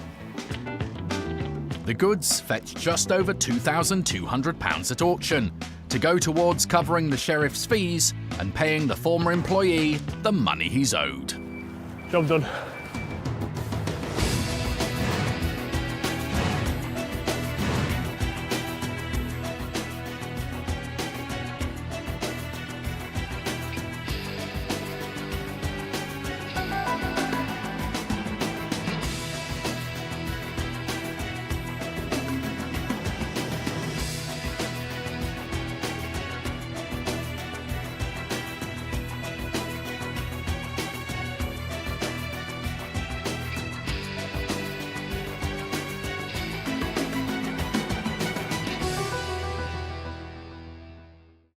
If you've been ripped off, I felt very cheated and conned.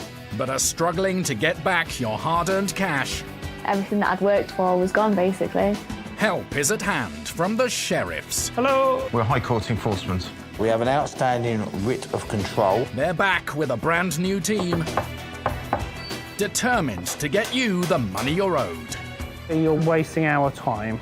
I'm now going to call a locksmith. Acting with the High Court's authority, He's the one with a court writ, so he's the victim, not you. they have the power to remove assets, We're here to retrieve full balance, if not remove goods otherwise. to ensure you're not shortchanged. The sheriffs being our last saviour and hope.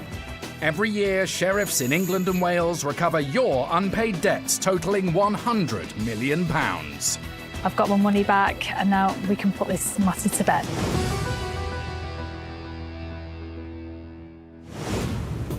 Coming up, I'd set all my hearts and my plans on having a Jaguar in my dreams. motor fanatic Gary Morris thought he'd found his perfect classic car. There was a partly built XK120 which he was building, as I couldn't afford just to go and buy that car as well. We did a deal. But after trading in one of his own cars as payment, Gary's Jag never materialised. But there was always an excuse. Things were going wrong. He was having problems with labour, or there was an illness in the family, and eventually there wasn't even excuses coming. It was just, I got ignored. Can the sheriffs get Gary his money back? Obviously, the first question I'd ask you is, are you going to pay it? A group of trespassers have turned a plot of land into a gigantic rubbish dump. But when the sheriffs try to move them on, They're on their way over already. things get out of hand. Bring it away! Right. And when Ben and Miles try to settle a debt at a car accessories shop, I reckon that'll be his. they quickly hit a roadblock. Okay, you don't understand. We have a writ to search these premises and look for goods.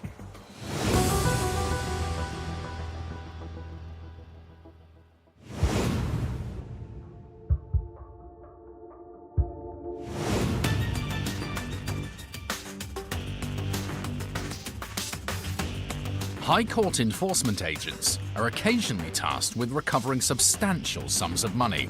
And this afternoon, Luke Peacock and Carl Hardingham are in the Midlands in pursuit of one such debt.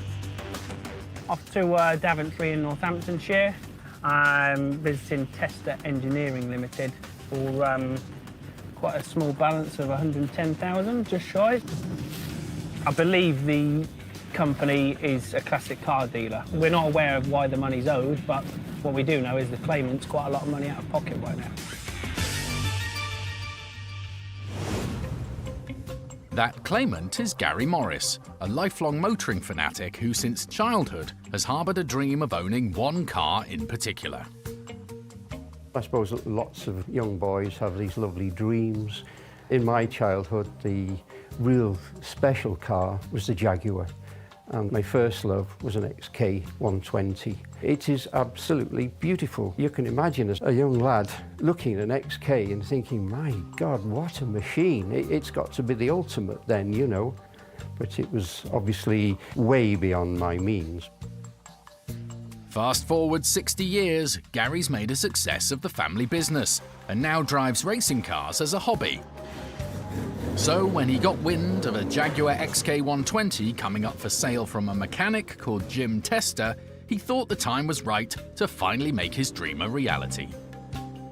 I'd heard down the grapevine that there was an XK 120 becoming available. There was a partly built XK 120 which he was building, and we went round and I looked at all the different things that was happening there. He had his own trim shop and everything else, and he does do a good job.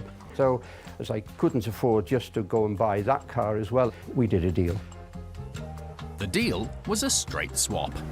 Gary traded in one of his cars in return for the XK 120, which he hoped to be driving before long. I was under the impression that it would only be a couple of months, but it started getting drawn out and things weren't progressing as it should have been. It should have been finished, but there was always an excuse why it wasn't. There was a part not there, or things were going wrong. He was having problems with labour, or there was an illness in the family, or somebody had died, and eventually there wasn't even excuses coming. It was just, I got ignored.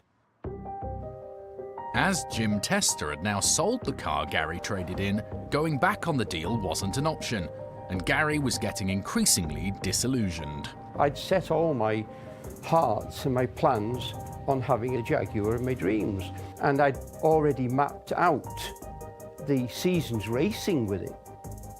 But as the time went on, it's just getting very depressing. He wouldn't answer any emails, wouldn't give me any telephone conversations, nothing. So my thoughts were then, there's something very peculiar about this. I just don't know what's the devil's happening. When a whole year passed with no sign of the XK 120, Gary felt he had no choice but to step things up a gear. I decided the only way forward was to take legal action. Didn't want to, but a member of the family is in the legal profession, and he suggested that we do go forward with this and maybe get some response. Gary took the garage to court, and when Mr. Tester didn't defend the case, he won £80,000 in damages plus costs. But Gary still hasn't seen any of the money, or the car. I was wanting the car. The money doesn't replace a dream, but my car still wasn't forthcoming. So the only option left was actually to get the sheriffs to become involved. Let's find out what is happening and let's get it finished.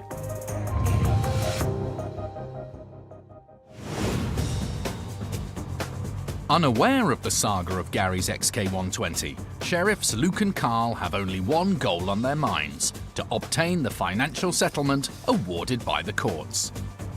It's quite rare that we come across a writ for such a large amount. It's a first for me. Obviously, we've come to collect the full balance, which depends on whether there's assets to cover the debt there.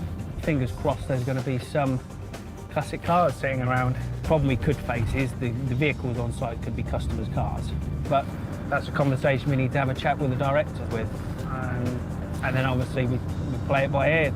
If they're willing to cooperate, we'll cooperate with them. If not, we'll have to look at taking control of goods. We've got to do a U-turn, Carl. No, we've rerouted. And we're up here on the left, are we? Yeah, we're just arriving now. There's 14, so we're up in the corner there. Is it that one there? Yep. Is that it? Yeah. The sheriffs locate Tester Engineering Limited on an industrial estate. Nice M5 there. Old one, but an M5 nevertheless. Now to find the boss. Morning, sir. Can we speak to Mr. Tester, please? Yeah, speaking. Mr. Peacock, colleague Mr. Hardy, I'm High Court Enforcement Agents. We're here to execute a writ today. So, copy of the writ for yourself. Balance we're here to collect today is £109,846.66. Okay. Well, I went back to court for this. Yep. And the writ was stayed. I have a piece of paper that says the writ was a stay of writ. To my mind, I've dealt with this, and I'm waiting for stuff from the court. End of story. So that's incorrect. Okay. We're aware of the court process that's been going on, and the court's given us the go-ahead. As it stands right now, we're here to collect the balance or to enforce this writ. And if payment isn't forthcoming, then I'll be looking at taking control of goods. Okay, well, I need to speak to my solicitor. That's fine, but we're here to do a job. Okay, well, so yeah, well, obviously the first question I'd ask you is, are you going to pay it? Well, no, of course I'm not. Okay, then we'll be looking at taking control of goods. Okay, well, I need to speak to my solicitor. No problem. You do what you need to do, and we'll crack on with what we need to do. No, please wait till I've spoken to my solicitor. We're not here to give you time, so you've had time. Mr. Tester claims he's been granted a stay of execution by the courts, which puts any enforcement action on hold. But as that doesn't tally with what the sheriffs have been told, they begin their hunt for assets. The vehicles in here, Luke. Do you want to get some photos, Carl? Lot of leverage on payments here, mate. With a number of classic Jaguars on display, there doesn't seem to be any shortage of potential assets. Just gonna go and have a look down here, mate. Is this part of the same workshop? It is, isn't it? Yeah, mate. Huh? 13 and 14, so there's 2 units. Yeah.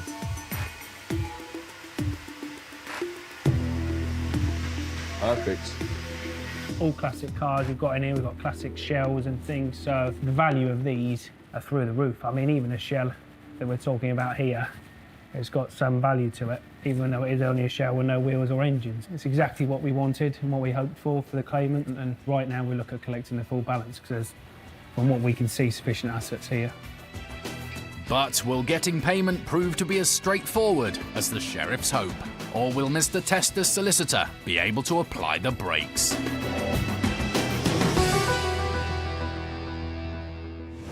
Few of us can afford to be left out of pocket. If you've been let down by faulty goods or substandard services and are struggling to get your money back, you can use the county courts to recover your hard-earned cash. Around 2 million claims are made every year in England and Wales and can be filed by post or online for a small fee. Both parties in the case will be asked to submit evidence, and you may have to attend a court hearing.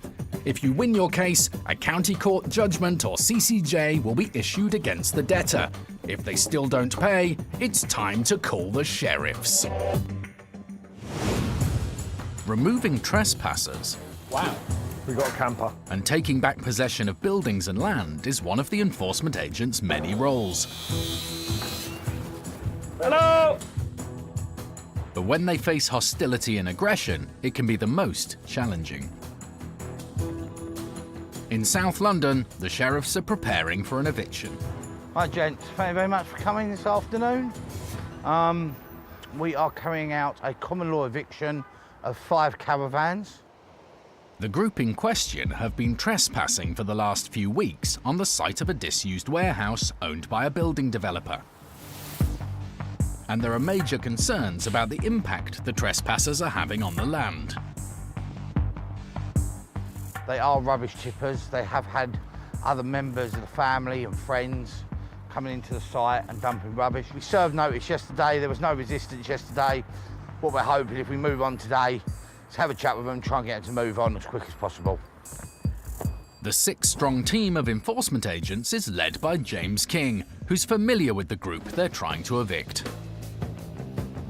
They can be extremely aggressive. What we tend to find is they're more aggressive if they've got a good piece of land to lose. So you would say they normally travel around a family of around 20 of them, 20, maybe 25. We can quickly find we're extremely outnumbered on these jobs. Today's operation is what's known as a common law eviction, which gives the sheriffs limited powers to remove the trespassers if they decide they don't want to leave.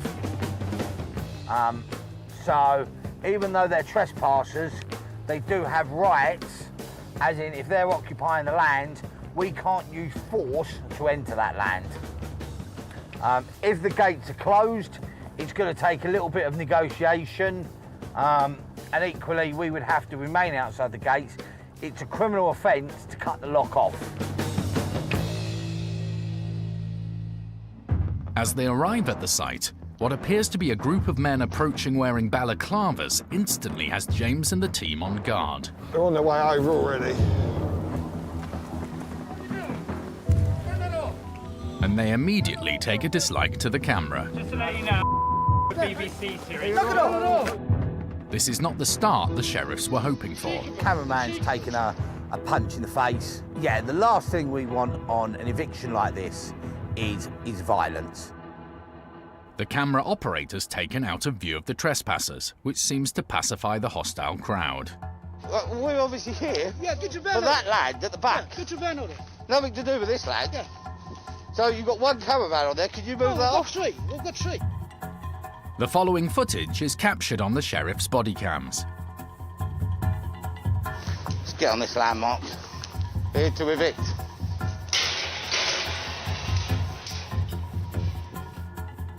Much to the sheriff's relief, the gate is unlocked, and they quickly gain access to the land they're here to reclaim. Now inside, James's concern about the illegal dumping is clear to see. Where's all this rubbish come from? God knows. We would have been listening and things gone down. It's unbelievable to see the amount of rubbish that has been dumped there. They make their money out of removing rubbish, and these guys will then come and dump it on the land. You taking it all with you? No, I'm taking the good stuff. But the trespassers' days of dumping here are over, as James and the team begin moving the caravans off the site. Steady. Push. Pull. Whoa, you can catch the whoa. The travellers have spilt out and they've moved on to the supermarket car park, which we have no ability to evict them from. I am a little bit worried now they could end up trying to regain possession to the land. Even if we put a lock and padlock on there, they could cut that off and continue dumping in the space where the remaining caravans were. So they could end up with even more rubbish and they could completely fill the site up. Later, James returns. But will the travellers have left, or will they still be illegally dumping?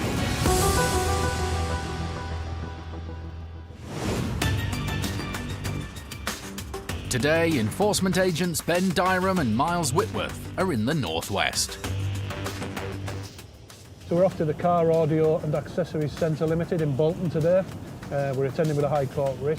It is a place where we've been before, so we're returning today as the director was away last time we visited. I spoke to the defendant's sister, and she was fine. She wasn't hostile or anything. She said that the defendants in Dubai and to get him to give me a call, but we never got a call, so that's why we're visiting. We've given them the opportunity to pay it, or make contact to pay it, and they haven't. So this is why we're returning today. The debt, which is just over £3,000 including fees, is owed to another business. Despite the director's radio silence, Ben is hoping payment will be forthcoming, as he suspects there's little in the way of leverage. It's a small auto accessory shop. The assets there are quite sparse, so quite thin on the ground. Some day though, isn't it? Up here. It wasn't too bad in Yorkshire, it's a big room in York, Lancashire. It is. It was lovely up at home this morning, at 5:30. Right, it's just up here.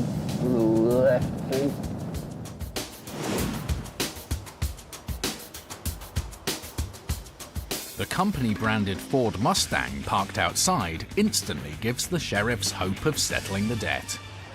I reckon that'll be his. No number plate on it. Very professional.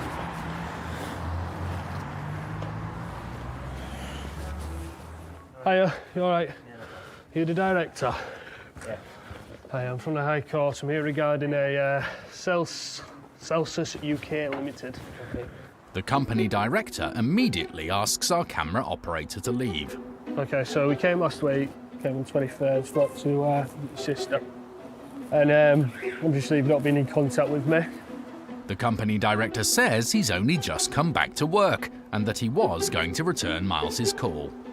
Okay, cool. So I'm here today to get £3,075.49p. Get that resolved, that'd be brilliant. The company director is saying he doesn't have any money. He can only give the sheriffs £50 up front and the remaining £3,000 on a payment plan. If you'd want to do that, we'd need to see some evidence of not having the funds, i.e. like your current bank account balance. Yeah, so we've spoken to the director on site and he's informed us that he hasn't got much money in the bank. We've told him to go and try and raise the funds by ringing some friends or some colleagues, whatever he can do. We're going to give him about half an hour. Back inside, he's getting a bit twisty. Ben and Miles have a scoot round the shop for potential assets to use as leverage. You look well on that, like. I used to have one, not like this, but when I was about 10. But they're like normal scooters with a little battery in the back. Yeah. Brand new, you're looking at 1,200. At first glance, there appears to be some assets, but the director is now saying almost everything in the shop and the £30,000 car outside belongs to a different company and is therefore untouchable. So who do the goods belong to? Number plate clinic. That's including the scooters, just everything in the shop was. Okay, have you got any evidence to prove that? 3 companies trading from this address. And the company that we're wanting to take the goods for, it isn't good value stuff. This car, that's got information all over it about the other company registered this address. It's a bit of a kick in the teeth when we know he's been in Dubai last week and you know he's got this debt, some priorities aren't quite there. And we've told him to go and try and raise the funds by ringing some friends or some colleagues, whatever he can do. If he doesn't raise the funds, we're going to have to look at removing. We don't really want to do that because it's a bit of a headache and hopefully we can come to some sort of arrangement. Whilst the director heads off to try and raise some more funds, the sheriff starts sifting through the company's paperwork, but other members of staff begin to get a little agitated. We've got a writ, do you want to see it? Where's my folder? Okay, you don't understand. We have a writ to search these premises and look for goods. Why are you stopping us? And they start to get a bit forceful. That's fine, but we ain't leaving this room. We'll sit here in silence, but we ain't leaving this room. So they didn't want us rummaging around this stuff. I'm hopeful we'll get it today. That'll be a good result, I guess. Means we've only been here a couple of hours, so we can move on to the next job. When the director finally returns, any luck? His initial offer of a £50 payment towards the debt has now been upped. We're just in there negotiating that at the moment. It's gone up from £50 today to we're over 1,000 at the moment, so just trying to get that a bit higher. And then split it over 3 months. We don't want an arrangement, but with the goods on site, we could stand here all day and get nothing. It's just better to take the arrangement and move on to the next job. Problem is, I need a decent amount up front. I can do you 1,500 today. We're not going away until this. We're not going away until this money's in the bank. But will the company director agree to Ben and Miles's proposition? Listen, £1,500 today. If you pay that now, we're gone in 5 minutes. 5 minutes. We're gone. We're gone out that door. Five minutes. You'll get a receipt. We're gone. 1,500 now. Yeah. And then the rest over 3 months. That's fine by me. With some careful negotiation by the sheriffs, the company director agrees to pay $1,500 up front and the rest in instalments. There you go, signed it at the bottom. 5th of every month. Thank you very much, lads. Cheers. Thank you, guys. Thank you. Take care. We've come up in the end with a part paid arrangement. We've taken 50% and then we're going to split the rest of it between 3 months. Started off with a £50 offer, so we got out to 1,500 in the end. Quite happy with the result on the day, considering all the circumstances. Later. Hiya. How are you? Not made any payments. When Car Audio and Accessories Centre failed to keep their side of the bargain. Point blank refusing to pay it. He's being quite obstructive, abusive, calling us a multitude of names. The sheriffs are forced to dig deep. Ben's found a few £100 in cash, which is just scraping a barrel, really.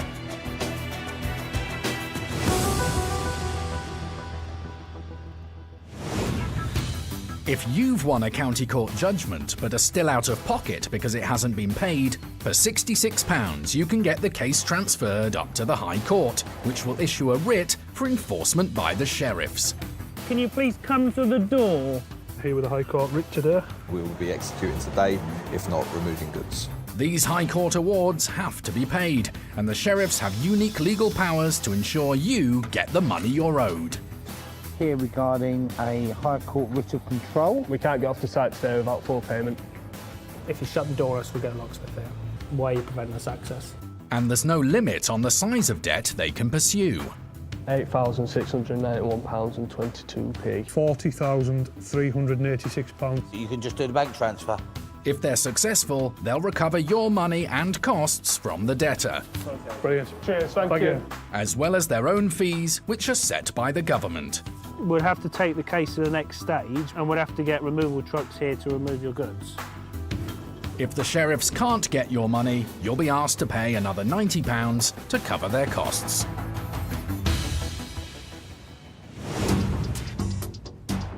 Luke and Carl are at Tester Engineering Limited in Daventry, where they're attempting to recover more than £100,000.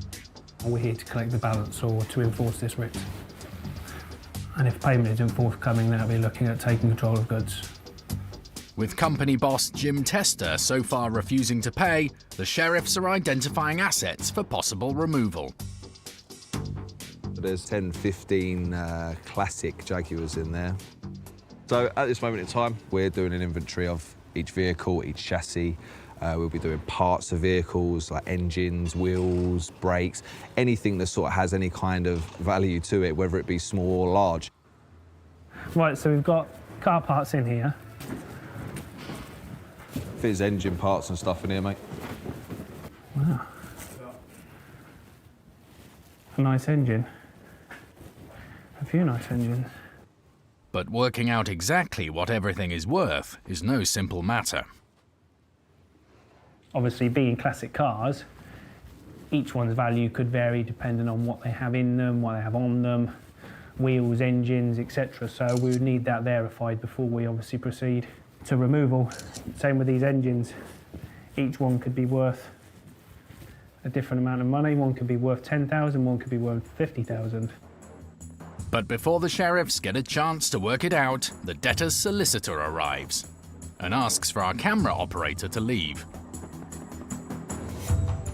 He then tells the sheriffs that he applied to get the judgment set aside, and a court hearing was scheduled.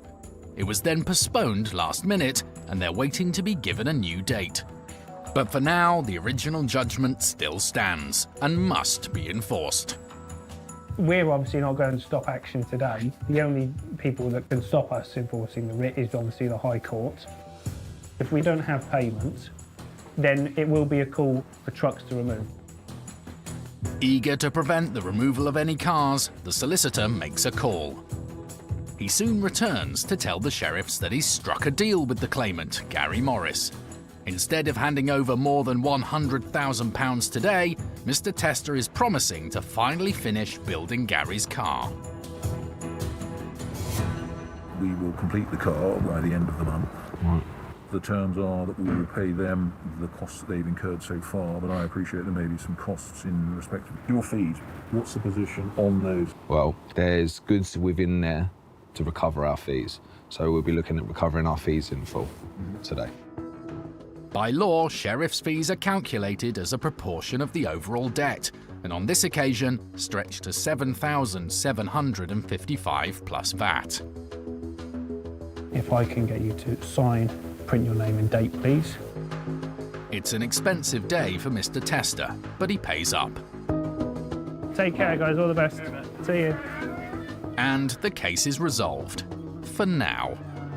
We've got there in the end. The claimant is going to get his car by the end of this month. Costs have been settled with court fees, enforcement fees, etc. So they've all been settled, and the defendant's entered a legally binding contract. So we've got a good result. And claimant Gary Morris is over the moon with the news. It was never about the money. It was my dream coming true. And hopefully it's been sorted out. It's a wonderful result, and I don't think this would have happened without the sheriff. Thank you so much, literally from the bottom of my heart.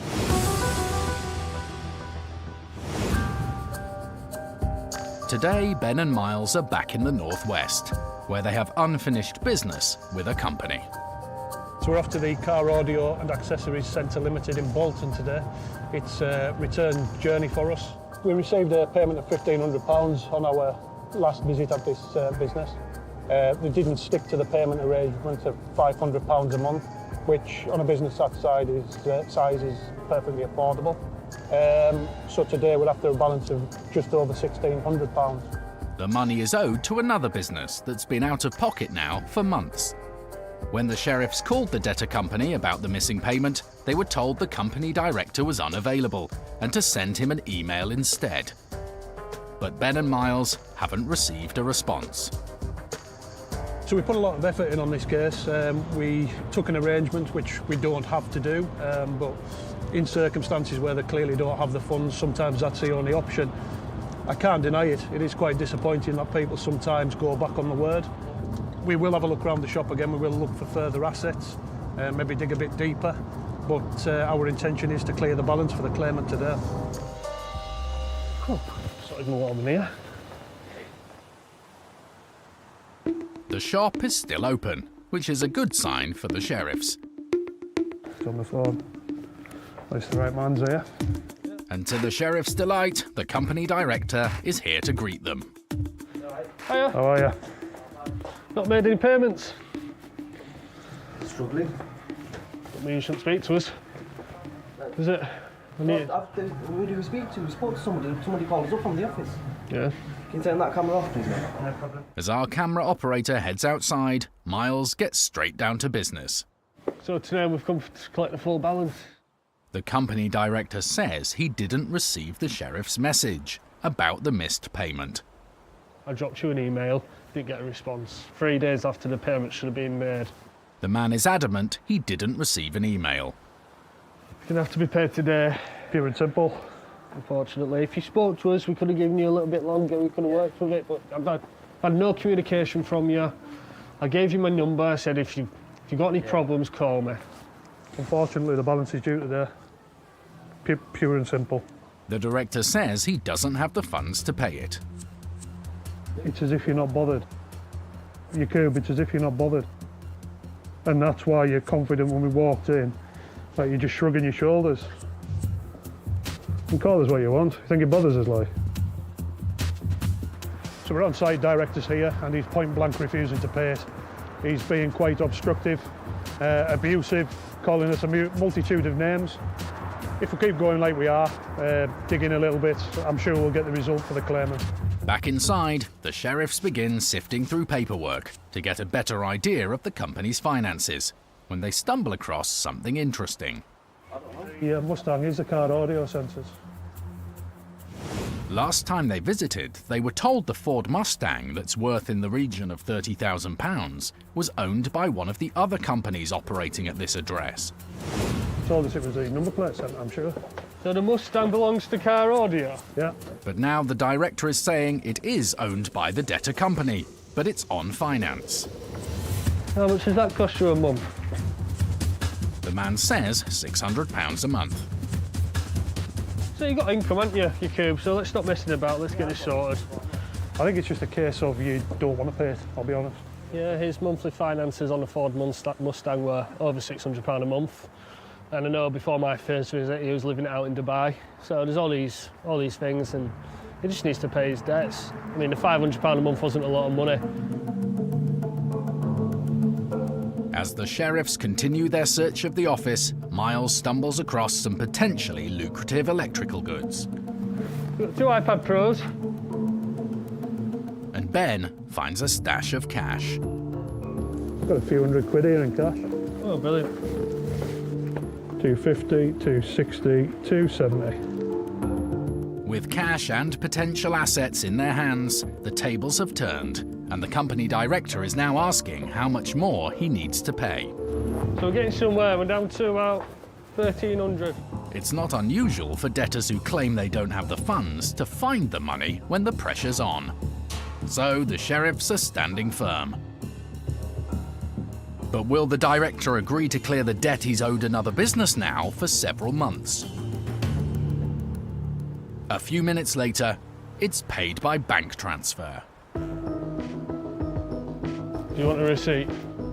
It was quite a swift conclusion in the end. We went from nothing to everything. He made a couple of phone calls to family, I believe, and he managed to raise the full balance.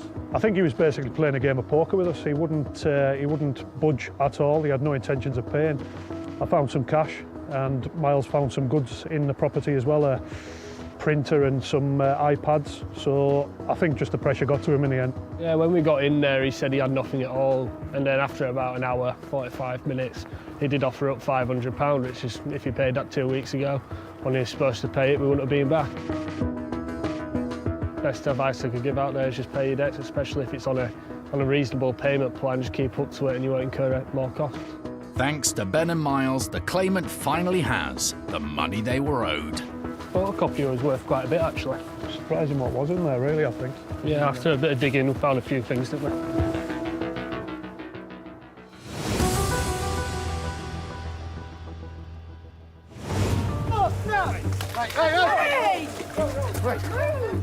Earlier, we saw James and the team face violence and resistance when they evicted a group of trespassers that had turned a slice of land into a rubbish dump. Today, James is back in South London. Our client has requested that we return to the site where we evicted the travellers from, just to have a check it hasn't been breached. James is concerned the trespassers may still be using the car park next door to continue their fly tipping. Fantastic news that the travellers have moved on for the car park next door to the site. They've obviously moved on to their next site. It's a huge relief for James to see the trespassers have left, and there's nothing to suggest they're going to be returning anytime soon. But it's not all good news. Problem for our client is there is a huge amount of waste that's now his responsibility to get cleaned up. Upon having a closer look at the site, I would say it's close to an acre, so close to about the size of a football pitch, and now it is literally full of rubbish. So the client has a mammoth task of organising that clear up to get the site back to its original state. A clear-up operation of this scale could run into tens of thousands of pounds. But thanks to James and the team moving on the unwanted visitors, the owner of the land can finally crack on with putting it to good use.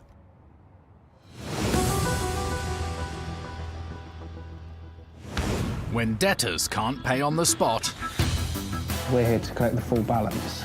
We haven't got that kind of minute. the sheriffs won't always remove assets to get your money. Second-hand catering goods doesn't fetch great money through public auction.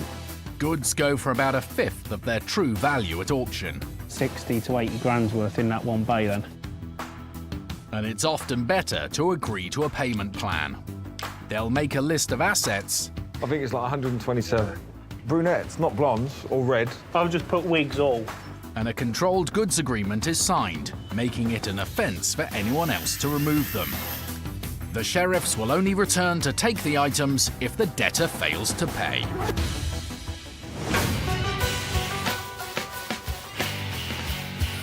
Today, enforcement agents Luke and Grant are in the capital to collect a debt that's been owed by an estate agent for over a year. Today we're off to South East London to see a company called JS & Co Estate Agents Limited. We'll be attending today to collect a balance of just over £7,000.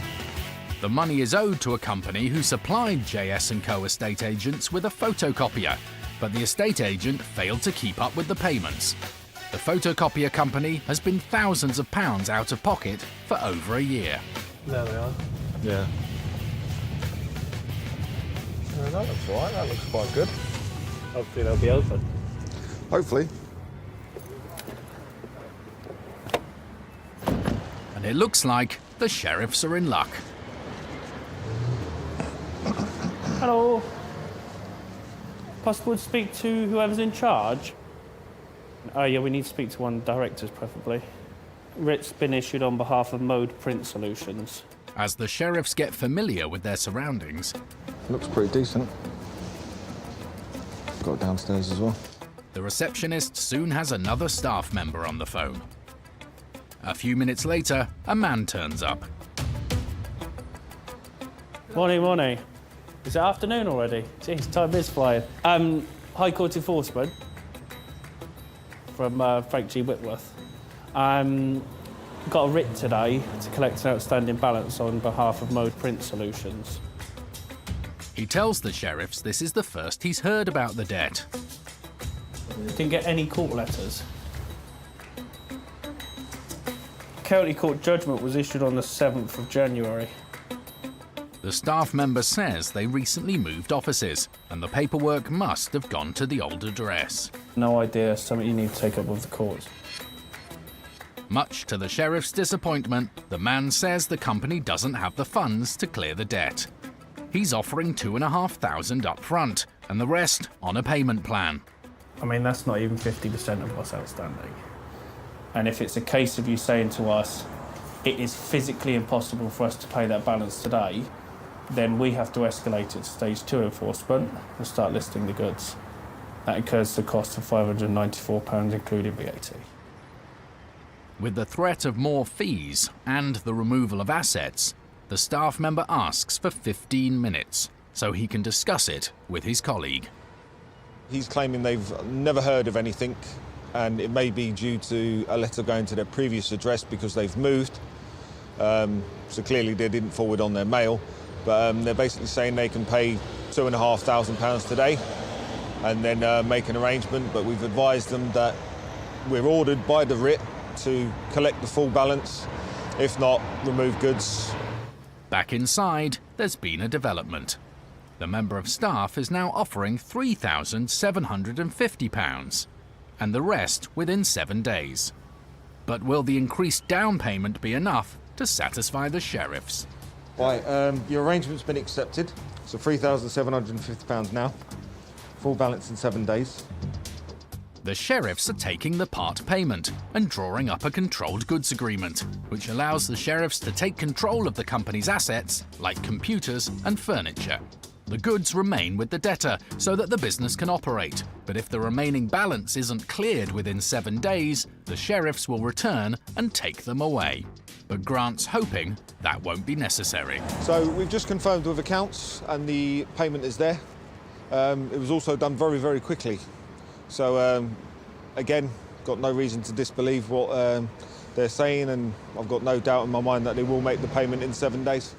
Thanks to the controlled goods agreement, the sheriff's work here is done. Yeah, so the directors of the company were very amicable. At no point did they refuse to pay or cooperate.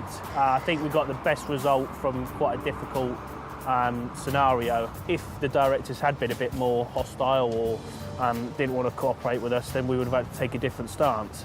But it's one of those cases as an agent you want, whereby you can actually work with the people and not fight against them.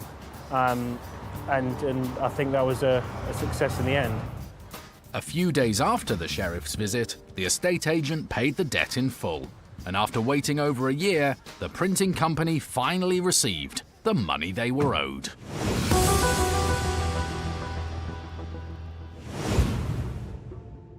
Following filming, Tester Engineering Limited's garage was destroyed in a fire.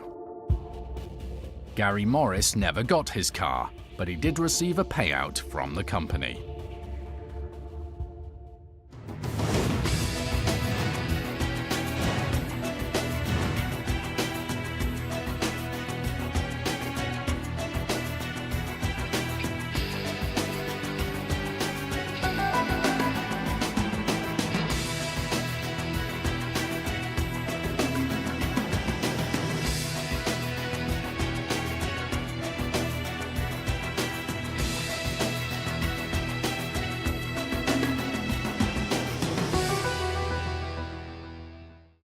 If you've been ripped off, I felt very cheated and conned.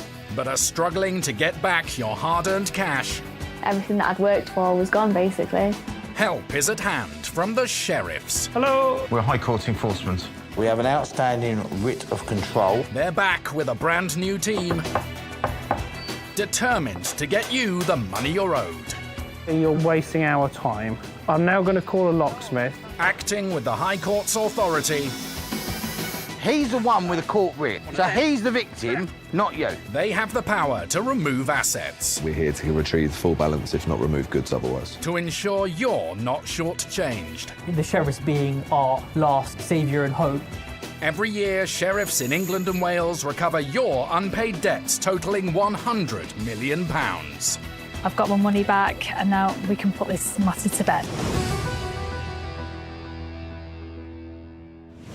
Coming up, Paul Hillman's been out of pocket for almost 2 years after a landlady refused to pay him for cleaning her hotel and pub business. If all our customers treated us like the ship and bell, we would be out of business within months. But when the sheriffs confront the debtor, Don't want you in here. Oh, don't want you in here, mate. they face an unfriendly reception. Don't want you in here, mate. Oh, here we go, get in there then. The sheriffs come up against a car dealer who refuses to refund a customer who was sold a vehicle riddled with faults. If you're going to stall on it, mate, it's going to go up to 2,672. And when Ben and Miles visit an abandoned hotel, We're in. We are. they check out more than they'd bargained for. We're up to about just over 70 TVs now.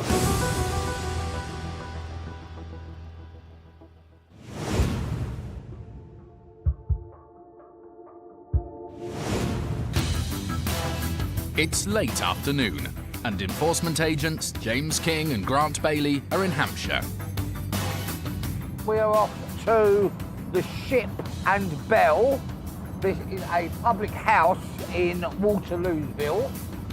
Yes, it's a mixture of a sort of hotel, B&B, as well as a public house and restaurant. Looking at the date of the county court judgment, it's over a year old, so they're fully aware of this. They've made part payments, and it'll be one of them ones where we will be attending to obviously inquire regarding the rest of the payment. The remaining balance of the debt, which is just over £3,500, including interest and fees, is owed to Clean King. Founded by Paul Hillman, the company offers a cleaning service for a variety of different businesses. I've had Clean King for approximately 30 years now, and we have a wide range of clients ranging from schools, offices, pubs, gymnasiums, airports, We've built an excellent reputation. 2 years ago, Clean King was contacted by the Ship and Bell, who were in the market for a cleaning firm to carry out regular cleans in the pub. We call it a key job, so we would have keys to the pub and the cleaner would let themselves in and they would be responsible for cleaning the bar area, the toilets, tables and chairs. After talking through the job, fees were agreed and Clean King was more than happy to have the Ship and Bell as a new client. Well, initially the contract ran very smoothly. For a couple of months we just cleaned the pub and then they introduced the rooms upstairs, which we took on. And that would be hoovering out the rooms, making the bed quickly, the corridors and the toilets and showers, just general cleaning really. Several months passed and the job was going smoothly, but when Paul checked the company accounts, he began to get concerned. So we had cleaned for about 6 or 7 months. We'd only received one payment. As a company, we, from time to time, obviously get people who don't want to pay us, or they may be in financial trouble. But if they talk to us, we will negotiate and help and do whatever we can to see them through that period. So Paul contacted the Ship and Bell to find out if they were having difficulty paying the bills and was shocked by their response. As we chased the money, they then started to complain that we'd missed the odd clean. And we'd missed the clean because they had changed the locks on one. Then we found they were locking the door from the inside and the cleaner couldn't get through. This was the first Paul had heard about any issues with the job and was determined to resolve things amicably. Our company will always credit any missed cleans, things like that, or any problems. But in this case, there was no correspondence coming back to us to negotiate about if anything had gone wrong. All our requests for money were totally ignored. Having already paid his staff to carry out the work at the Ship and Bell, Paul was drastically out of pocket. We had only received one payment, but we had paid that cleaner for 6 months because that cleaner needs the money. And we as a company obviously have to honour our bills, and we too need the money to pay people.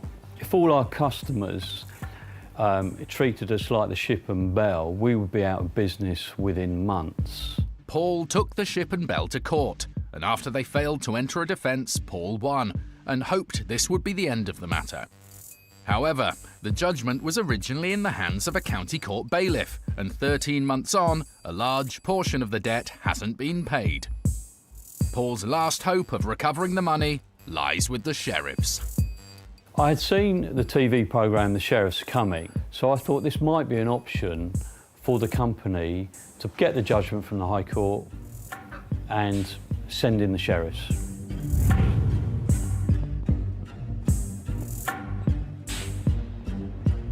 The sheriffs visited the Ship and Bell a few weeks ago, but it was closed.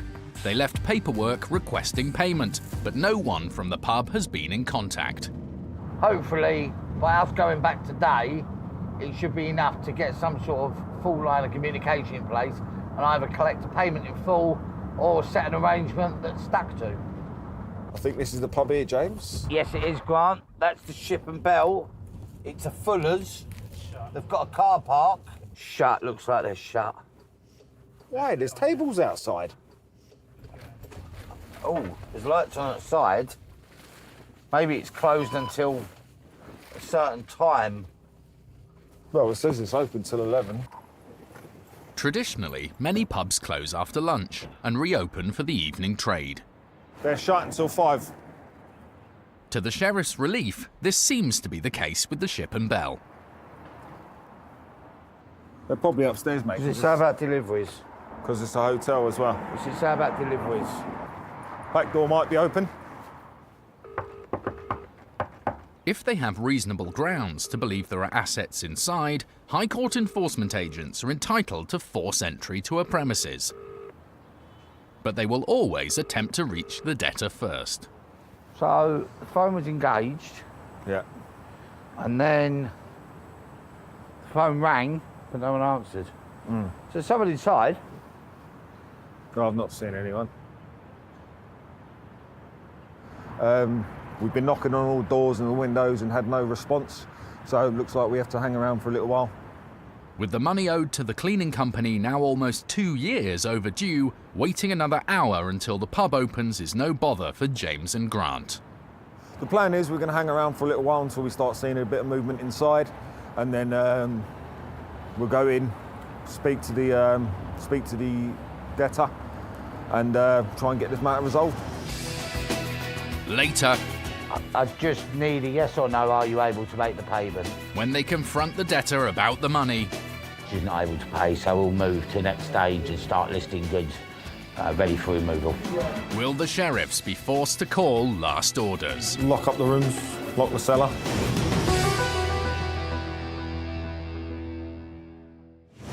When debtors can't pay on the spot, We're here to collect the full balance. We have got like 10 minutes. the sheriffs won't always remove assets to get your money. Second-hand catering goods doesn't fetch great money through public auction. Goods go for about a fifth of their true value at auction. 60 to 80 grand's worth in that one bay then. And it's often better to agree to a payment plan. They'll make a list of assets. I think it's like 127. Brunettes, not blondes or red. I've just put wigs all.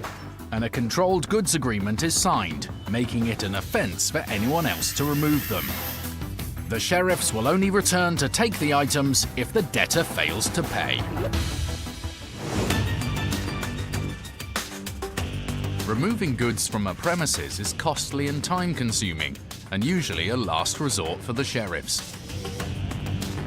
But today, enforcement agents Miles Whitworth and Ben Dyram are on their way to Selby for a case where they've been left with little choice. We're off to South Milford Hotel. We have visited it on a couple of occasions. It was clear when we visited the first time and the second time that it was closed. We thought it may well be a temporary thing, but it actually looks a little bit more permanent. It looks like it's been abandoned. We left a letter of attendance, which gave them the opportunity to make contact. However, they haven't brought themselves forward to speak to us. The debtor is Selby Holdings Limited, the company that runs the hotel. It was taken to an employment tribunal by a worker for making unauthorised deductions from their wages and now owes just over £2,000. There is goods within the hotel still. They have had quite a period of time now to make contact and they haven't. So we are returning today with a removal company and locksmiths to gain entry to the building to remove those goods. It is slightly unusual, but this looks like our only avenue to recover the balance. Need them muscles today maybe if we have to start shifting and carrying. Don't think I'm gonna shift anything today, I'll leave that to the pros.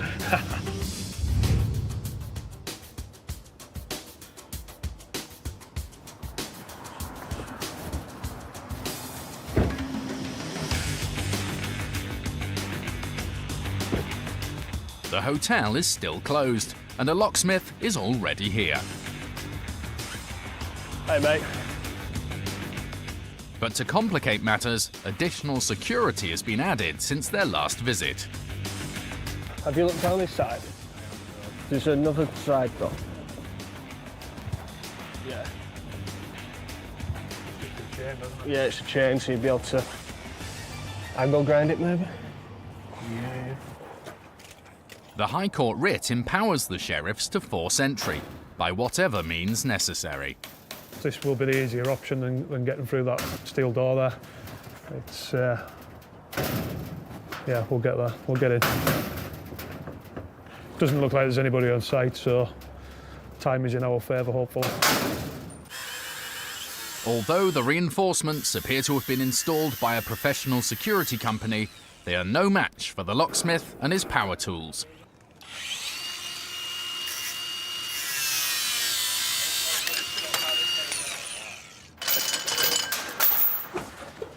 We're in, mate.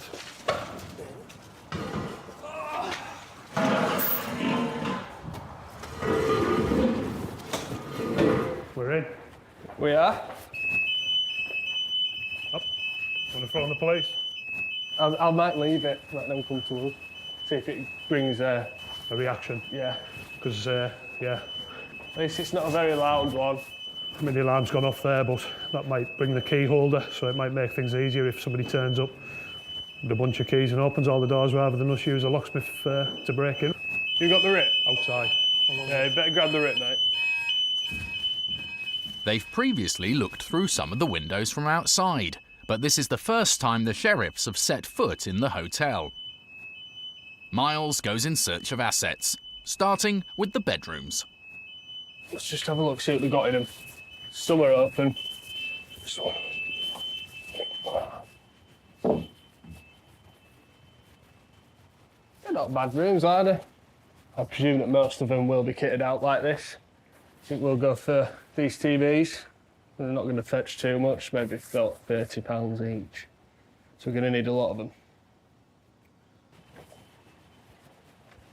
Yeah, it just looks like it's the odd room that's open, so better get the locksmith to stay about for a couple of hours if no one turns up.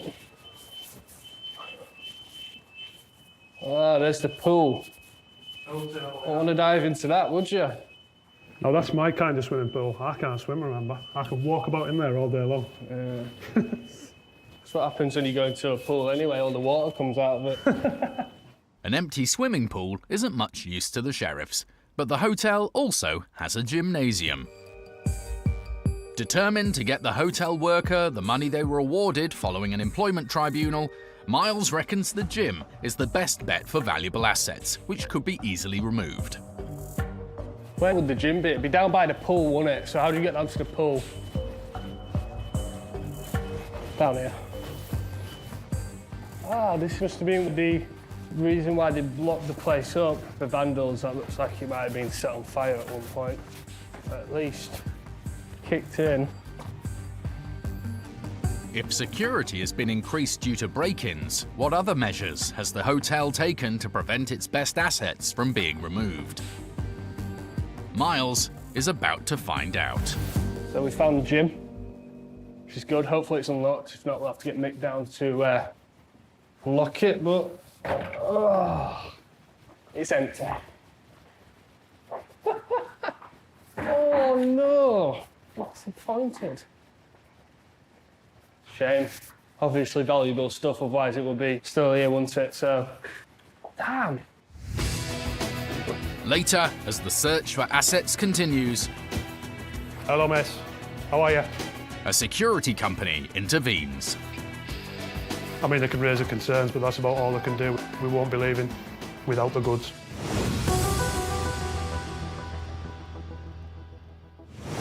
Few of us can afford to be left out of pocket. If you've been let down by faulty goods or substandard services and are struggling to get your money back, you can use the county courts to recover your hard-earned cash. Around 2 million claims are made every year in England and Wales and can be filed by post or online for a small fee. Both parties in the case will be asked to submit evidence, and you may have to attend a court hearing. If you win your case, a county court judgment or CCJ will be issued against the debtor. If they still don't pay, it's time to call the sheriffs. In Hampshire, Luke and Grant's patience has paid off.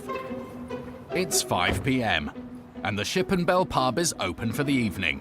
The sheriffs can finally attempt to collect the money that the landlady owes to Paul Hillman's cleaning company.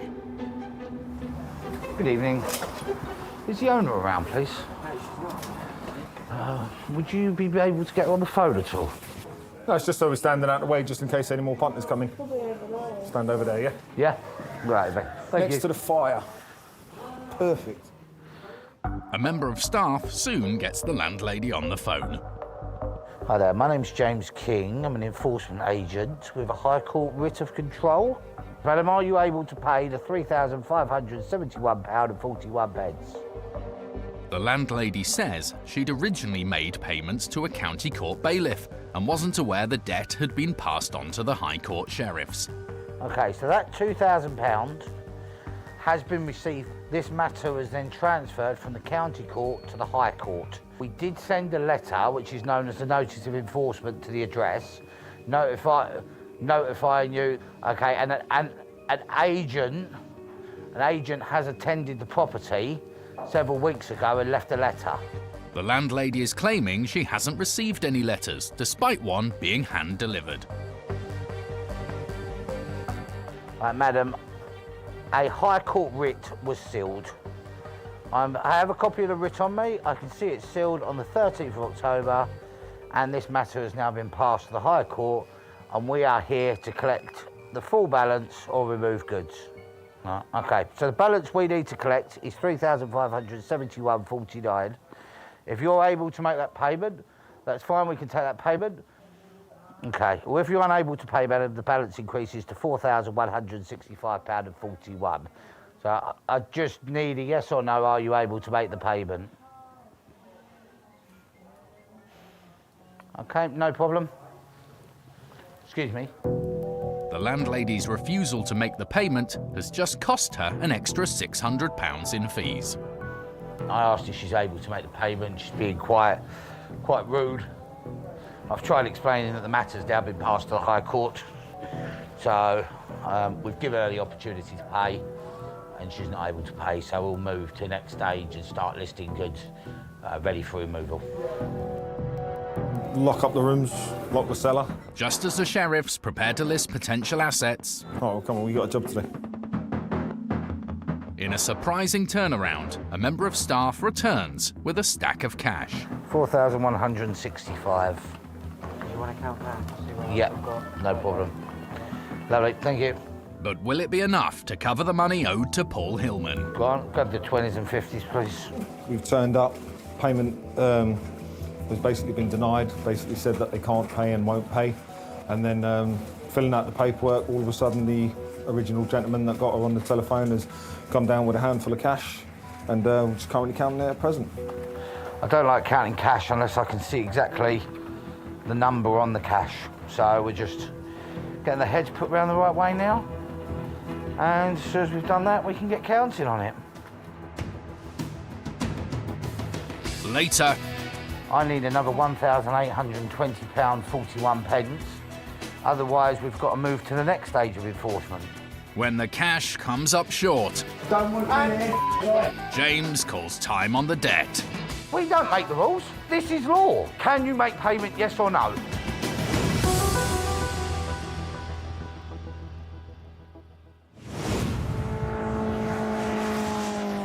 Earlier, Ben and Miles forced entry into the abandoned South Milford Hotel to recover a debt owed to a worker who won an employment tribunal against Selby Holdings Limited. We're in, mate. Not too bad. Despite triggering an intruder alarm, so far no one else has turned up.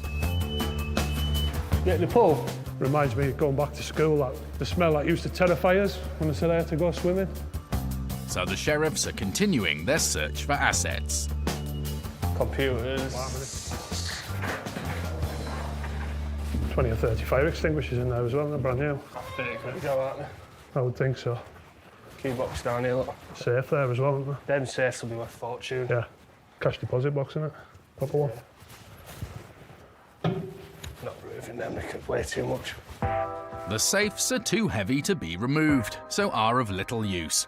But the discovery of the key box is good news. Looks like it's 120 rooms, so 120 rooms, 100. I'm gonna guess that most of them have a TV in it.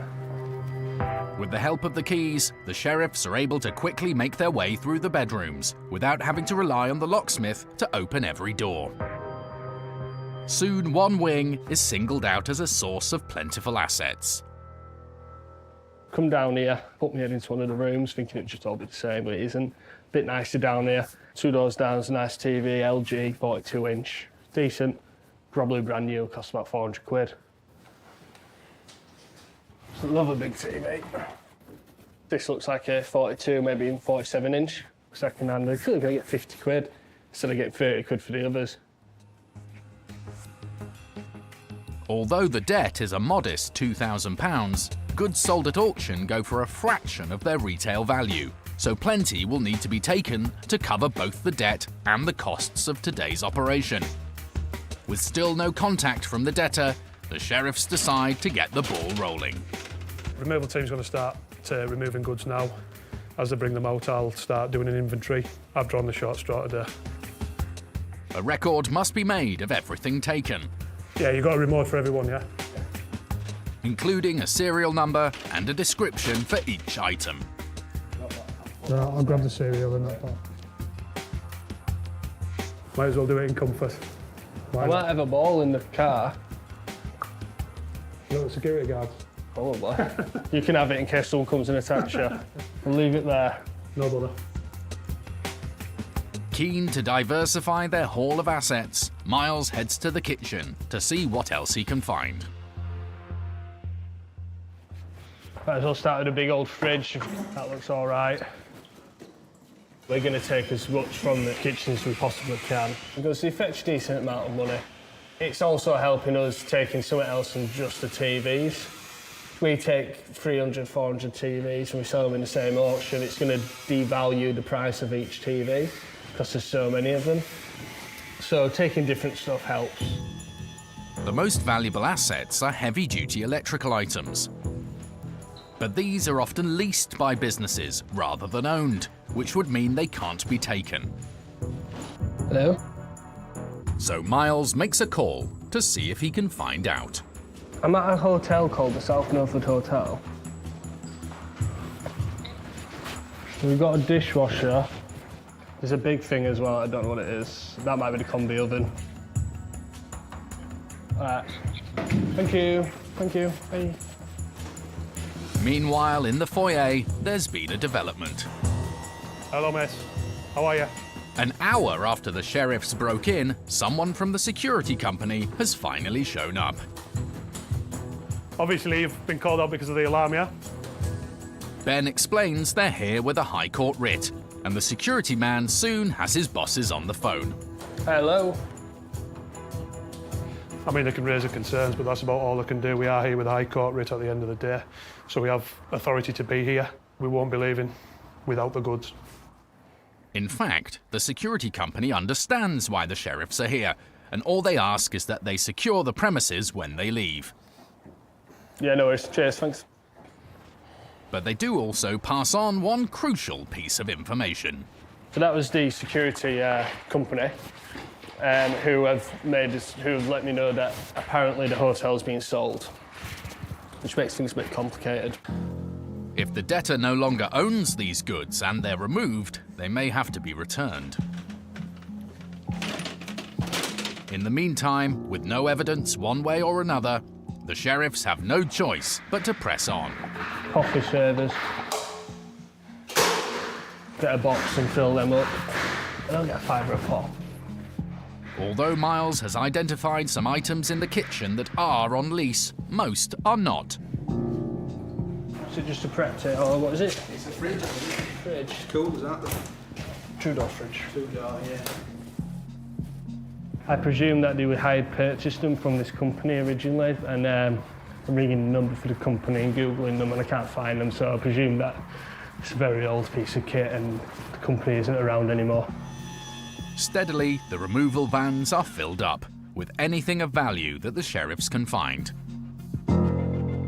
We're up to about just over 70 TVs now, so I think we're looking in the region of 100 TVs, plus the kitchen equipment, maybe a little bit of furniture and a couple of coffee machines, something like that, and we won't be far away from what we need to cover the debt and the fees and the other charges such as storage, locksmiths. There's a lot of effort gone into it, and all for a relatively small debt at the start. But hopefully when the goods are sold, it will cover that, and the claimant will get the money that's owed to them. Oh, how nice that handwriting is. It's good that you did it. Very thorough. I think I'll be seeing TVs in my sleep tonight. Finally, 5 hours after they first arrived, the very last items are loaded up. Job well done, mate. Yeah, long day though. And the premises are once again secured.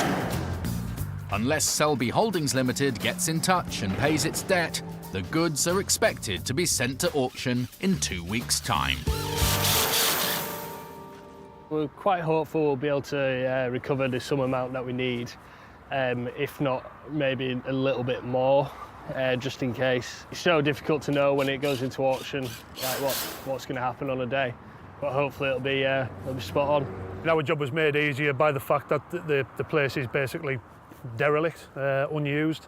If there'd been paying guests in the hotel, it would have been virtually impossible. So for us, yeah, very straightforward, non-confrontational, good result.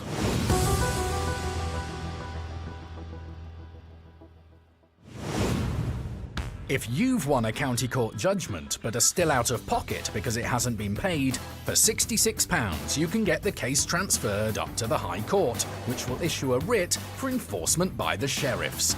Can you please come to the door? Here with the High Court writ today. We will be executing today, if not removing goods. These High Court awards have to be paid, and the sheriffs have unique legal powers to ensure you get the money you're owed. Here regarding a High Court writ of control. We can't get off the site today without full payment. If you shut the door, us will get locked up here. Why are you preventing us access?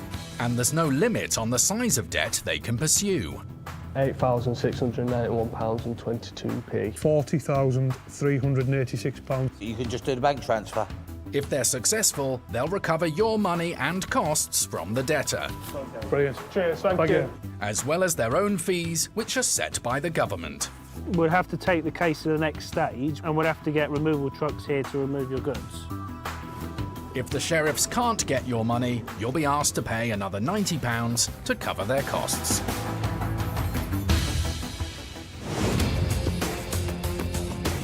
The second-hand motor trade has always had something of a reputation.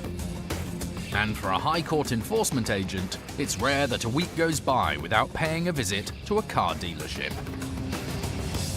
For Ben and Miles, today is no exception. So we're off to Simple Trade Sales Limited in Wakefield. It's a motor trader. We're after just over £2,000. We know the claimant's a private individual. I presume it's something to do with a faulty car. The money is owed to a customer in Scotland who purchased a vehicle from Simple Trade Sales Limited so he could travel around the UK for his charity work. He'd only had the car for a few weeks when it developed some serious mechanical faults. Simple Trade Sales Limited agreed to look at the vehicle, but it was in Scotland and wasn't in a roadworthy condition to be driven. The garage refused to collect it or pay for the repairs to be done elsewhere. Severely out of pocket, the customer took Simple Trade Sales Limited to court and won when the car dealer failed to enter a defence.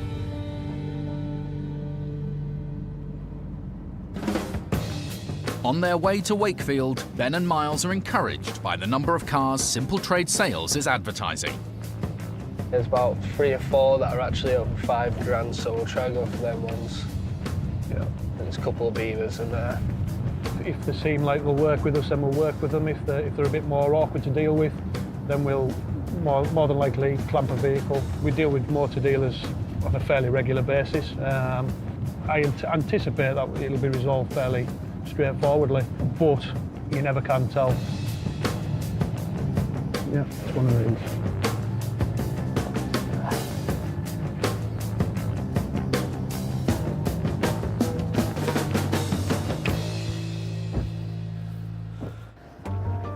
The sheriffs locate the company on an industrial estate. So is the office inside the unit, is it?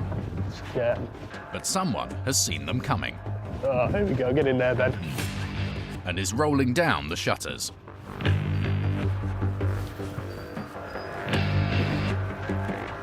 Ben is too late to duck underneath.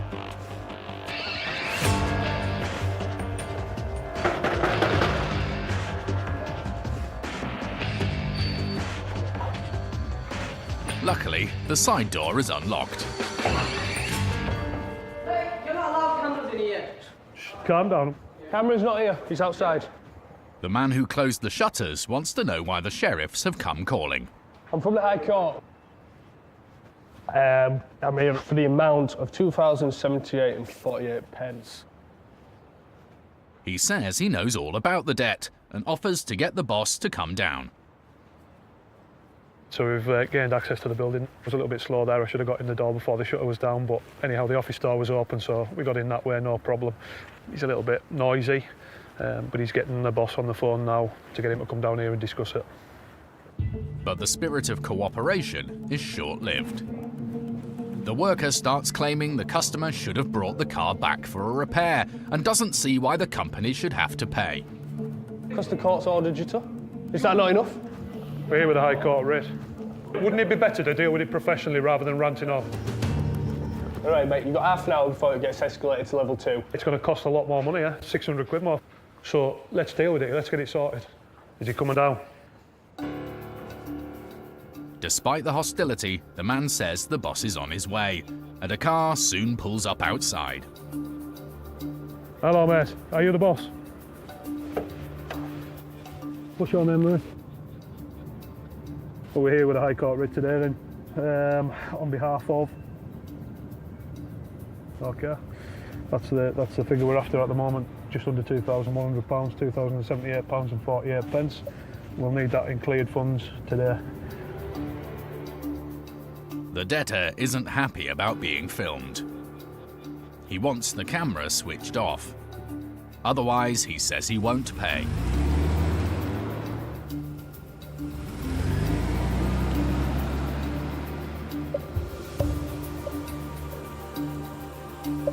I'll explain to you what's going to happen, mate, right? I'm here for £2,078.48. Now, if you're going to stall on it, mate, it's going to go up to £2,672. But, faced with a rising bill, the debtor has a change of heart, and he gets out a wad of money. Right, so you've got cash. Pay me now, as soon as I've got that money, we're done. And hands it over. Grand, 1,000 there, mate. Yeah, £2 grand. Thank you very much, and it's as easy as that. Right, so we've got the cash payment in full there. Cash is king. I don't mind where we get it from. At the end of the day, we've got a result for the client. The sheriffs have got the money they came for, even if the execution wasn't exactly textbook. When we were walking up to the premises, the shutter started going down. I did tell Ben to run on and get yourself in there. Go on, Ben, get in there. But yeah, he didn't. Ben isn't made for running these days. Luckily, the side door was open all the time, so we just let ourselves in peacefully in the end. We were met by a young male in there. He was a little bit agitated, first of all. Kept shouting instead of talking about how how the claimant should have brought the car back instead of going to court and doing all this, but it's well within the claimant's rights to just go straight to court instead of taking the car back, especially when he's up in Scotland. With the debt paid in full, the customer who was sold the faulty car will finally get the money they're owed.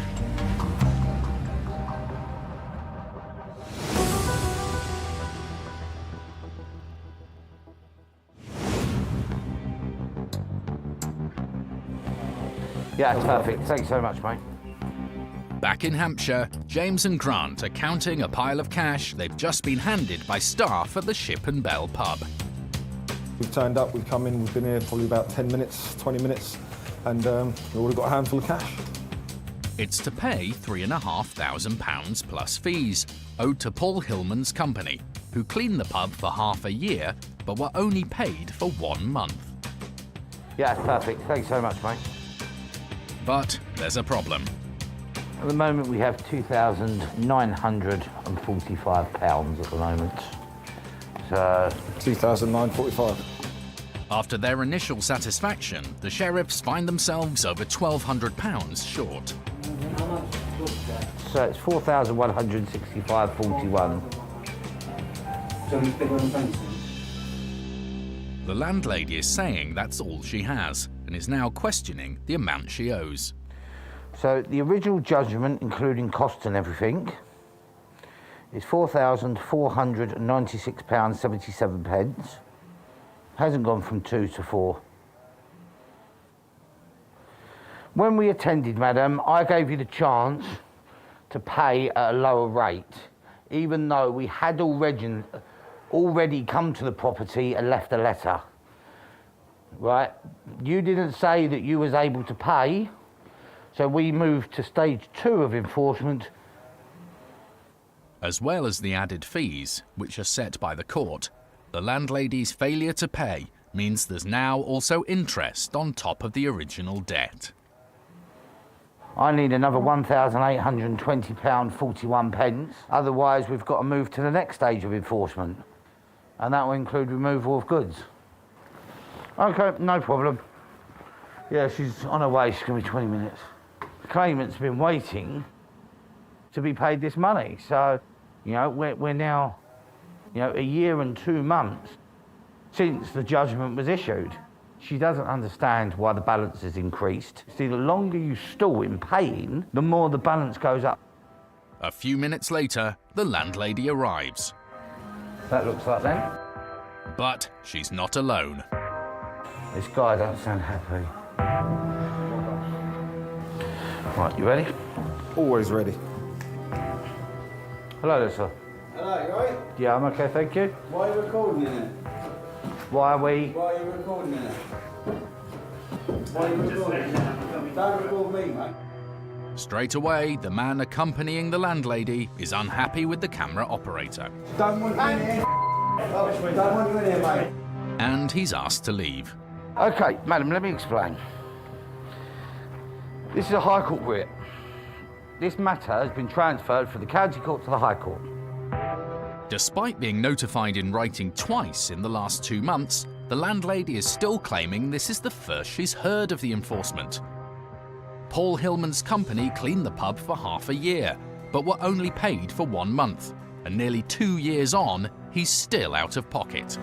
I understand exactly what you're saying, but equally, on the other hand, High Court Enforcement has sent a letter here and you haven't engaged with us.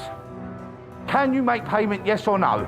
£1,220.41. Having finally acknowledged the sheriffs are within their rights to collect the debt, the landlady is once again questioning the added fees.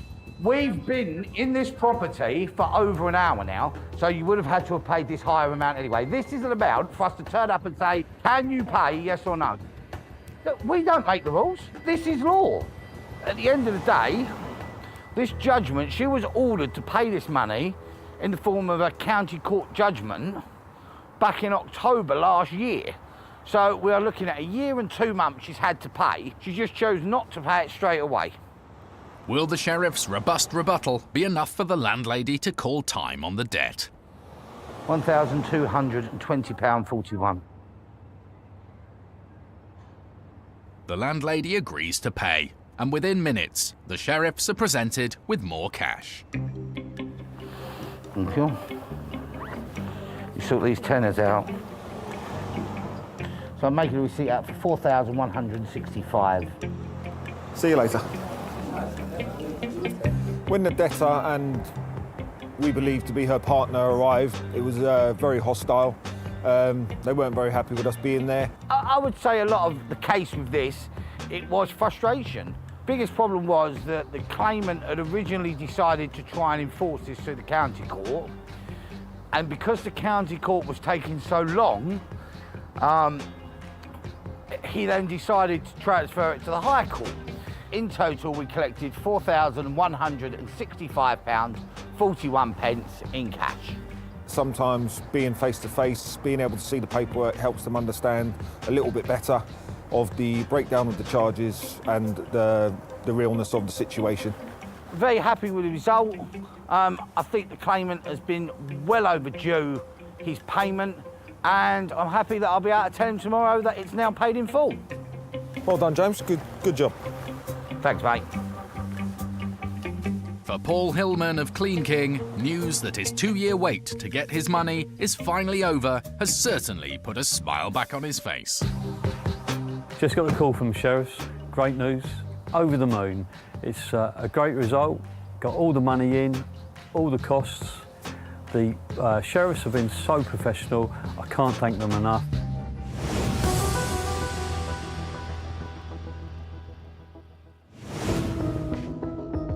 Following filming, the new owners of the South Milford Hotel placed a claim on the goods the sheriffs removed, and they had to be returned. And unfortunately, the worker who won the employment tribunal will have to pursue another route to get their money.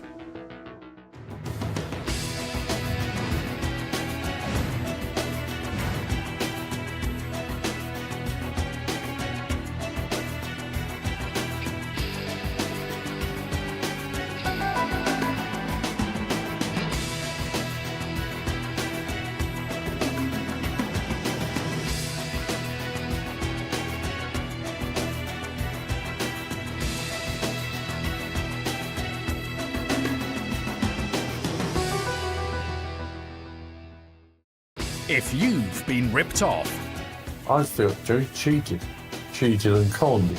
but are struggling to get back your hard-earned cash, Everything that I'd worked for was gone, basically. help is at hand from the sheriffs. Hello. We're High Court enforcement. We have an outstanding writ of control. They're back with a brand new team, determined to get you the money you're owed. You're wasting our time. I'm now going to call a locksmith. Acting with the High Court's authority, He's the one with a court writ, so he's the victim, not you. they have the power to remove assets, We're here to retrieve full balance, if not remove goods otherwise. to ensure you're not shortchanged. The sheriffs being our last saviour and hope. Every year, sheriffs in England and Wales recover your unpaid debts totaling £100 million. I've got my money back and now we can put this matter to bed.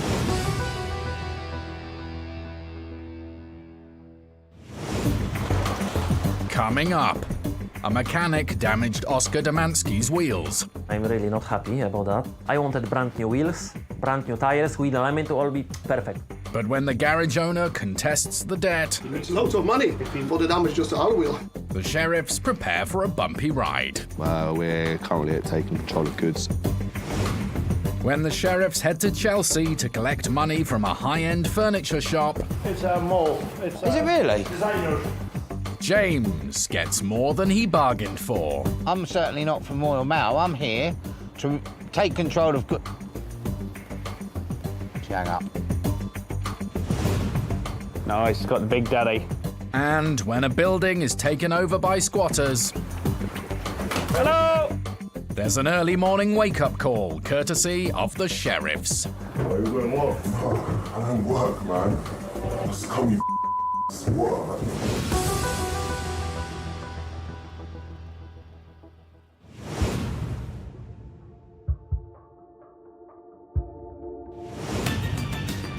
Today, enforcement agents Luke Peacock and Carl Hardingham are in the West, hoping to get an out-of-pocket customer their money back. This morning we're in Hereford. We're visiting the car garage. It's on behalf of the claimant, Oscar Marcin Domansky. Without knowing the background of the story, our guess would be that it's something that he's had done mechanically that's gone wrong.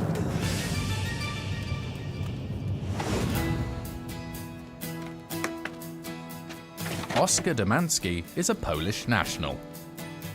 He's a motoring enthusiast and the proud owner of a sporty Skoda Octavia, which recently developed a fault. I took the car to garage because there was some issue with brakes and was braking non-stop. Even when I go in neutral, you can feel it's braking. Oscar chose a garage run by fellow countryman Pavel Rozeski. Mr. Rozeski fixed the brakes, but the real problems began when one of his workers dropped off the car. I've been waiting outside for him, and we have bad turn there, which is weird curb, and unfortunately he hit that curb with two wheels, and I saw my car jumped up badly, like this high. I checked the wheels, they was broken. Two of the tires were torn and the alloys chipped. And what made matters worse is that Oscar had paid a lot of money for brand new wheels just 2 months earlier. That damage maybe doesn't look very serious, but if I haven't any scratch before, I'm really not happy about that. I wanted brand new wheels, brand new tires, wheel alignment to all be perfect. And it wasn't just cosmetic. Fearing that the tears in the tires could cause the car to fail its MOT, Oscar contacted Pavel to see if they could come to some arrangement. I was thinking about that tiny bit and I said, okay, give me £150 and let's forget about that. I think £150 was really fair, to be honest. Mr. Rozeski disagreed and offered to get the wheels repaired for just £30. Unhappy about getting the work done on the cheap, Oscar got a quote of his own. I asked actually 3 or 4 garages. I chose the closest garage to my home, total was about 700, so Oscar sent the quote to Mr. Rozeski, but never got a reply. So he took the case to court and won.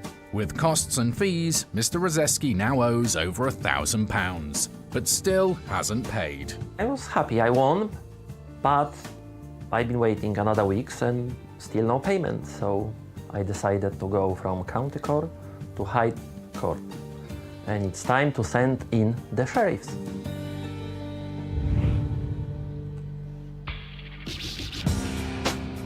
Luke and Carl are on their way to the garage, located on a farm in the Herefordshire countryside. Assets-wise, obviously with a car garage, there'll obviously be a lot of equipment, tools, and obviously if there are any vehicles relating to the garage as well. I think we're right down the bottom. Can you miss some of these bumps, please? So it's the one far side by the bushes. The one on the side. Right, got him. The garage is open, now to track down the debtor. Hello. Hi. Looking for Pavel Rozeski? It's me. We're here with a writ from the High Court. On Right. behalf of Oscar Domansky. Okay. I've sent a letter to court, but they never respond to me. Right. The case was about the damage to the wheel or something.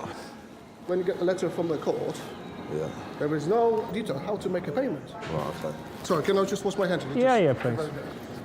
It seems Mr. Rozeski is aware of the debt and has made some efforts to address it. But for some reason, he hasn't paid. Time to find out whether he's got the money. Like I said on the letter, was not complete enough in how to make a payment. That's why you send a letter to the court. Yeah. But they haven't read. Well, presumably it would have been to the claimant. Probably. We even tried to ring court. Yeah. No answer as well. When a judgment is passed, debtors are supposed to pay the claimant directly. Failing to do so has cost Mr. Rozeski dearly.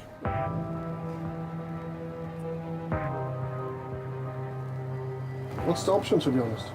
To make the payment in full, sir. If you're unable to pay the balance, we'll have to remove goods in the meantime. Later, will the debtor come up with the money? So if you need Loads of money for the damage just to our wheel. Understood. Or will the sheriffs be forced to remove his goods? Read this out to me. It is NCS 1800.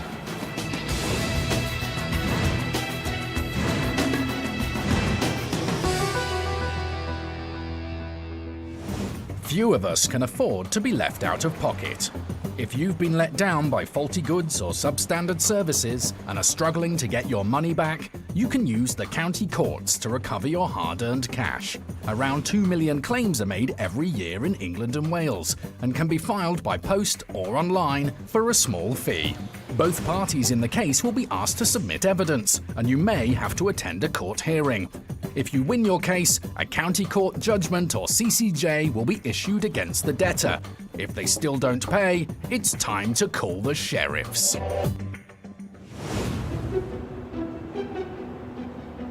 The sheriff's work takes them to a whole range of different postcodes. Today, enforcement agents James King and Mark King are in West London. It's expensive round here, ain't it? They're on their way to an interiors showroom in well-heeled Chelsea. So today we are off to Lucchese Furniture London Limited. It is in Chelsea Harbour. I believe this is a furniture showroom. The debt of £3,500 is owed to one of the furniture company's suppliers. Although the furniture showroom is located in an affluent area, that doesn't mean collecting the debt will be any more straightforward. But James is feeling hopeful. I can imagine they're going to have quite a few assets in there. Yeah. Imagine It's going to be that. posh and all, isn't it, around here? Let's have a quick look at their website. You know what? If you need to ask. There's no prices on this website. So the fact there's no prices on here, it's going to be... More than you can afford. More than we can afford. Right on the waterfront. So you can see what their market is, can't you? Oh.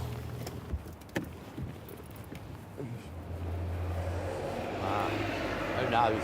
They now need to find the furniture company's showroom. We're here to visit Let's get this out, eh? Yeah, that was a good one. Lessees Furniture London Limited. Sure. The cars Cars. Furniture London. All right. Yeah, they're here. This is us. No one in there. This is a shopping centre, is it? It's a mall. It's Is it really? Designer. Oh, Designer Mall. Chelsea's Design Centre East houses a boutique collection of luxury brands. Oh, wow. Different level, this, for a mall, isn't it? Le Cars Furniture London Limited has a showroom on the 3rd floor. How'd you say it? The cars. Le Cars. Le Caz. L-A-C-A-Z-E. Yeah. Le Caz. Found it. Looks like it's shut. Although no one's in right now, it looks like the business is up and running.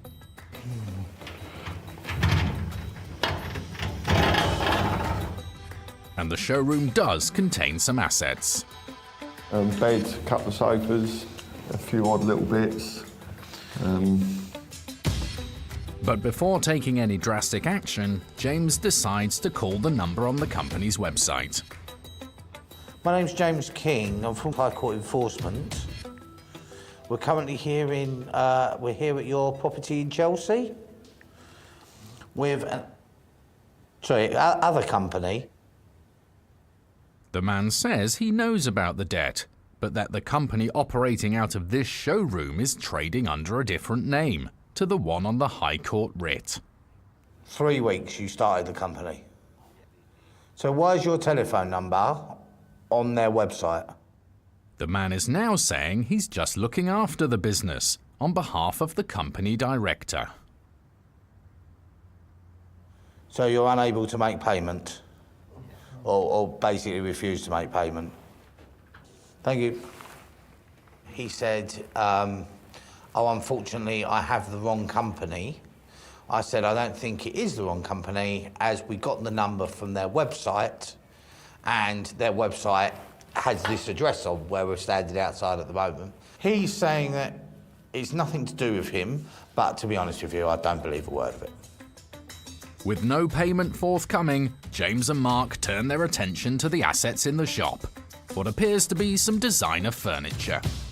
A bed, 3 sofa things, mirror. It's got to be 10 grand's worth of stuff selling from that shop.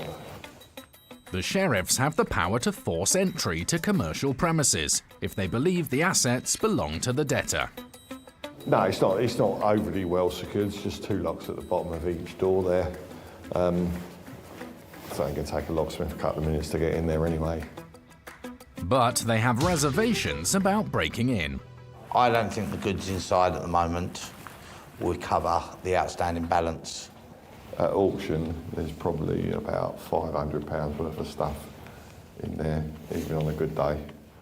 Much to James's frustration, he's running short of options. You don't expect a business like this, which is trading from an area like Chelsea, from the harbour. You know, if they can sell a sofa like that for, well, they haven't even got any prices on them, but I'm guessing £2,000–3,000 a sofa, then they should be paying their suppliers that make the stuff. James leaves a letter and prepares to walk away. Your paperwork. James King, how can I help? Hello? Hello? It's a withheld number. James thinks it could be the debtor, but frustratingly, his phone cuts out in the lift. James King, how can I help? They call back. And it is the company director, who says this is the first she's heard about the enforcement. No, it's not a case of we've just turned up. There's been plenty of correspondence sent. There's been correspondence sent by our company before we turned up. No, it doesn't have to be sent by recorded delivery. Madam, I'm not here to dispute if you've received your post or not. I'm certainly not from Royal Mail. I'm here to take control of good... She hang up. You know what I'd do? I'd phone her back and tell her we're getting a locksmith. With our number.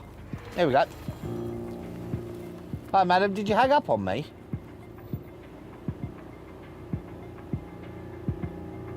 Oh, you ran out of credit, okay. The company director is now saying she disputed an invoice she received from the supplier as the work was not up to scratch, and that she had offered some money to cover the supplier's labour costs as a gesture of goodwill, despite being out of pocket herself after paying for the materials. Madam, if that was the case, then you had the opportunity to attend court and notify the court and provide evidence to the court. This has gone past that stage. The judgment has been issued. Therefore, you need to make payment or we need to take control of goods and remove it to public auction. The debtor didn't attend court, so the judgment was awarded by default, and the sheriffs are instructed by the court to collect the full payment or remove goods. That can be made via a bank transfer. Okay, are you going to make the payment now, are you? Against the run of play, the company director says she's going to pay. Can you let me know by the end of the day if that payment's been made? Looks like they're going to make payment. With no real leverage, the sheriffs are more than satisfied with the outcome. They thought it was a dispute for the invoice, which, now I've explained to them, it's gone to court. I've left the conversation that we require the payment in full by the end of the day and we will continue enforcement. She says she's going to speak to her lawyer. However, I can imagine her lawyer will tell her probably just to pay. So, a little bit more confident now she's called. And I have a contact telephone number for her now rather than a withheld number. She said the reason she's calling me from withheld is because it was a Skype call. Excellent result, and we're off to the next job. Thanks to the sheriffs, the furniture supplier should finally get the money they're owed. Le Cars Furniture London Limited told us they were awaiting court paperwork to defend the claim, but didn't receive it. They also say they wanted to apply to the court to have the judgment set aside and put the record straight, but were not given the case details. And they have worked so hard to build the company for the past decade and say this case has caused tremendous grief.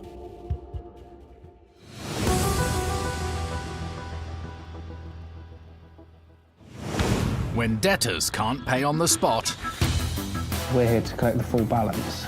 We haven't got that kind of minute. The sheriffs won't always remove assets to get your money. Second-hand catering goods doesn't fetch great money through public auction. Goods go for about a fifth of their true value at auction. 60 to 80 grand's worth in that one bay then. And it's often better to agree to a payment plan. They'll make a list of assets. I think it's like 127. Brunettes, not blondes or red. I've just put wigs all. And a controlled goods agreement is signed, making it an offence for anyone else to remove them. The sheriffs will only return to take the items if the debtor fails to pay. Luke and Carl are in Herefordshire, where they're collecting a debt from mechanic Powell Rozeski. What's the option, to be honest?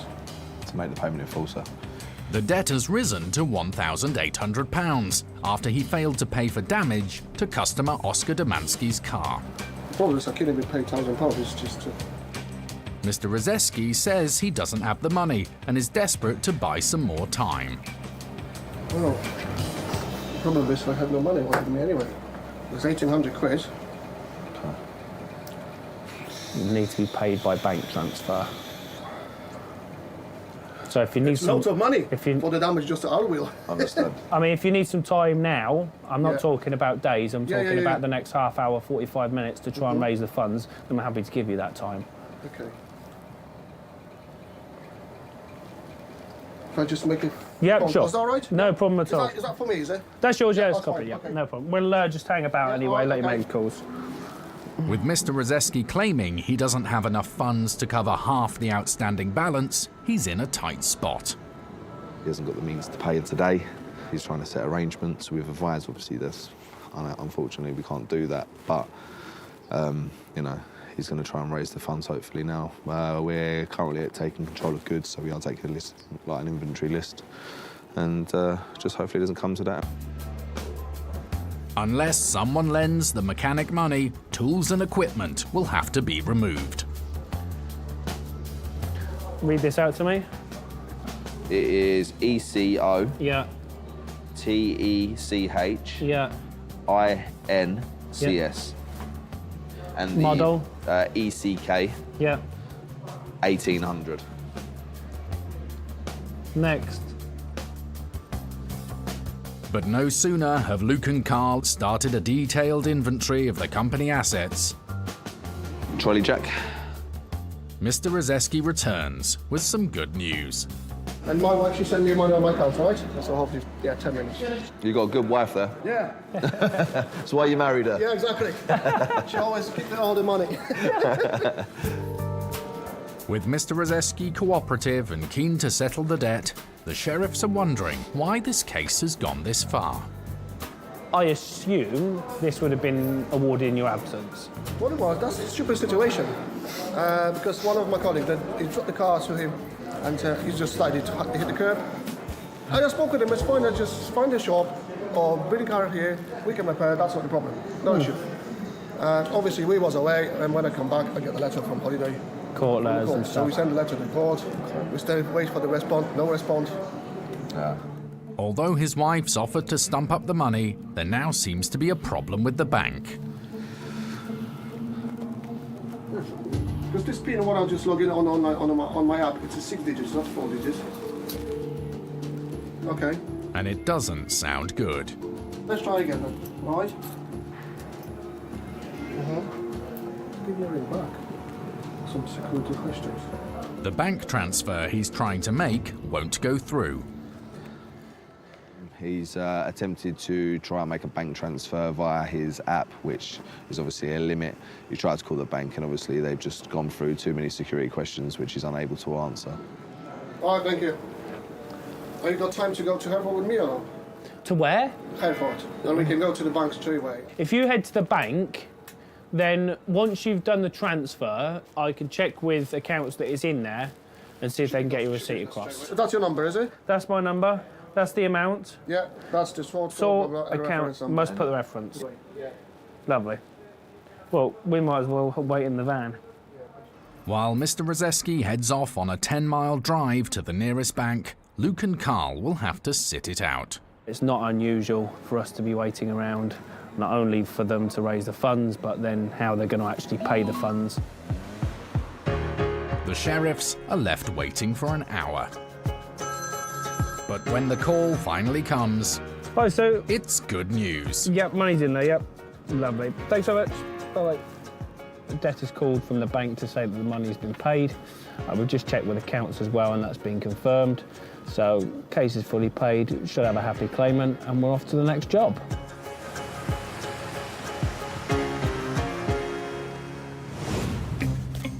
For Oscar Domansky, the long wait to get his money back is finally over.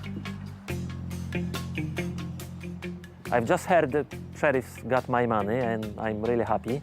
Now I can fix my car, wheels and tires. And I want to say thank you very much to the sheriffs.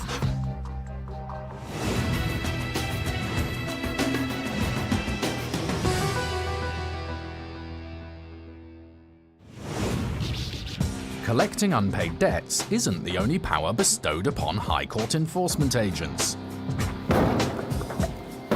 They also have the authority to evict squatters from commercial buildings. Possibly about 18 people in there. Wakey, wakey, you're being evicted.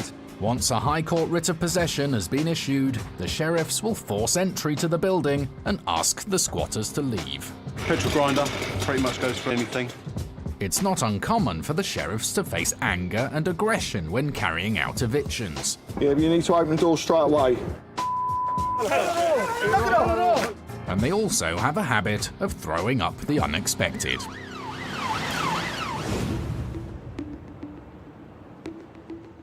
It's early morning, and the sheriffs have gathered in Islington, in North London. Armed with an order from the High Court, they're here to take possession of a commercial building that has been taken over by squatters.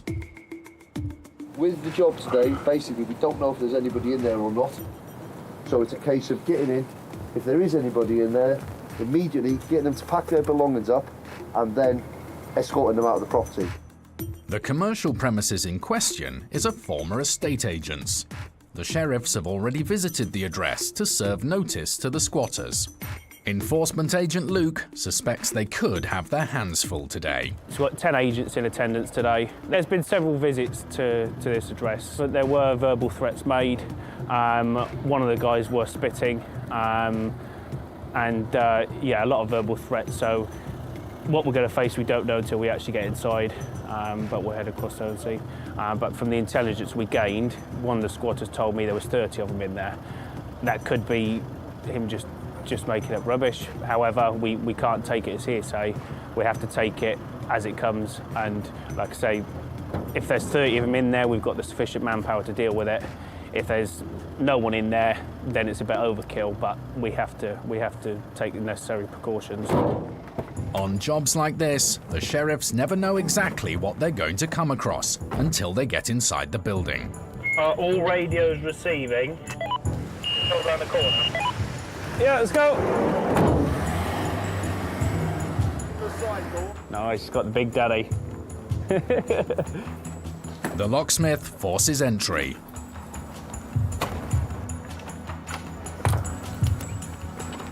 Hello! Steady where you're walking, guys.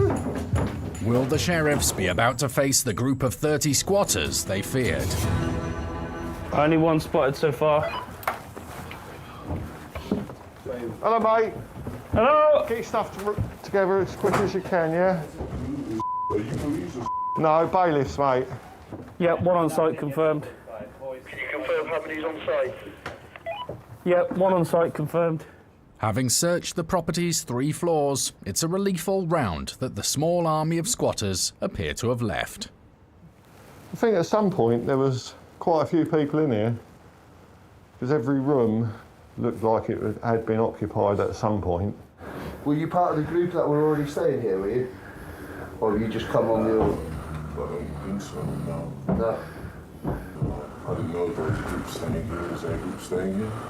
They went to court, yeah, he was in court yesterday, because there was obviously somebody here.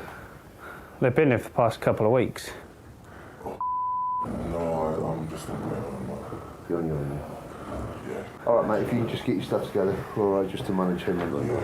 Yeah, but the rest of us just head there. What's the time, man? What's it close? 20 past 7. 20 past 7? Are you going to work? What, sir? Are you going to work? No, I don't work, man. Just call me squatter. Work. Squatters who take possession of commercial premises like this can face imprisonment if they fail to leave within 24 hours of a possession order being served. The sheriffs have no idea how long this man has been staying here, but so far, he's been cooperative. My phone.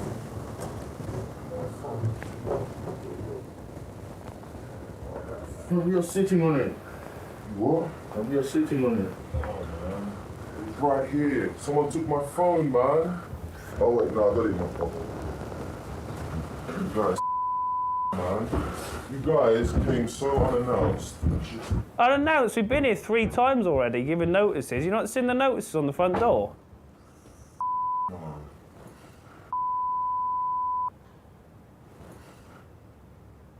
I had some guy a couple of weeks ago who was half wrecked outside down the side there, spitting at me and telling me he was going to headbutt me. Despite getting a little agitated, the sheriffs are hoping the man is going to leave peacefully and of his own accord. Have you got everything you need? I'm going to say yeah. Have a good day. Take it easy. There he was, gone. Within a matter of minutes, the amicable squatter has peacefully left the building. fairly easy in getting him out. Bit of a rude awakening for him this morning. So he's just literally got up, got his phone and bits together and dashed out of the door as quickly as possible. There was cardboard boxes upstairs which people do sleep on, but as it turns out we had one to deal with. Well, there's bound to be a joist along here, isn't there? With the building now empty, the sheriffs can turn their attention to making sure it's secure. Every access point, whether it be a window, an emergency exit, all needs to be secure appropriately to prevent anybody from regaining entry to the property. And carrying out an assessment of any potential damage.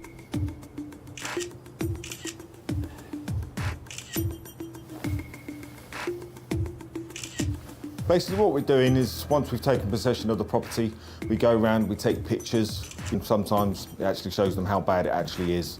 So then they can get a clean-up crew to come in here, clean up the mess, basically renovate the place and get it back up for lease. The state of the property is pretty much the same as any other squat. They really don't give a damn for the property. They know they're not going to be here long, whether that be only a couple of weeks or a couple of days.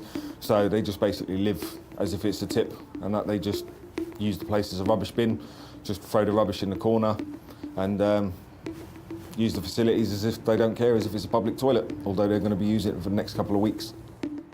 Thanks to the sheriffs, this building is now empty and secure, and the new keys to this former estate agent's will be handed to its rightful owner.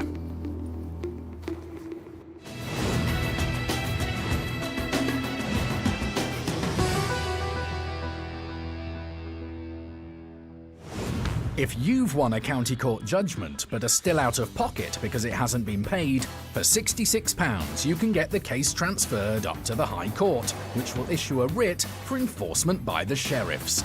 Can you please come to the door?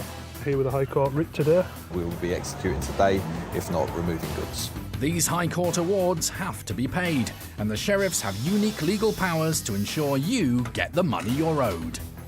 Here regarding a High Court writ of control. We can't get off the site today without full payment. If you shut the door, us will get a locksmith here. Why are you preventing us access?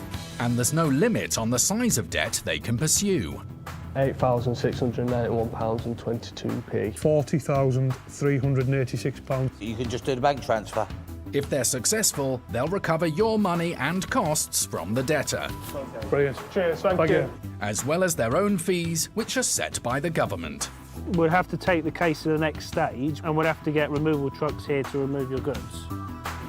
If the sheriffs can't get your money, you'll be asked to pay another £90 to cover their costs.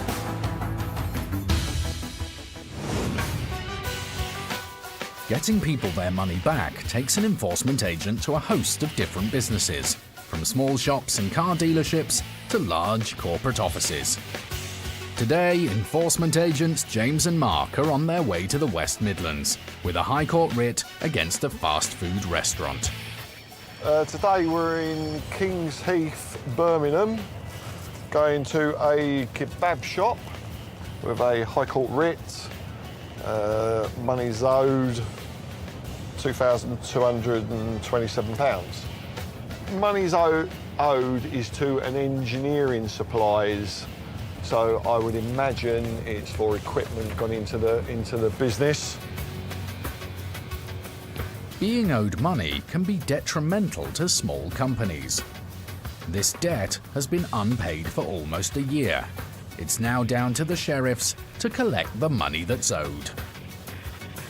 We're looking for Mr. Jabir Hussain, traded as King Kebab. This address has had a previous visit by another officer who has confirmed that the debtor is at the address, but he wasn't there at the time. So we're heading back today. Hopefully he'll be there. If previous visits to fast food outlets are anything to go by, the sheriffs are hoping big-ticket assets such as industrial fryers and fridges will be on the menu. A lot of it will be plumbed in, so probably the option will be, if he doesn't pay, get a locksmith to lock the address up, and then he can pay, and then he get the keys and get back in there.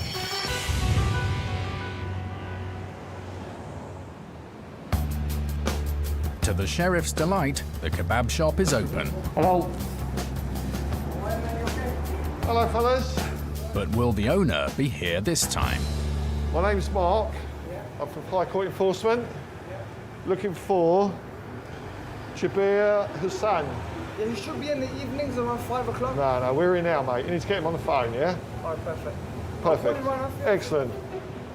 When did cans of Coke go up to 90p to a pound? It's a lot of money, ain't it, for a can? I paid $1.20 the other day for a can. Fuming.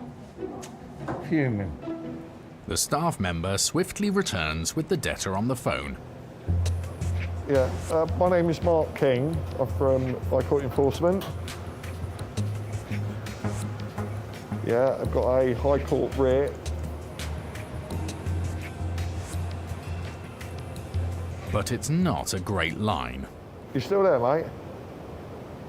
Yeah, right. It's a High Court writ. All right. The amount owed is, hang on, £2,228.47. How are you going to pay it? The man says he's not going to pay over the phone. Instead, he's going to head down to the kebab shop to speak to them in person.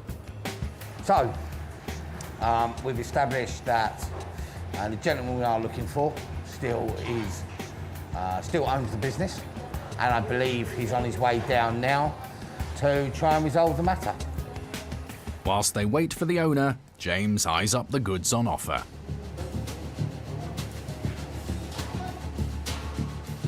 We've got 2 large fridges at the back. We've got two clay ovens, plus we've got a fish and chips display unit, plus the fryers down the bottom. So we've got an industrial microwave, and that's without actually going into the back where they prepare the chicken and stuff, where they'll have probably additional fryers. So as it stands, we are in quite a good position. The debt isn't that much, and we believe the assets here can cover that. But it's not all good news. I can't see, if we have to remove, then everything can go out these front doors. Right? However, we have to take this bit of the counter out. So I have to definitely lock up today. Seizing the kitchen equipment could be expensive and time-consuming to remove. So the sheriffs are hoping they can negotiate a more straightforward cash settlement with the owner. A few minutes later, the sheriffs are ushered towards the back of the shop to meet him. I've got the fan upstairs. If you want to take the fan. We've come here to collect the money, mate. No, the thing is, I spoke to them about a couple of months ago. I explained to them everything. Now, you gave me the wrong size fan. Right. I've got the fan. Okay, all right, listen. We're not here to collect anything to go back. It seems a dispute over an industrial fan supplied to the kebab shop is the cause of the unpaid debt. So this here is a High Court writ. Yeah. So what I advise you do, if you want to challenge this, you challenge it through the courts, but the payment needs to be made today to stop enforcement. How much is the payment? Payment outstanding is £2,228.47. The owner now wants to talk to the sheriffs further in his office upstairs. It's not the right size, you don't. The guy sold it, the guy's initial deal was for £900. You're getting yourself very mixed up here. The bailiff who attended... I'm trying to explain to you my story, that's what I'm trying to do. I'm trying to explain to you how everything happened. So I've even got a receipt for the fan. He was at a structure for Mate, you're not understanding what I'm saying to you. No, it wasn't done at the back of your shop. My shop. He come in, he gave me the fan. I got the fan, and he said to me, you got to give me £900. I said to him, let me fix the fan. Let me see if it works or not, because this guy's a customer of mine. Right, sir. Let me skip forward because you're missing the point. That to us is completely irrelevant. Someone owes you money. You can go onto a government website, which is called Money Claims Online, and you can file a claim. What am I not getting? You're not getting the point where I got the fan from. It doesn't matter. Doesn't matter. They've got a judgment. They've filed the judgment with Money Claims Online. You had 21 days to challenge that judgment. You haven't. They've then taken that judgment and transferred up to the High Court. So it's now a High Court writ. The debtor didn't attend court, so the judgment was awarded by default, and the sheriffs are instructed by the court to collect the full payment or remove goods. Our next stage of enforcement, because of the amount of, I'll explain, yes we have, yes. The debtor offers the fan, which he claims is faulty, as payment. But it's just about the only thing in the kebab shop James is reluctant to take away. It's worth £2,000. Take your phone, it's upstairs. Second-hand catering goods doesn't fetch great money through public auction. If we was going to recover this debt, sir, if we was going to recover this debt... It's not about the fan. If we was going to recover this debt... You guys call me in regarding the fan. Sir, it would be all your catering equipment we would be taking. The kebab shop owner had numerous opportunities to dispute the debt, but by ignoring the paperwork and not responding to the court, it has now escalated. With interest and fees, the amount he owes is now considerably more. At the moment, it's £2,228.47, right? Should we decide to remove goods, it's then going to go up to £3,024, right? Plus, on top of that, you might incur costs for removal truck, locksmith, gas fitters. It's not, it's like, as I say, the fan's got nothing to do with this now. It's in relation to the money's owed. Because the money's what come to you. So it's up to you. Facing the prospect of the sheriffs shutting the shop and seizing his assets, will the kebab shop owner pay up? Sir, would you like to make the payment? Of course. Right, let's do that then. £2,228. Despite protesting the judgment, the payment is made in full. It was a bit of a struggle. Using the excuse of giving the goods back to start with. I honestly think the defendant thought that this debt would just never have to be paid, and he could just shrug his shoulders, stick his head in the sand, and it would go away. And obviously, our claimant has seen it through, transferred it up, passed it to us, transferred up to the High Court. I did explain to him at one point that if we went to removal, that the fees would go up. I think that might have just been enough to force him into, hurrying up with it. We've got the payment in full, and we're off to the next job.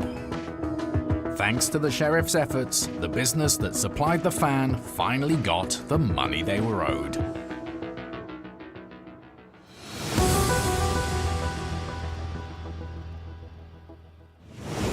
Following filming, Lacars Furniture London Limited failed to make any payments to the sheriffs, and the supplier still hasn't received the money they're owed.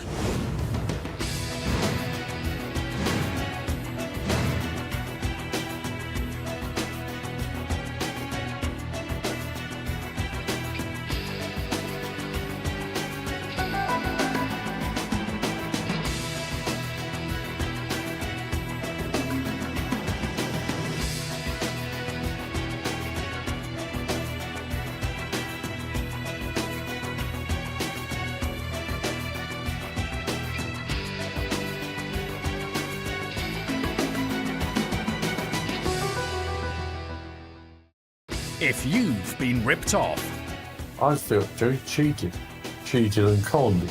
but are struggling to get back your hard-earned cash, Everything that I'd worked for was gone, basically. help is at hand from the sheriffs. Hello. We're High Court enforcement. We have an outstanding writ of control. They're back with a brand new team, determined to get you the money you're owed. You're wasting our time. I'm now going to call a locksmith. Acting with the High Court's authority. He's the one with a court writ, so he's the victim, not you. They have the power to remove assets, We're here to retrieve full balance, if not remove goods otherwise. to ensure you're not shortchanged. The sheriffs being our last saviour and hope. Every year, sheriffs in England and Wales recover your unpaid debts totaling £100 million. I've got my money back and now we can put this matter to bed. Coming up, air conditioning engineer Khan Thomas was left struggling when a client wouldn't pay his bill. When a customer like this doesn't pay up, it really does take its toll. We've got premises expenses, we've got engineers to pay, and it's hard. When the sheriffs come calling, staff at the debtor business has served up a surprise. We're here to collect £1,788. Today? Today, Today, yes, yeah. A former employee is left drastically out of pocket after a cleaning company failed to pay her wages. But when the sheriffs come calling, hello? They're not welcome. Please leave me alone. And after selling a car with a defective gearbox... Sir, let's not twist this. He's the victim, not you. A car dealer drives a hard bargain. Right, if I get the car back here, you'll pay 7,850 quid.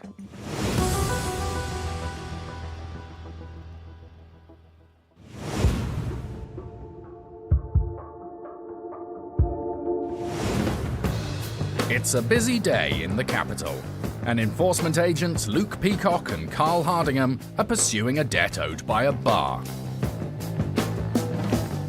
We're in North London tonight, looking for a company called 5 Miles London Limited.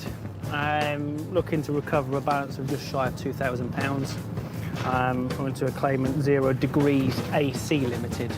So it could be a supplier, unpaid invoice or something.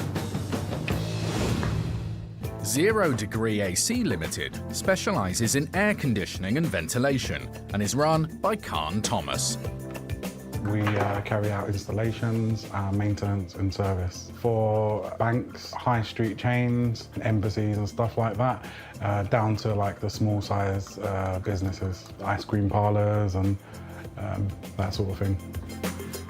Khan was recently contacted by the owner of 5 Miles Bar and Nightclub, which was having problems with one of its units. When our engineer attended, he found that one part of the system was missing. The second part of the system was kind of corroded, a bit old. And we did advise the client to replace the whole thing. It needs a full new installation, which would have like a brand new warranty, 3 or 5 years. However, customers sometimes don't listen to recommendations. Reluctant to spend extra money, the owner instead wanted to keep the aging system and just replace the missing or faulty parts. We kind of hammered it into him that, you know, it's not going to last. We shouldn't really work with this. And he said, no, let's just go with it. Just try it. At the end of the day, if the customer's insisting, then we'll just do what they want. 0 Degree completed the work, but it wouldn't be long before they heard from the bar again. We received a phone call just a few weeks after we attended. The customer was upset and angry on the phone, saying his system had broken down again. It's an emergency, please send your engineers now. So we sent our engineer back for free, out of courtesy. And obviously his findings were just as we suspected, and it was the old component of the system had conked out. Again, the client didn't want to replace the system, and the engineer was sent away. But that wouldn't be the end of the matter. So basically, when it came to payment time, the customer didn't want to pay his bill. He was just dismissing everything, and he was just repeating himself, saying the system doesn't work. Why am I going to pay? The system doesn't work, which is quite ridiculous, you know, because everything was explained in the beginning, and it was his choice to go ahead and repair an old system that was on its way out. I reminded him, do you remember you said? And he was like, no, you're unprofessional, and just dismissed me. The unpaid invoice totaled more than £1,000, money Khan's company could ill afford to lose. When a customer like this doesn't pay up, it really does take its toll. We've got premises expenses, we've got engineers to pay, and that can be like engineers taking for 1 week. Sometimes we need to dip into our own savings and stuff just to cover like company expenses, and it's hard. Unwilling to accept the non-payment, Khan took 5 Miles London Limited to court, and when the company didn't submit a defence, he won the case. We would have thought when someone gets taken to court that's when they take it seriously, but in this scenario we didn't get paid still, so that's when we decided to give it to the High Court.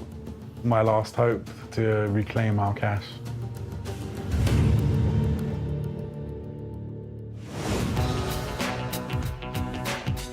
In Tottenham, fighting their way through the rush hour traffic, Luke and Carl are nearing their debtor's address.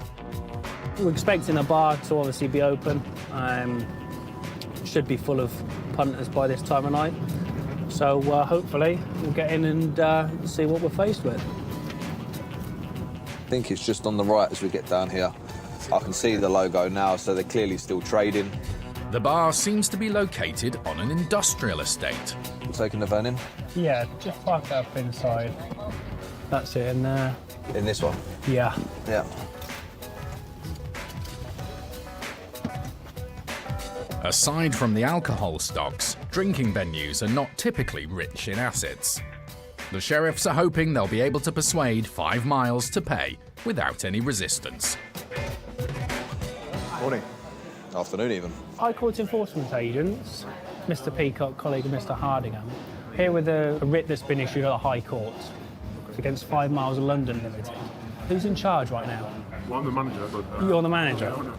Yeah, is the owner around? No. OK, can you get him on the phone for us, please? Yeah, that's right. We're here to collect £1,788. Well, right now? Right now. If there's no payment made, we're going to pull a recovery truck and remove goods from the property. You're not going to physically remove anything? Yes. Yeah. Today? Today, yeah? Today, yes, yeah. Okay. Is there any way we can avoid this now? The answer is no. Realising the situation's serious, the manager quickly gets the owner on the phone. What's his name? Mark. Mark, lovely. Hello? I'm very well, thanks. But the pleasantries don't last long. The manager says he was planning to appeal the court judgment and doesn't think he should have to pay. We are more than entitled to obviously take this matter to court, but if payment isn't forthcoming, then we have a job to do. I appreciate that, but at the start of this conversation, you told me that you've seen correspondence about it. There's been no offer of payment forthcoming. It's just been a case of working out how you're going to appeal it. The debtor says he hasn't got the money and isn't willing to borrow it. But under government rules, a refusal to pay results in extra fees. Right, OK, so we're now going to carry on with our job, taking control of assets here. The balance now increases to £2,382.32. I would suggest speaking with any business partners or associates, family members or friends to try and raise the funds. We will have to remove goods this evening if you don't pay. Later, will the owner of 5 Miles London Limited come up with the money he owes Khan Thomas? Or will the sheriffs be forced to remove his goods?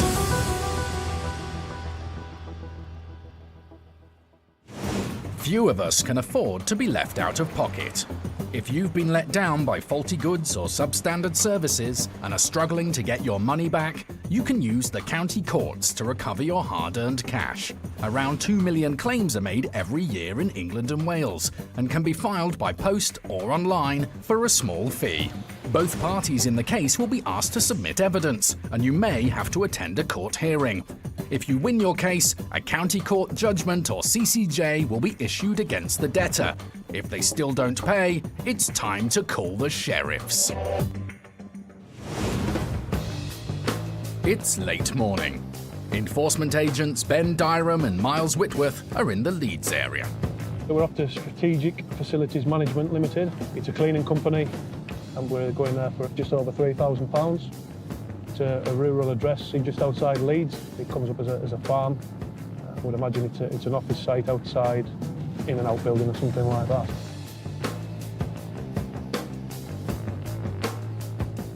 Pretty area, isn't it? Yeah. I think it's this one. It's down there somewhere, right, I think. Strategic Facilities Management Limited was successfully sued by an employee over missing holiday and sick pay. It's now down to the sheriffs to get her what she's owed.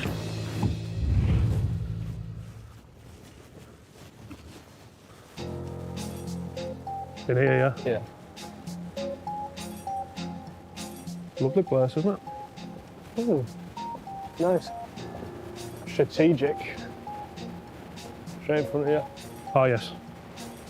Well spotted. Although this looks like a residential property, the branded van suggests they've come to the right place. Got a clamp in the back. And having identified a potential asset, the sheriffs are keen to make sure it can't be driven away. Tempted to block off the driveway, do you reckon? I'll park in here, mate, yeah. In circumstances like these, creative parking can be just as effective as a clamp.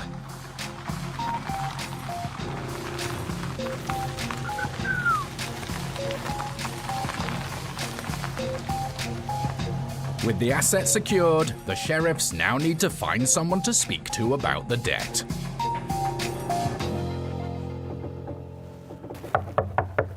You don't knock loud enough.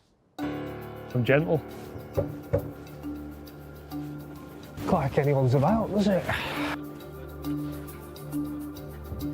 It seems there's no one here. It's a difficult one, mate, isn't it? It's weird. Can't be out if the Range Rover's still here. Hello? Running out of options, Miles tries the door. Yeah, step in, mate, see if there's anybody here. Hello? Please leave me alone. Somebody is in after all. Can you please leave me alone? We can't leave at the moment, mate. I'm sorry, I just really have to do this at the moment. We can wait 5 minutes. No, if you please just go outside the door now, please. Thank you very much. Thank you. I'll be with you in a moment. We'll just wait where we are, thanks. Cheers. We'll wait here, thank you. High Court enforcement agents are legally allowed to gain peaceful entry to a property to look for assets, and once inside, cannot be made to leave. This is an office here. Paperwork here. Strategic Facilities Management Limited. Yeah, we're in the right place. But this is the office. Seem very agitated. Keep this nice and calm. We are waiting. Please don't walk around my home. Can you please make sure that there's no filming in you, please? Camera's outside, mate. Yeah, sure. The man finally comes downstairs, wanting to know why the sheriffs are here. My name's Miles Whitworth. I'm from the High Court, and this is Ben Dyram, my colleague. And also from the High Court. I'm here regarding your company, Strategic Facilities Management Limited. We did not. The man claims he didn't hear the door. He also says the debtor company is run by his wife and isn't based at this address. Looks like it is. This is the office. The paperwork's there that identifies it as an office. Could you get your wife on your phone? Saying his wife can't be reached, the man wants to know more about her debt. Amount owed currently is £3,025.96. If that's not paid within the next 20 minutes or so, it will go up by a further £600. Before he pays anything, the director's husband first wants to be sure that the sheriffs are legit. This is a High Court Enforcement Officers Association ID there. And this is a copy of the writ stamp there. It is against Strategic Facilities Management Limited, but by all means, if you wish to call the police or anything like that, or if you'd like to check us out on the bailiff register, we're both named on there. Satisfied that Ben and Miles are who they say they are, the man agrees to make the payment on his wife's behalf. Excellent. Bank details on the second page. And a few minutes later, the money owed to the former employee is settled. Thanks for sorting that out. Thanks for sorting it swiftly. Thank you very much. Take care. Cheers. Bye-bye. Thanks to the sheriffs exercising their full legal powers.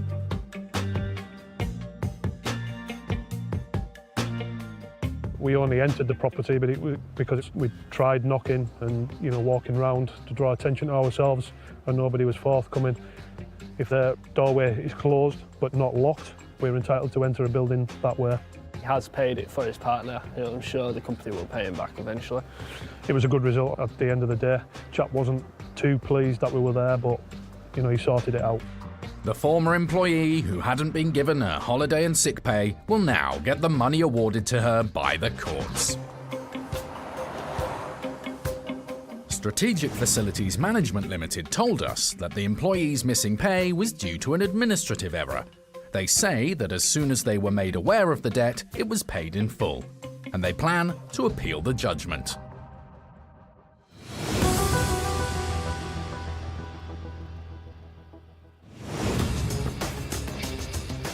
Second-hand car sales are regularly a cause for disputes in the county courts. And it's the sheriffs who customers ultimately turn to when a judgment ruled in their favour isn't paid. Collecting these debts is rarely straightforward, as enforcement agents James King and Mark King know only too well. This morning, they're on their way to a small village in the East Midlands. Today we are in Leicestershire and we are enforcing a writ of control against a Mr. Matthew Allen. The claimant bought a used car from vehicle dealer Mr. Allen through an online auction site. Not long after the purchase, the car developed a gearbox fault, and for the past 2 years, the claimant's been trying to get his money back. We believe that he pressed his money back when it wasn't forthcoming. He went to the county court and obtained a judgment. That judgment was passed to us and been uplifted to a writ of control. It's normally quite easy to get leverage because there's obviously cars on the forecourt that we can take control of. However, we need to ensure that any goods that we do take control of belong to the defendant, Matthew Allen. Car for sale. What's that now? Fiddling. It's down here.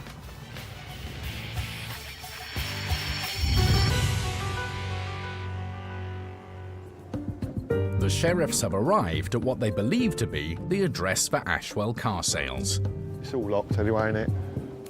Everywhere's locked up. It doesn't look like your average car dealership, and there's no sign of Mr. Allen. The claimant, he purchased the car, so he met the gentleman at a petrol station, and then he brought him round to here to let him test drive the car. So we're not 100% sure if he actually trades from here or if he just stores the cars that he's selling from here. Mark's on the hunt for any clues suggesting these vehicles belong to Mr. Allen. I was just looking at anything that might have their name on, to be honest. I mean, that's a tidy motor that's up for sale, isn't it? Even the dashboard's all shiny. It's just been cleaned. Possibly that one as well.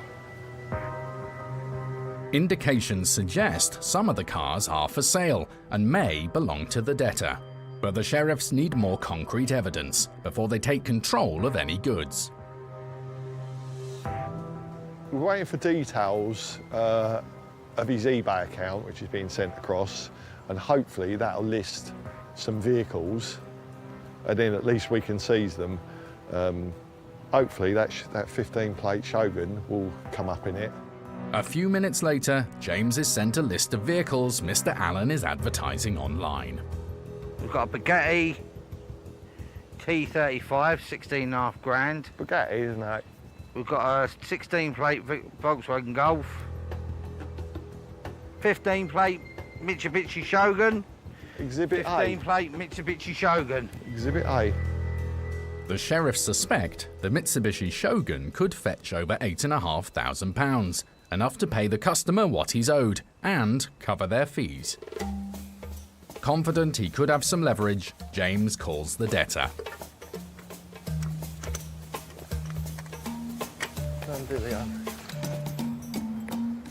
Hi there, I'm calling regarding the black Shogun that you've got for sale. Excellent. Is that Matthew Allen? My name's James King. I'm an enforcement agent. We've currently got the vehicle immobilised. Are you able to come down and arrange this payment for this outstanding writ of control that you have? Okay, if you want to come down, that'd be fantastic. Thank you, bye. He's on his way down now. Later, I've told him that many times, bring the car back. when the sheriffs come face to face with Mr. Allen, will the customer's 2-year wait for his money finally be over? Oh, no one's going to hand over money, so I'll give him all that money, Right. and then I never see a car again, so I've just been... Well, then you take him to court. He's the one with a court writ Yeah. against Right, everyone you. can get one of So them. he's the victim, not you.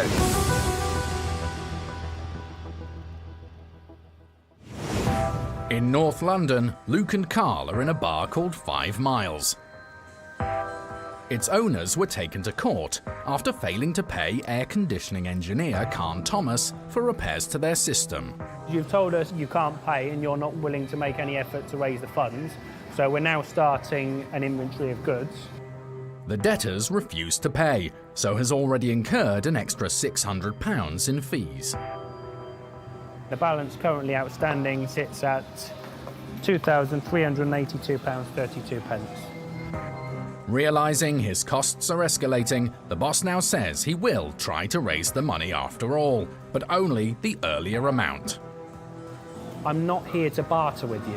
On the notice of enforcement which you've received, it outlines the enforcement costs and fees which will be incurred. If you told me, hang on 5 minutes, I'll be there with the cash or make a bank transfer, then we wouldn't be following this process. It's £2,382 and we're going to carry on with what we need to do. That means identifying potential assets to remove. Code for it or model is SL1210MK2. Such as the DJ decks and a laptop. Much to the manager's annoyance. Look, can I please, please, can I just explain to you just 2 moments, okay? That these goods have been taken control of. If they're removed, we're not going to be taking people's phones and things like that. I understand. Unfortunately, they're assets on the bar. Okay, if this is your laptop, you need to provide us with sufficient... This is something that you're going to need to... As pressure on the business mounts, the boss is soon back on the phone. Hello? Hi. You've managed to get 1,800. Okay. So we're still in the same predicament whereby we still require the remainder. Well, I'm happy to give you some time, that's no problem. Let's have a chat with the manager and see what cash is on site right now. But as I've said on many occasions, the only thing that works for us is full payment, okay? He's saying he can't raise any more, so whatever cash is here, he's saying he can't raise any more on top of that. With just £600 still outstanding, the staff hand over the contents of the tills. All right, we'll take that and we'll cash that. There's 190 there, look. So what are we up to? There's 190 plus 60, yeah? That's 250. When the boss bank transfers another 100, the sheriffs are inching towards the finish line. So we're still looking at £232.32.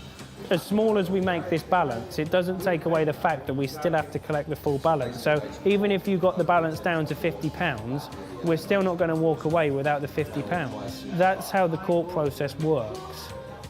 Okay, we're going round in circles again. The £232 is still due. With only a small amount left to pay and enough assets to cover it, the sheriffs won't settle for anything less than payment in full. Half an hour later, there's progress. All done? All done. I don't know if he's told you, but he's just transferred the other £232. He hasn't told me, my officer just called. Despite previously saying that he couldn't raise the money, the owner has cleared his debt to 0 Degree Limited. Thanks for your help. All the best. Take care, guys. All the best. See you later. Debtor could have saved himself a lot of costs if we just dealt with it in the first instance, but as much as he wasn't happy with the claimant actually taking it to court, he then wasn't happy with the process that we had to follow. Great result in the end, but like we say, something that could have been wrapped up within 15 minutes, half an hour. For claimant Khan Thomas, the outcome is a welcome relief. So we heard back from the sheriffs and it's good news. And they've recovered the money in full, and that's including the court fee. We didn't actually think we were going to see 1 penny of that money. So yeah, we were really happy. Great to see the money in our account.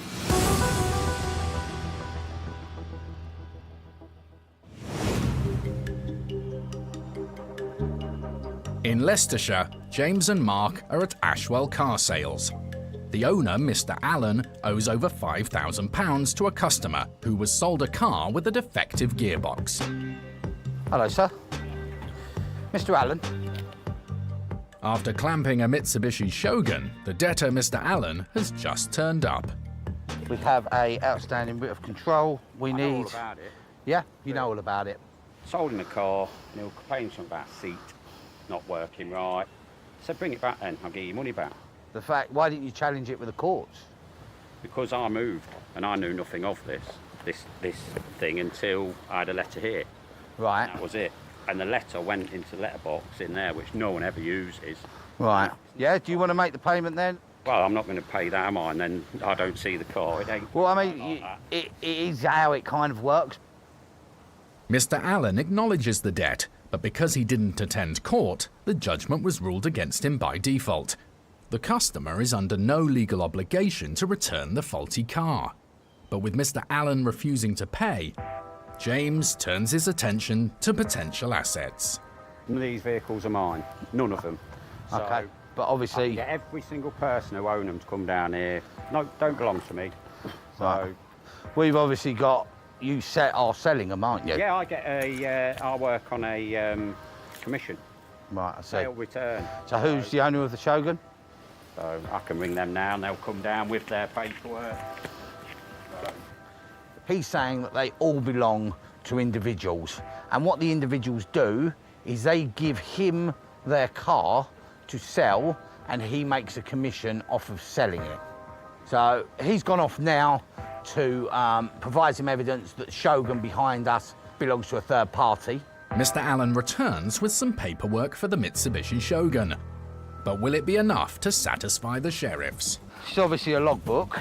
Yeah, which is in her name. Which is obviously, this document is not proof of ownership, as it says clearly at the top. Also, if you'd bought the vehicle and you was a garage, you'd rip that off and sell that with that bit. That's why it's a full logbook, because it's her vehicle. Right, well, logbook's not proof of ownership, we've covered that. Do you even know that Right. that's So, me? sir... You're looking at an eBay account. How do you even know that belongs to me? I'm looking at a Gumtree account, sir. Oh, Gumtree. How do With you know that belongs to me? was your phone number on it? But it don't So, say my name all on I it. need is reasonable assumption. say my name on All it, I does need is it? reasonable assumption that them goods belong to you, right? The Matthew. fact that you're selling them is pretty reasonable that they belong to you, Because it's a sale right? return. Don't belong to me like the logbook says. It's a sale Right. return. It don't belong to Logbook me. says this isn't proof of ownership. Seizing a vehicle that doesn't belong to the debtor could prove to be a costly mistake for the sheriffs, so taking control of goods here is too risky. Let's move away from us actually removing anything. Yeah. Let's talk about you paying this outstanding money. But I'm not doing it. Once I see that car, he won't bring it back, because I don't even think it exists anymore. You're on about taking it to Thailand with his wife. Sir, let's not twist this, all right? Well, at the end of the day, dodgy bloke. he's the one with a court writ Yeah. against fine, everyone you. can get one of So them. he's the victim, not you. Oh, no one's going to hand over money, so I'll give him all that money, Right. and then I never see a car again, so I've just been... Well, then you take him to court, like don't he has exist to you. And I've told him that many times, bring the car back. No, I don't want to. Right. It bloody don't exist.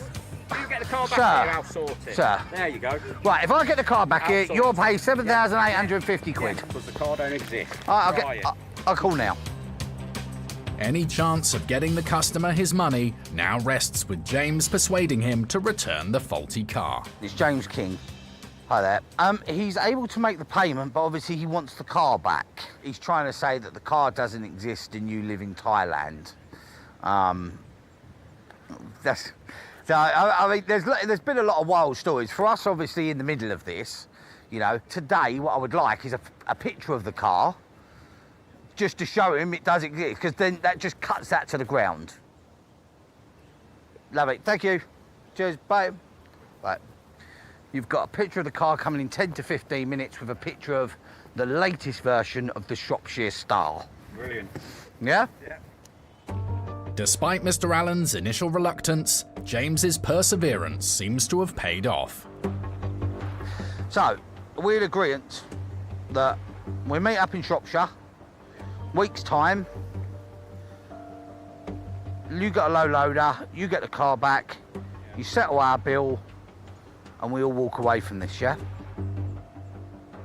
Yeah, good to get a little bit. I think at one point he was getting the hump, and I think he was even considering just driving off. Obviously, it's a trip from Leicestershire here to Shropshire.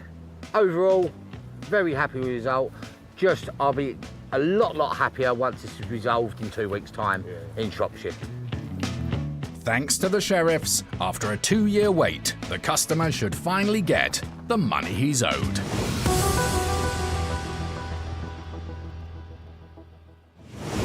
If you've won a county court judgment but are still out of pocket because it hasn't been paid, for £66 you can get the case transferred up to the High Court, which will issue a writ for enforcement by the sheriffs. Can you please come to the door? Here with the High Court writ today. We will be executing today, if not removing goods. These High Court awards have to be paid, and the sheriffs have unique legal powers to ensure you get the money you're owed. Here regarding a High Court writ of control. We can't get off the site today without full payment. If you shut the door, us will get a locksmith there. Why are you preventing us access? And there's no limit on the size of debt they can pursue. £8,691.22p. £40,386. You can just do the bank transfer. If they're successful, they'll recover your money and costs from the debtor. Brilliant. Cheers, thank you. As well as their own fees, which are set by the government. We'd have to take the case to the next stage, and we'd have to get removal trucks here to remove your goods. If the sheriffs can't get your money, you'll be asked to pay another £90 to cover their costs.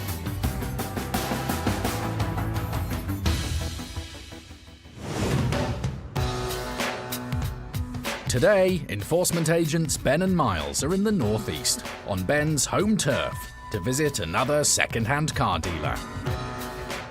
Okay, so today we're off to Kirkfell Cars in Darlington. We're attending with a High Court writ for just over £4,750. We're going on behalf of a private individual. Kirkfell Cars owes money to a customer who was sold a faulty car. In court, the company director failed to provide a defence, so the judge found in favour of the claimant. I know Darlington well. I've driven past the garage quite frequently, and there's always nice vehicles on the forecourt and inside the garage. So we do have room for manoeuvre there. You know, if we have to take control of a vehicle with a clamp, then so be it. Hopefully payment's forthcoming, but one way or another we'll get the result on this case.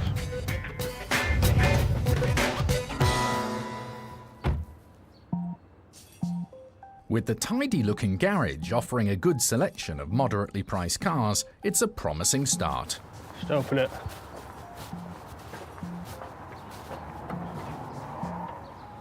Thought it was open there for us. Says it should be open. Yeah.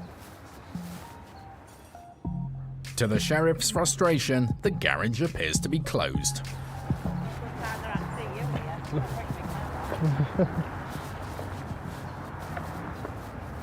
She's there. Just bring the car back. Have you got an appointment?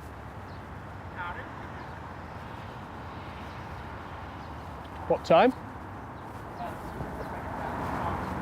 So it should be open then. Okay. The garage is supposed to be open at 10 o'clock, 10 a.m. There's nobody here. There is a customer here dropping a car off to get it repaired.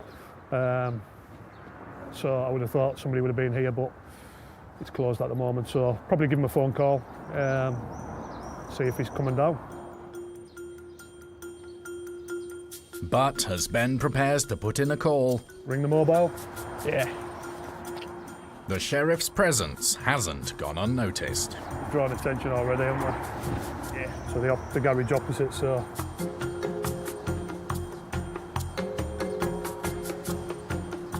Give him a call.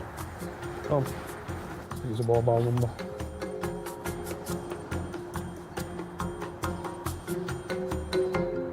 Good morning.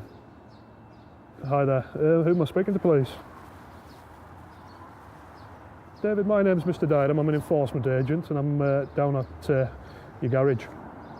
Much to Ben's relief, he's got the Kirkfell Cars owner on the line. I'm here with a High Court writ. How far away are you? The garage owner is saying he's at home. Oh, you live in Yarm, so you'll be, what, 30 minutes or something? Well, obviously, we need you to pop down so we can have a chat and get this sorted. But the debtor's claiming he's got builders round, making attending the garage difficult, and feels the sheriffs should have made an appointment. We don't work on an appointment system, David. We don't have to announce that we're coming. There will have been letters sent, which, you know, gives you warning that we would attend if the payment wasn't sorted. The owner now says he'll come down to the garage. Right. So what time are you heading down? Because obviously we can't hang about forever. But anyways, I'll give you a good 10 minutes to contact your builders, and if you get back to me. Thank you. Cheers. It's coming down. Okay, so I've just spoken to the owner of the garage. He's got an appointment with some builders or something at home at the moment, so he's going to come down here as soon as he possibly can and try and resolve this. The sheriffs have the power to force entry if they believe there could be enough assets inside to cover the debt.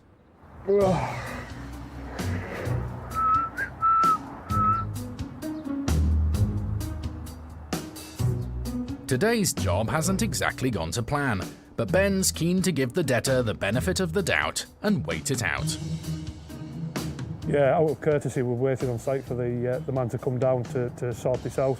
I said we're not going to hang about much longer, so I suggest that he gets himself down here as soon as he can. How long till it goes to level 2? Yeah, I want this job finishing today. I've travelled 95 miles to be up here. I don't want to come back. I like to stay in West Yorkshire as much as possible. Don't like leaving West Yorkshire to come up to the North East. It's a bit cold up here. After kicking their heels for over an hour and a half. You got the paperwork, mate? Very nice car, isn't it? Yeah. A man who appears to be the company director finally pulls up. If you just turn up. Yeah. Well, you've had letters from us in the past. Well, I'll show you what I've got. There's notice of enforcement. Yeah, let's go inside. Yeah. Absolutely, yeah. No problem. The company director heads inside to fetch paperwork he believes will stop the sheriffs in their tracks. Have a look at it. That's all I've got. That's why I am gobsmacked while you're here. Right. Struck out on the 25th of June. What it says on there, it's only been struck out because they haven't received any fees. So I don't know if that's from yourselves or from him. I don't know it all works. No, so... Miles and Ben need to get to the bottom of whether the debt is actually enforceable or whether today's 100-mile trip to the northeast has been for nothing. Miles puts in a call to the office. Hi, can you just look at some paperwork I've just sent a picture of? It says that it's been struck out and all hearings are vacated because the court fee hasn't been paid. Will the sheriffs proceed with enforcement, or will the documents throw a spanner in the works? The defendant here at Kirkfield Cars has sent his defence in, but he's not sent the appropriate fee for the judge to have a look through the defence so he can get his day in court.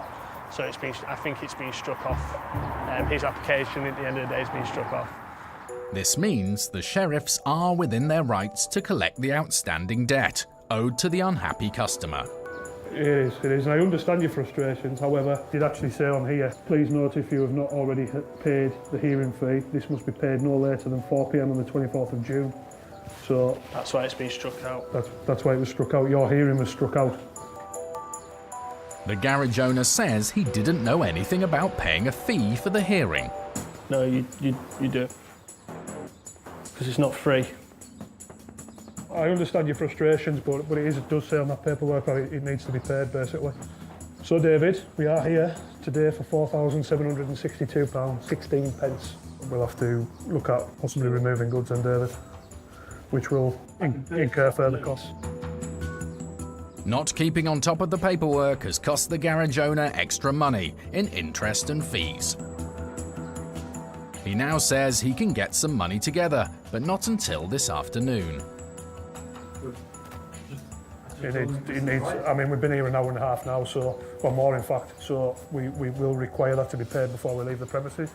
If it isn't paid within sort of 30 minutes time, it will go up to £5,350. So it'll go by a further £594. We can't hang about forever. We've been here over an hour and a half. Because that writ does entitle us to take control or remove goods to cover that debt, as I've just explained to you. It's worded there, we are commanded by the courts. So we're speaking to the defendant inside, and it's been going a bit back and forth about the court work. The courts aren't there to walk you through these situations. You kind of need to get yourself through them, and you've got to make the ball move a bit.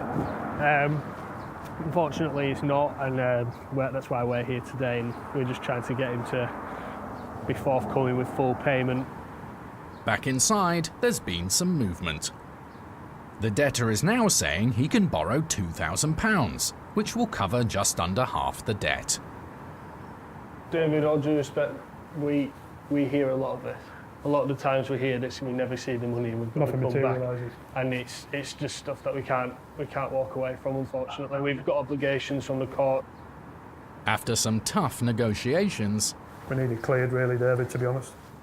the debtor manages to up his offer to £3,000 in cash, with the rest to be paid by bank transfer.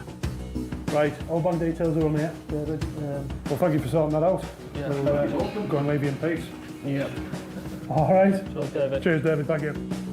It may have taken hours of waiting around and negotiations, but Ben and Miles have managed to get the customer all of his money back. Good result, mate. Out of the blue, the defendant managed to get a garage across the road to lend him or loan him £3,000 in cash, which is right here. He loaned him that and he's paid the rest on bank transfer. Yeah, it's a bit frustrating. We were there at the property for about 2.5 hours in the end. It's a long time for us just to be stood around doing nothing. Thanks to the sheriffs, the customer who was left out of pocket has finally got the money he was owed. Took a while, but good job done. The owner of Kirkfell Cars told us he has worked in the motor trade for 40 years and has always prided himself on his customer service. After initially repairing the faulty car at no cost to the customer, he offered to exchange the car. He didn't deliberately ignore the court paperwork and had planned to defend the claim. He was under the impression that it was struck out and was shocked and surprised when the sheriffs turned up.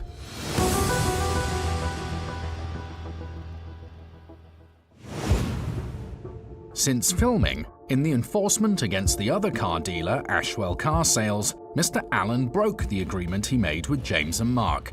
He refused to refund the customer's money in return for the faulty vehicle, and the customer is still out of pocket.